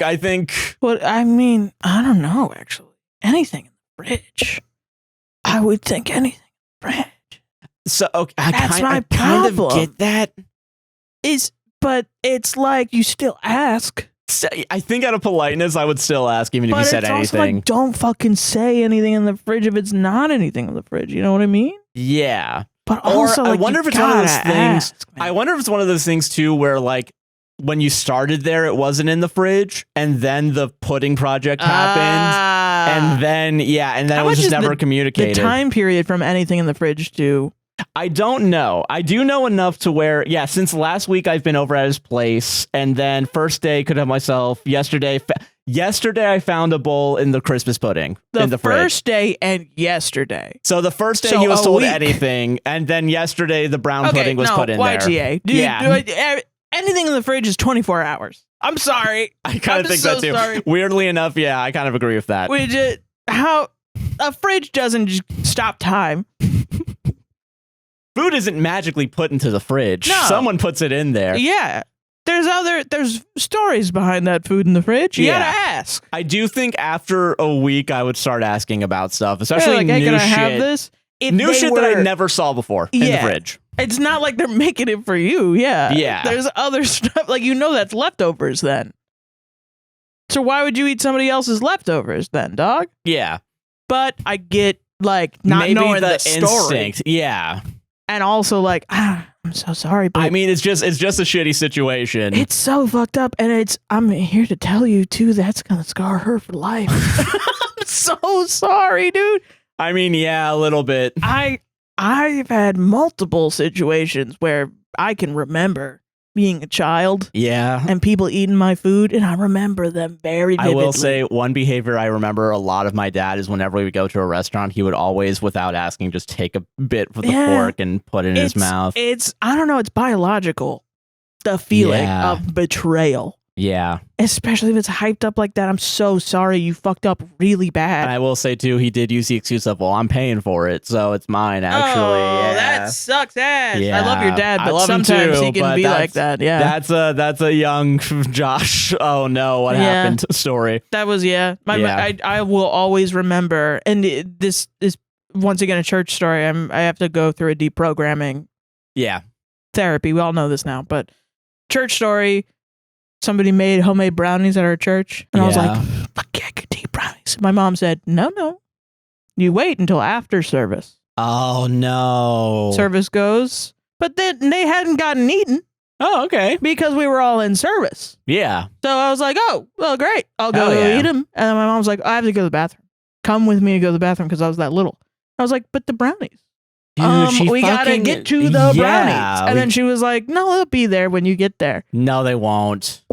Famous last words. We get there, they're all fucking gone because you know those brownies slapped shit. And the woman that made them, dead as a doornail now. They're gone for real. They will never be around. Yeah. And I pitched a fucking I don't blame you. That is bullshit. I had such Dude, a fit. Your mom fucking hated you. She knew you wanted those brownies and was like... I mean, I was a child. Like, this is fully like a... Nah, it's probably good. I was probably like ice cream brownies all the time. And my mom was like, no, actually, you shouldn't actually have that. She probably was like, I'm fat. My husband's fat. My children are all fat. You're not going to fucking join the fat. Like, I don't think she knew how to portion stuff. So I think she was just, it's a mismatch, honestly. Yeah. But I pitched a fucking fit and I had it the bad thing that she did was tell me that I shouldn't be crying and that I should be grateful. That's okay. That's pretty bad. For what I get. And I mean, it's like, that is a good thing, but it's like not the time, not how you deal with it. And I should stop embarrassing her. Don't cry because there are no brownies. Smile because there were brownies. Or no, don't cry because there are no brownies. Cry because you're a bad person for wanting the brownies. And now I know that's just it's okay to want brownies. Yeah, I think it's okay to want brownies too. Yeah. And then the worst thing ever, our preacher, or like religious head, he bought me artisanal brownies to take home the following week, which is very nice. And he was a very nice man who's also dead now. God bless him. But I felt like so embarrassed that I had such an explosion that like someone was like, have some brownies. Here's some. Okay. It felt like, and he was being very nice. No, but it does feel like pity. Like it feels like, here's your fucking brownies. Here, have some of these. Like brownies. But yeah, I know that he was a nice guy and he cared. Yeah, I get what you mean. Yeah, and so yeah, I mean, unfortunately, you did fuck up really bad. I'm so sorry. Real bad. I know you didn't mean it though. I'm YTA because you should have asked. I think you should have asked. After a week of staying, I would start asking. Yeah. I'm sorry. I don't know. Some of us are nice. Some of us are nice. I think some of us are fucking built different. It's also really easy to fuck up with a kid. No, that's true. That's kind of the other thing. Yeah, it's not like it's not. It might stick with her, but eventually she'll be like, "Oh, he didn't mean it." Yeah, I know I'm that. sure. Yeah, and if not, I don't know. I don't know. That's for God to decide, not me. Yeah, solved it. Solved it. Am I the asshole for locking the bathroom door when I take a shower? Probably not. I would also do this if I needed to. Yeah. Me and my boyfriend have lived together for about a year now, and we haven't had many issues, except for this. When I take a shower / get ready in the bathroom, I lock the door. I grew up in a home where knocking wasn't a thing, so if a door wasn't locked, you would be barged in on. Yep. Because of that, it's pretty much second nature for me to lock the bathroom door behind me. Anyway, my boyfriend constantly complains that I lock the bathroom door when I'm showering because it inconveniences him, meaning he can't use the bathroom or whatever. I feel like if you're in the shower anyway, I feel like I still wouldn't want to. Okay, I'll shut up. I will say, like, I don't care. No, if you I don't needed care to use either, the bathroom, I wouldn't care. But if you do care, I get why you would. Yeah. I will say that I do take longer showers and can sometimes be in the bathroom up to 30 minutes at a time, so I get the annoyance. However, we have 2 bathrooms. Are you no, really? That's in all caps. And I don't mean like an unfinished bathroom in the basement, but like a fully finished second bathroom with a shower and toilet and mirror and everything you'd need. Well, one's the shitty bathroom and the other one's let's go to the good bathroom for this shit. You know what I mean? A piss shit? Dude, let's go to listen, I have a choice between the shitty Taco Bell and the good Taco Bell. I have a choice between the shitty bathroom and the good bathroom. Exactly. Because of this, I simply cannot understand why he requests I don't lock the bathroom door when I'm showering. It's not like I'm stopping him from using the toilet or taking a shower when he can walk downstairs and use their second bathroom. It's the stairs. That's what it is. So I started to feel like he just didn't want me to lock doors, and it feels like a violation of my privacy. I don't know if I tend to overthink things, though, and I don't want him to be upset with me over this. So what do you think? Is it unreasonable for me to lock the bathroom doors when I use the shower? I think as long as you're unlocking them after. Which makes, then you're fine. Yeah, as long as it stays unlocked when no one's in there. Yeah, you don't accidentally lock one of the doors. Even then, you can like household doors. You can very easily lockpick them, but whatever. Oh yeah, for sure. Yeah. Why does he want to go in the bathroom when you're showering? Because he doesn't want to go downstairs. Because he doesn't want to go upstairs. I'm sure people are gonna jump to. Well, he's a creep. He's her boyfriend. Like, I don't know. Yeah, I feel like if I wanted to see my girlfriend naked, I wouldn't fucking try to go through the lock. I'd just ask him. It's titty time. I mean, horrible. That's horrible. Yeah, that's actually. horrible. I would just ask, hey, can I look at you naked tonight? And I would be Let's schedule this. I'd be T-posing, like, okay. Yeah, like a character creation. All right, thank you very much. Next. Okay. Next. Next item on my to-do list. Oh, okay. Yeah. Whew, saved it.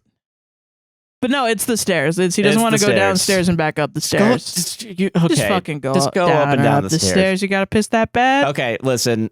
If you live in a house with stairs, I get that it sucks. 3 months in, you should be used to going up and down the stairs if you're able-bodied. I do think... I don't know.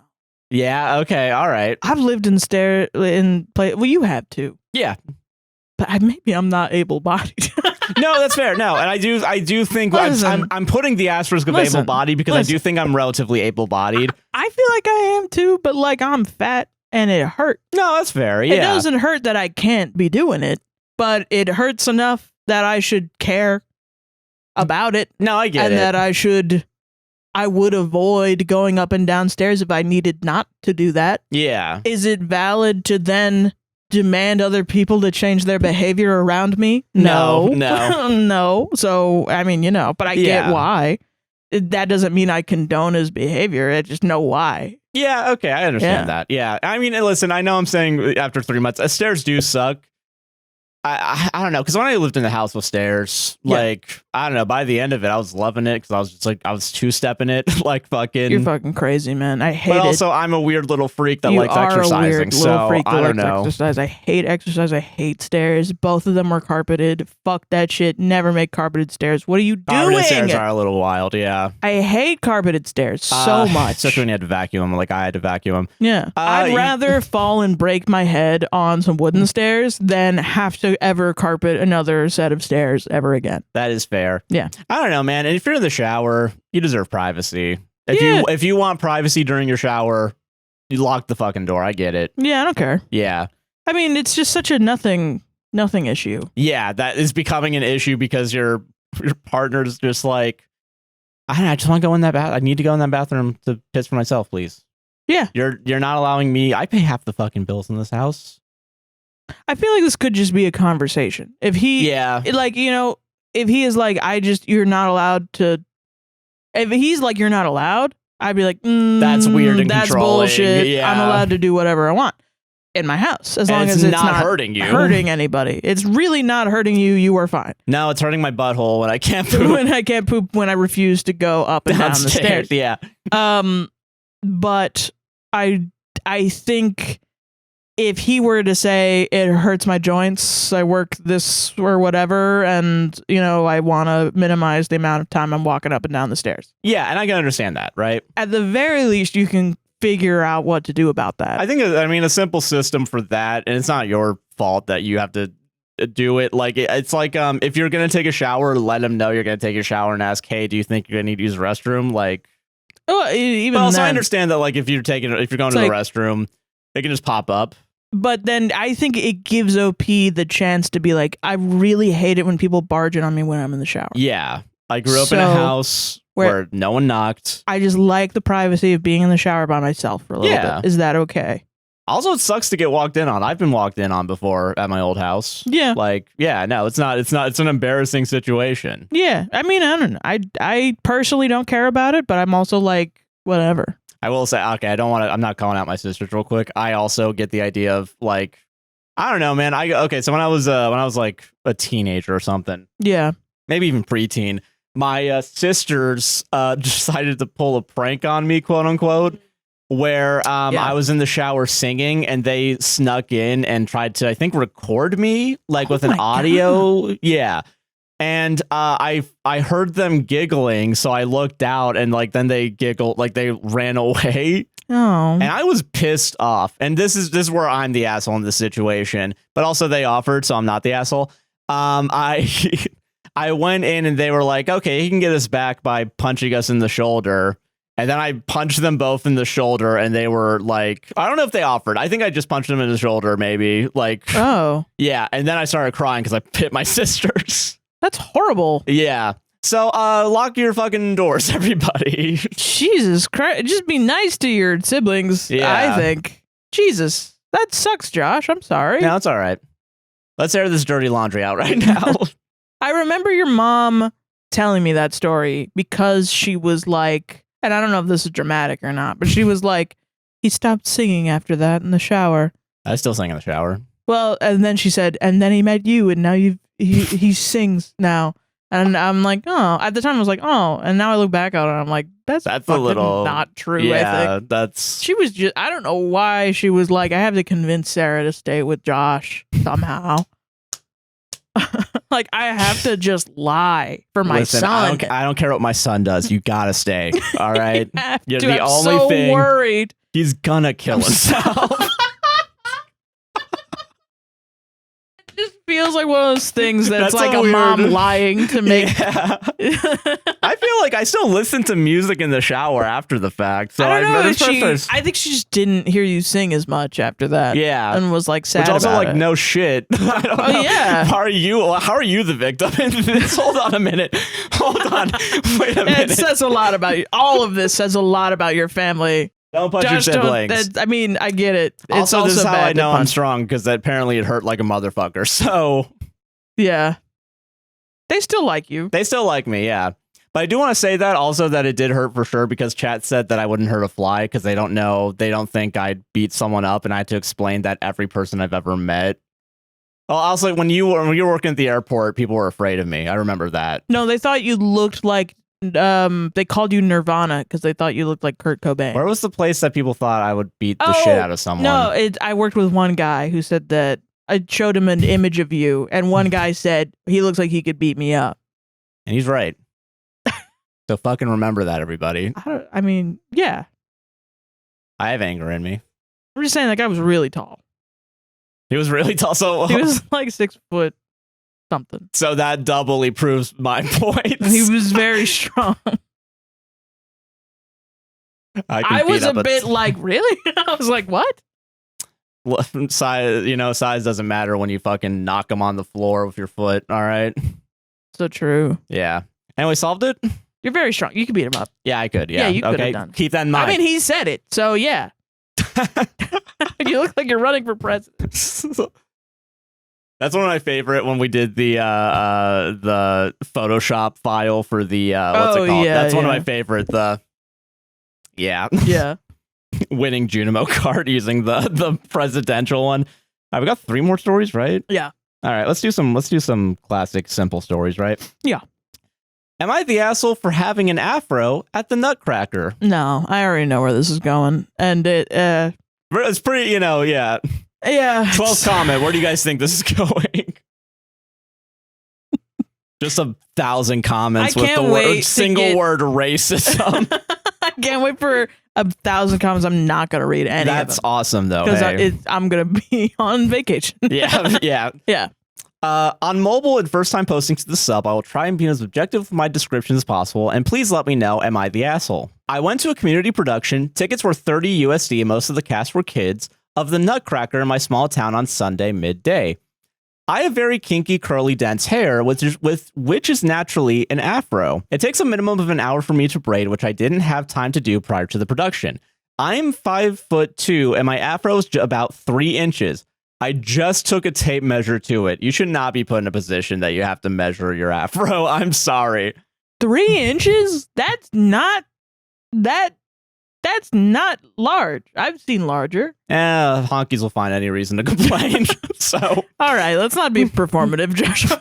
Sorry, you're right. Sorry, crackers will find any reason to complain. That's more accurate to who you are as a person. Yeah. I was a little concerned about the people behind as we arrived at the ballet, but my SO assured me that my hair was fine. We took our seats with a family of 3 behind us.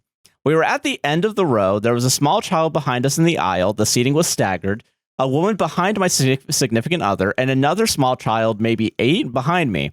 Before the ballet started, the small children were given booster seats. Cute. Then the woman loudly commented that, quote, if the person in front of you didn't have such big hair, you would be able to see. A few minutes... What the hell? Okay. Cool. A few minutes later, she made a similar loud comment, which I also ignored, thinking that if it really was such a problem, why didn't she could switch seats with one of the children. That's my first thought. Parentheses, she was taller than me. So, yeah, I mean, even... like, oh my God. Let's be honest, though, racists don't have the mental capacity to solve their own problems, so... Yeah, listen. I mean, yeah, you encountered someone just pointing at you and being like, be racist to them. Yeah, be racist to them. You are a child, and I'm imprinting on you to be racist to people that have big hair. Yeah. Quote unquote. Like that, not like your auntie from New Jersey. Not like her. She's fine. She's fine. That's fine. But it's everyone else who's the problem. Okay. Everyone else other than us whites. Christ. Whites. Other notes. All right. The ballet started and she talked with the kids off and on during the first act. At the intermission, I only noticed one other POC in the audience of 400 or so. That's how the ballet, sometimes that's how the ballet goes, unfortunately. Am I the bumhole? TLDR, went to the Nutcracker with my 3-inch afro. Someone behind me complained it blocked the view. 3-inch afro is wild. Yeah. And it's also like, I don't know a lot, but yeah, from what I understand, like a big afro is like a lot of work. Yeah, It's like a lot to make it big and shaped. Oh, for sure. Yeah. I think. I don't really know. I'm not sure either. Yeah, but like I get why you would think that, and that's why I also think it's probably true. Yeah. It just gets so sad that people have to like apologize for having just like their hair. Like no white person has to think about that. Yeah. Like, I've never thought about apologizing for my hair. That is fair. Yeah. I will say, though, according to Twitch, the gingers are really having a hard time, apparently. Why? Ginger's a slur, according to Twitch. A racial slur, by the way. I think they took the gingers are black people argument a little too far, I think. That from that TikTok trend. Oh yeah, I remember. I mean that failed almost immediately. That was nearly immediately. But Twitch was like, "Run with it." That was one person was in a conversation. Nobody knew what was going on, and then Bostonites were like, "I can say the N-word." And everyone was like, "Of course, it's Bostonites." No, you cannot. It's not Boston. White people. White people. We're like, I can say the from Boston. Fucking probably. No. Fucking no. You can't. Sorry, do that. but yeah. So technically, us gingers also have to worry about our hair. So I don't. Okay. Yeah. So don't fucking speak for me. I mean, you might have been bullied for your hair. Probably. I will say, when I was younger, I was more blonde. But have you ever been like, I'm going to be so ostracized at a fan? Have you ever been like, I have to dye my hair for the ballet so that I'm not ginger anymore? No, I did have thoughts of dyeing my hair black at some point. I don't remember why. When I 14, 15, probably. Wow. Yeah. Because it was a rough life being a ginger. Really? You were like... I don't think so. Genuinely, I don't remember why I wanted to do it. You just wanted to try it? I think I just wanted to try it, and then my mom was like, "You're too white," I think. I don't remember what it was. I think she said I was too pale, I think. It would be too... But you could just be a goth. You would have just been a goth. Yeah, and I think my mom... I don't think my mom probably recognized that, I think. So, I don't know. Oh my God, you would have looked so cool. Yeah, but now we're stuck with this, Josh, yeah. You can still dye your hair black at some point. That's too late. I mean, people... It's going to be hard, because the hairdressers won't even cut your hair, man. They love it so much. That is true, yeah. Yeah.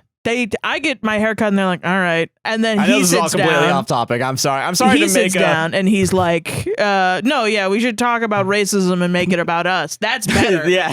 Than talking about our own personal experiences. That's worse on a podcast where two white people are talking to each other.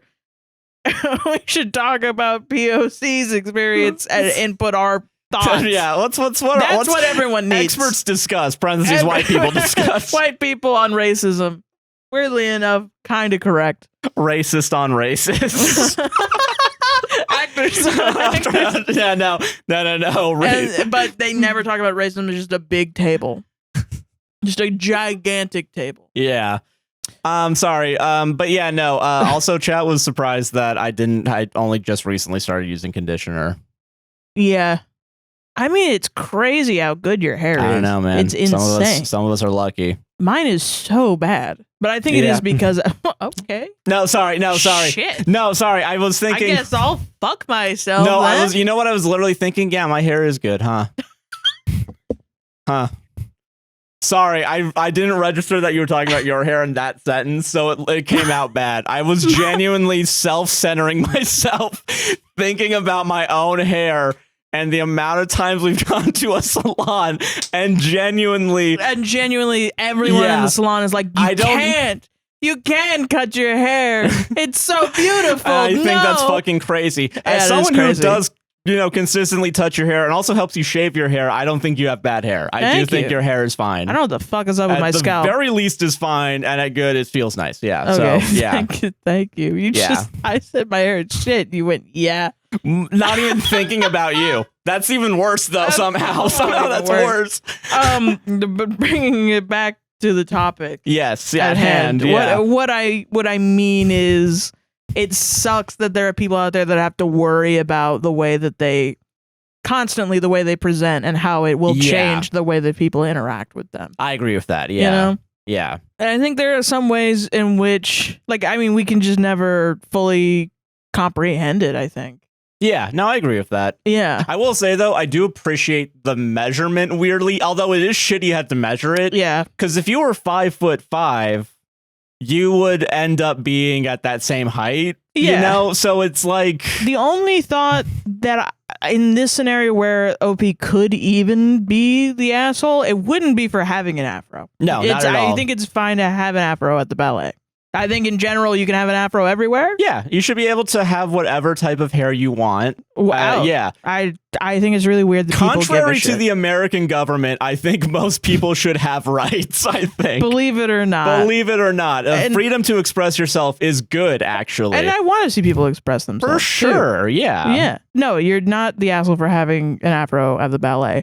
The only way I could see OP being an asshole is if this is like a children's play, like a children's Nutcracker play for their parents. But then why would it be $30? That is wild. That's a little wild. Very expensive. I will say the only way I could think OP could be the asshole is if they intentionally chose the front or something. That was my other situation. I was thinking the daughter, they notice that there's a small kid behind them. The small kid changes seats and then OP changes seats consistently. I would do that shit. I think you should do that, and I still wouldn't think you're the asshole. Yeah. Yeah. Plus, it's also I don't know. Put the kid on your shoulders, dude. You already gave him booster seats and you're still complaining? Don't do that. You're sitting down. Don't put a kid on your shoulders. Yeah, dude. This is a third Let's make the people behind. No, this is a Third Eye Blind concert at Universal Orlando, and you're my dad, and I'm 5 years old, and you should. And I'm having a life-changing experience. Yeah. But not the asshole. No. I don't think there's a universe where you could be the asshole. I don't think there's a universe where we would tell a white person with big hair to change their hair. Yeah, that's another thing too. Yeah, where like, yeah, I don't think, or that they're an asshole for having big hair. yeah, no, I think have that's fucking crazy. big hair, dude.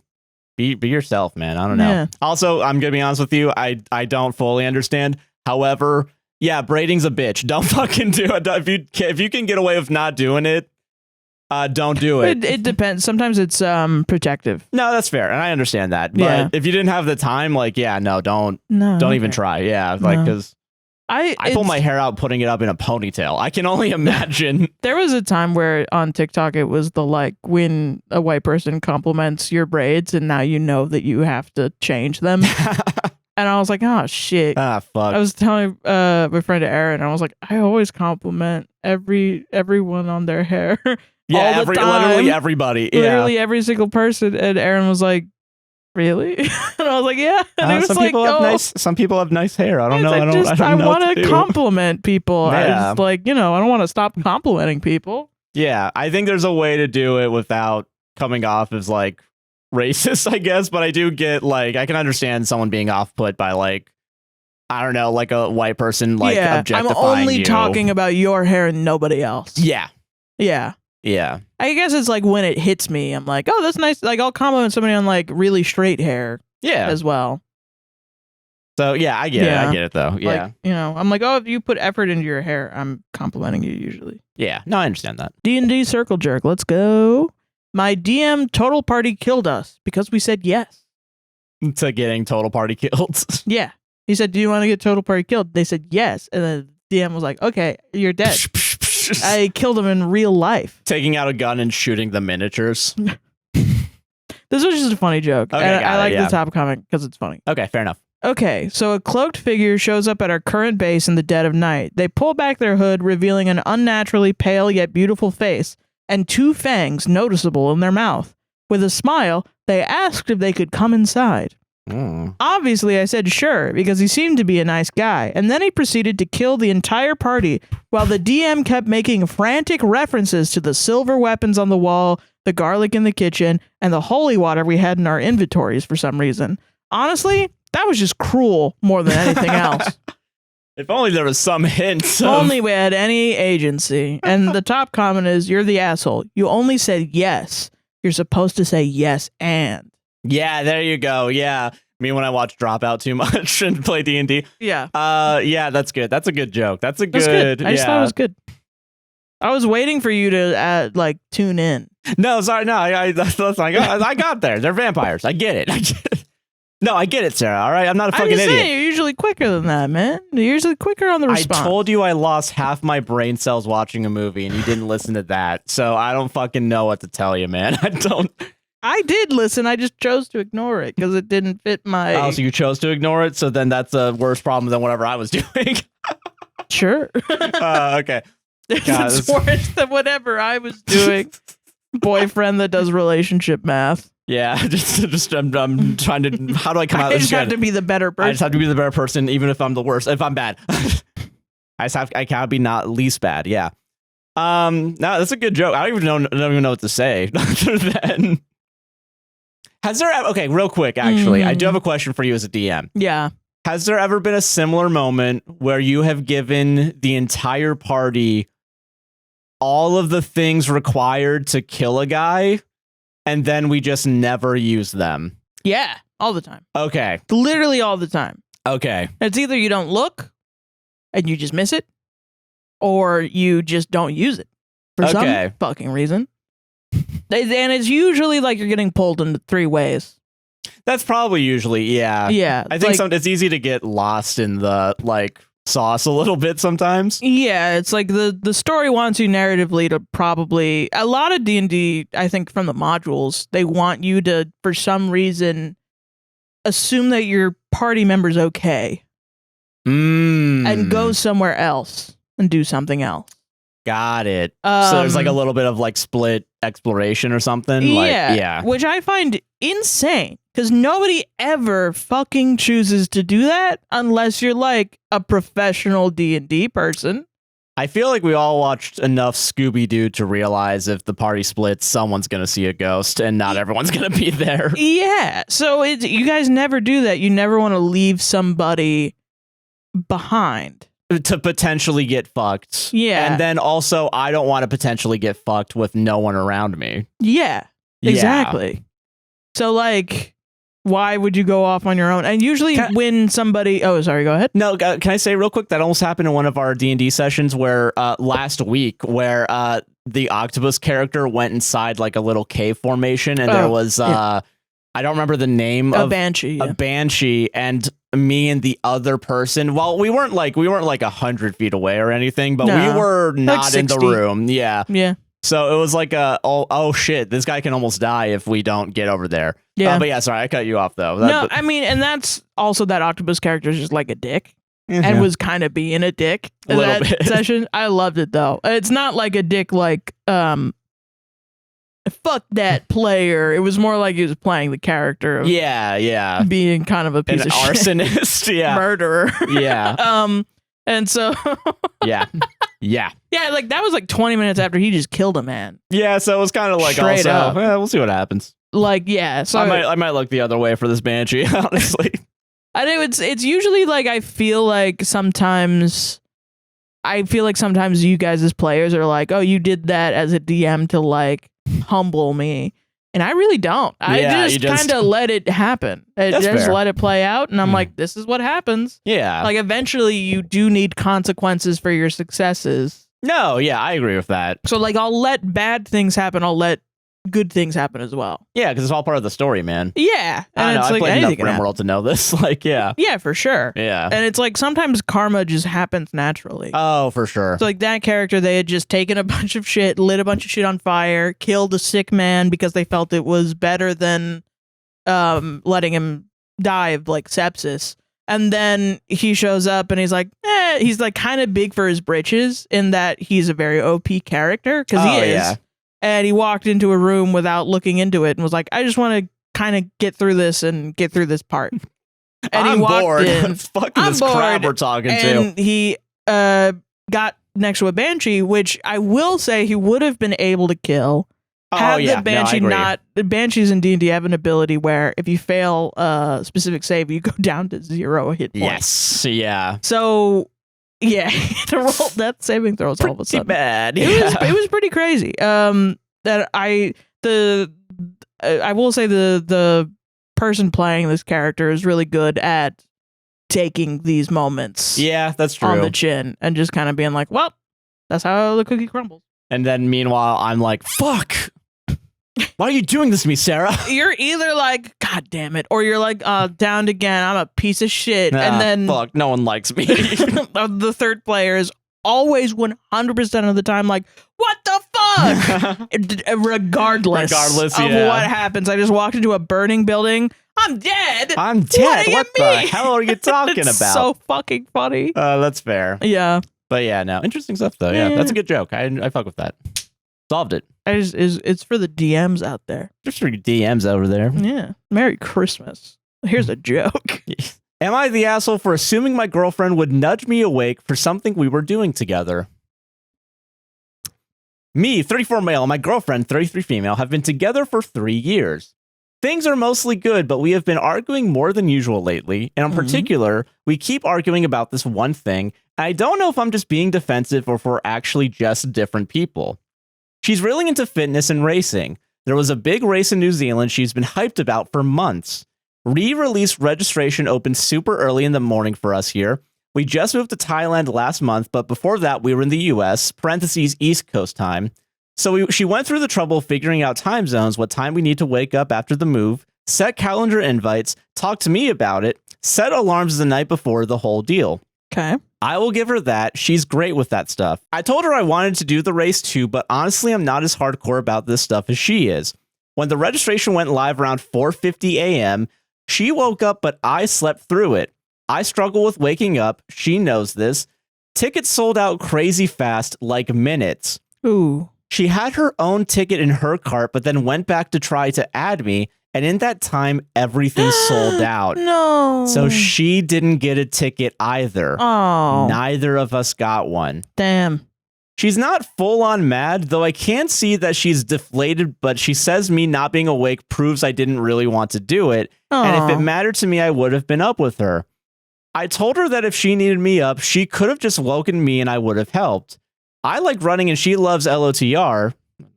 Lord of the Rings? Lord of the Ring, I guess, yeah. But that is, yeah. Oh, yeah. Because it is New Zealand. You're right, yeah. Yeah. I like running and she likes Lord of the Rings. From my side, I didn't miss it on purpose, and I did say I wanted to do it. Yeah. I feel like she's making a bigger deal out of this than it is, and in a relationship, you help each other out. That's true. If she needed me to wake her up for something important, I would have, no problem. She was already awake, so why not just nudge me instead of assuming I'd wake myself up? This has repeatedly happened where she just chooses not to wake me up for the gym, etc. And others. Sorry. Right. It's gotten to the point where we just do our own thing because she just chooses not to wake me up for things that she feels should be important to me. I feel like, why wouldn't you just wake me up? I'm right there. Especially if I had my computer already set up and ready to go. It's like she creates this block about waking me up in her mind and runs away with it and just refuses to wake me up. I feel blamed, like my intentions are being questioned over something I didn't mean to do. I just left and went for a run. Am I the asshole for telling her she's reading too much into this and she should have just woken me up? Or is she being unfair letting me sleep through the important shared goals, especially if she's ready awake? Here's the thing. Okay. Yeah? I'm you, OP. I'm the person that sleeps through alarms. All right? And then... You're the asshole. You're the fucking asshole. I will say, if you're the boyfriend, I am closer to the girlfriend, I think. Yes, Josh, yeah. For a while, I was like, why didn't you wake me up? What the hell? And after a while, I was like, I'm a fucking adult. And I get to decide when I wake up. And also, I recognize that because you're a free human being. Like, okay, you're an adult, though. You have to, unfortunately, it's one of those things. And by the way, as someone who does wake up at the alarm, it does suck. It's not awesome. It's not like she's having an easy breezy time. It's also like, then she has to decide whether or not to disturb your sleep. It feels bad when you wake somebody up. It feels really bad. It feels like a bad time. Yeah. And it's one of those things where I just wasn't thinking about it from your point of view. And also, like, I never really got mad at you. No, I agree. I was more just upset at myself and then like, please wake me up. And sometimes you will, but I can also tell you feel bad. I really don't want to. Yeah. I will say too, it does suck to be waking up early, especially if you wake up during like a very specific part of your sleep, you don't feel sleepy the rest of the day. Yeah. But like 75% of the time you're sleeping is a bad time to wake up. I think some shit like that. Yeah. Yeah. Like you. Yeah. Like it's like an hour and a half like cycle, if I'm not mistaken. And like here's my other thing is she's not your mom. Yeah. No, yeah, I also agree with that. But like, you're an adult. You do have to eventually, and it sucks. Because like I'm bad at waking up on time. And I could attribute that to a million different things. No, and I understand that. Yeah. And like, I can be understanding of that too. I'm stressed. I have depression. I stay up late at night. I have bad habits of sleeping, but it's also like they're informed by other things. It doesn't matter. I'm still an adult. And it's still my responsibility to get up on time. Like if I had a job and you didn't wake me up for my job, I wouldn't be like, it's Josh's fault that I missed work. I will say, I think only in times where like I know there's a strict deadline for something, but I'm still gonna feel bad, which is that's the problem, is you're still gonna feel. But it's also like it's also like you shouldn't. You should not feel bad if that happens so consistently. It's a problem with me and my job. Yeah, you're not involved. Yeah, I wouldn't lose. It would be really fucked up if I blamed you for me losing my job for not being on time. Yeah, that's I get what you mean. Fully a me problem. Yeah, because I'm the one that needs to wake up. And for me to be, I'm gonna be charitable because I do think because sleeping is fucking complicated. It genuinely is, because like it's. But everybody fucking does it. Everyone does do it. However, if you have like, I don't know, if you have like an insomnia or something, like you have a genuine like sleep issue that you need to figure out. Yeah. You still gotta wake up on time. Right. I'm sorry. It's fucked up and it's hard. And I agree that's fucked up. Yeah. But it's one of those things, you do have to wake up on time Yeah. Unfortunately. Yeah. I will say something that sucks about our current society. I watched there was like some more news video about like working or whatever. Yeah. I think also with sleep. I think it was they were talking about sleep. And there's been studies that when you don't account for like a 9 to 5, like 8-hour scheduled 5 days a week. Yeah. When we go to sleep, some people wake up in the middle of the night for like 30 minutes to an hour and then go back to sleep because there's some studies that have shown that like we used to do that before we had schedules like this. Like I guess in like our more primitive brain, we used to do that like They always come out with these things, and the only one that I really agree with is just do what your body tells you to do. And I agree with that. I do agree with that. Like I had a job where I had to wake up at like 7, and it was work from home. I had to clock in at 7:30. I took the job. It was supposed to be 9 to 5. They changed it to 8 to 4, and then they changed me to 7:30. Oh yeah, to 3:30, and I was about up to here with it because I'm really bad in the mornings. Yeah, and I've been forever. I don't know what it is about me. I mean, can't change. Like especially in a change. And I'm not saying that you're bad in the morning. Sorry, I know I said I'm really bad in the morning. But I mean, like if you're continuously moving your schedule around for a job that keeps making it harder for you to do your job. Yeah, it was over a couple months. So still though, like I'd get annoyed after the third time of like. It was like it was crazy because I showed up in the first week. It was 8:30 or it was 9 to 5, and they were like, "Oh yeah, by the way, next week 7:30." I was like, "Dog, what?" Yeah, this I just signed up for this shit. Started. Yeah, what the fuck? And I was like, "I guess." And so, and luckily it was work from home, so I got to sleep in a little bit. But I was so consistently tired that I would fall asleep.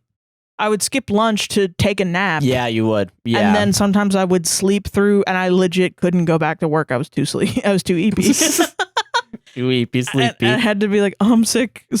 Cough, cough. I have to go to sleep, which sucked because it was a small team. And it was like, I was fully being an asshole in that moment. But I also was like, I really was tired. No, yeah. And I think it maybe could have been a symptom of burnout. But like, these are all explanations. They're not excuses. Like sometimes, unfortunately, in this society, in our world, there are times where you have to be on time and you have to get yourself there. Yeah. And you're an adult. Which, I can say like YTA, but also I can be understanding. Even if it's not excuses, I can understand your explanations. Yeah. The thing I don't understand is being upset at your girlfriend. Yeah, for not knowing to get you up. Yeah. Like, I think if you are expecting her to give you the benefit of the doubt about your feelings, you need to give her the benefit of the doubt that she'd probably be uncomfortable waking you up in the middle of the night. And then to be dismissive of how she's feeling. Especially after she really wants to do something that you maybe weren't fully into and probably shouldn't have said no to and just let her do on her own, which is fine to let people do on their own. I think it's fine if this played out. I think this could play out between us and I would be upset and we could talk about it and come out the other side understanding each other better. Yeah, no, I agree with that. And honestly, I think we've been in this exact scenario, but you've never been like, I've never been like to you, what an asshole. That you can't you can't just know. Like, I'm not your kid. It's not like you have to take care of me like I'm a plant or like a Tamagotchi. I'm an adult and I wake up on my own. I gotta press the wake button. I gotta go to work on time. I gotta go to work on time. No, that's not right. And I think it is really fucked up to expect another adult with shit going on to expect to wake you up. Yeah, I understand that. I think it's a thing that girlfriends do sometimes, especially early in a relationship, or sometimes if you're feeling insecure or upset, where we will be like, you seem like you don't actually want to do this thing. And it's not true all the time. Yeah. But the response, the way to not respond to that is by being like, whatever, I'm going for a run, fuck off. That's not the way to do it. Hey, you know that thing you wanted to do? I'm going to go do, but here. Whatever, you're actually an asshole for not doing more. Why? That's crazy. Dude, literally running away from your problems is crazy. awesome. That's awe-inspiring that a person could do that, apparently. Like, yeah, it's not awesome to wait, but she's trying to like talk through her feelings with you. Yeah. She's saying, I'm perceiving that you maybe didn't actually want to do it. And I'm perceiving the wind in my hair as I want to get the run fuck away out of from here. you crazy B word. Like, that's so wild. I just find it reprehensible. I don't know. God. Oh, fuck, man. I mean, you just left her feeling upset, and now she's, I don't know, I would be rethinking everything. I would too. I agree with that. You went through 2 moves, and you're fine. And you're giving it also up. new country, man. That's fucking crazy. And I mean, it's also, this is something you could apologize for. Yeah, this is an easy apology. Yeah, But I do think you should look internally and be like, why am I dedicated so to dismissing my girlfriend? Yeah. A lot of dismissal, honestly. Yeah. Because we're dismissing this year. Like, just because you, yeah, actually, yes, we're going to go in a second. But the last thing in 2025 that I want to say is, just because you are with somebody or you're friends with somebody and they're having what you perceive to be an irrational emotion does not mean you just cast them aside and say, you're being ridiculous. Yeah. I'm going to move on. Yeah. You can still give them kindness. Yeah. And like be curious about what's going on. Yeah. Because there's an explanation usually. And even if the explanation is, I'm hungry.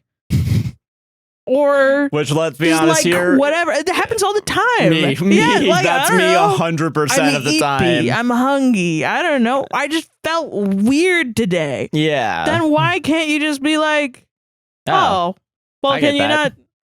not treat me that way next time? And do that? Yeah, like That's not like, I don't know. yeah. It's the benefit of the doubt. You have to give that to your partner. Yeah, if it happens all the fucking time, get pissed. Yeah.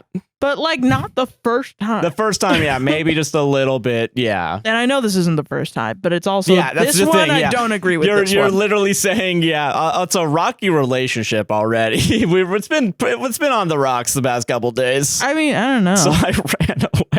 I ran away. Maybe it's and you're gonna get pissed at me. You sound like you don't like her. It sounds like if you were dedicated to this relationship, you maybe you'd give a stay little bit more, just a little bit more, put in more effort, which Yeah. is the exact same issue that she's mad at you about for not What a waking up earlier. coincidence. Interesting stuff. Oh, but Anyway, last story of the year, we solved we it. solved it. Sarah, what do you want to plug on the last day of the year, and how are you feeling about next year, real quick? Just- I'm excited. I've been saying that the last couple of years, and now I say it scared because Yeah. every time I say excited. it gets a little worse. This yeah, one wasn't yeah. so bad. Yeah, It felt really bad 90% of the time. yeah, And now, today, I'm like, it was fine. yeah. I mean, we survived, We did, and you survived as well if you're listening to this. So which is awesome. keep on shining. Yeah. Yeah.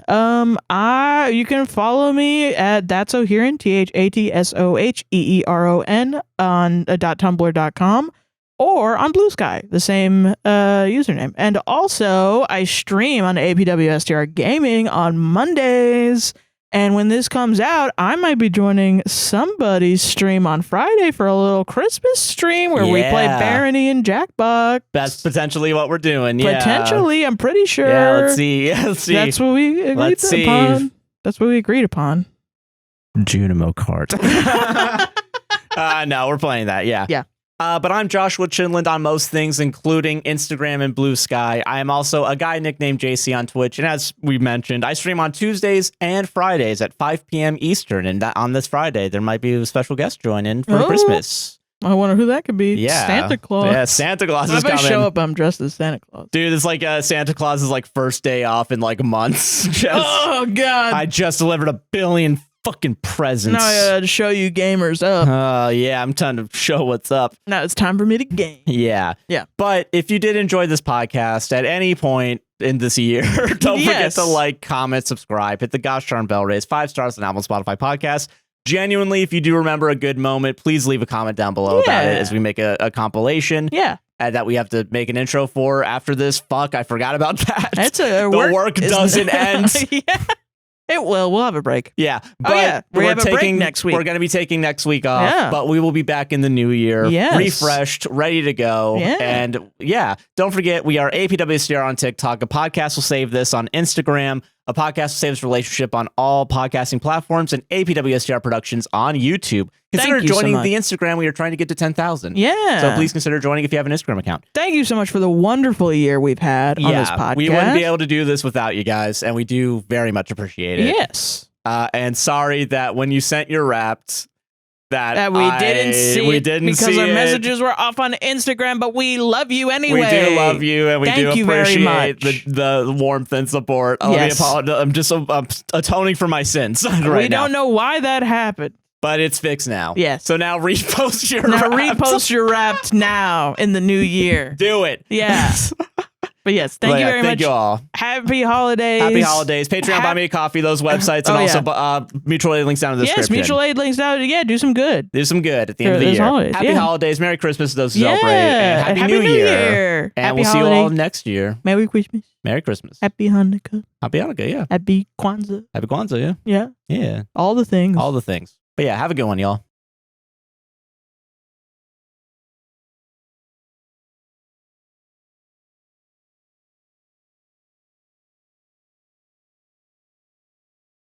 Dude, we're gonna fucking go crazy next year. Dude, I'm like shocked that I didn't drink any alcohol this holiday season. Not yet. Hold on. I can't fucking wait to go crazy Christmas Eve. That's what Jesus would have fucking wanted, baby. That's what, yeah, dude. Get fucking crunk. Give all your money to vodka.co. Top Shell Liquor. Top Shell Liquor? Fuck, god damn it. Of course I had to fuck that. Oh, whatever. Fuck this year.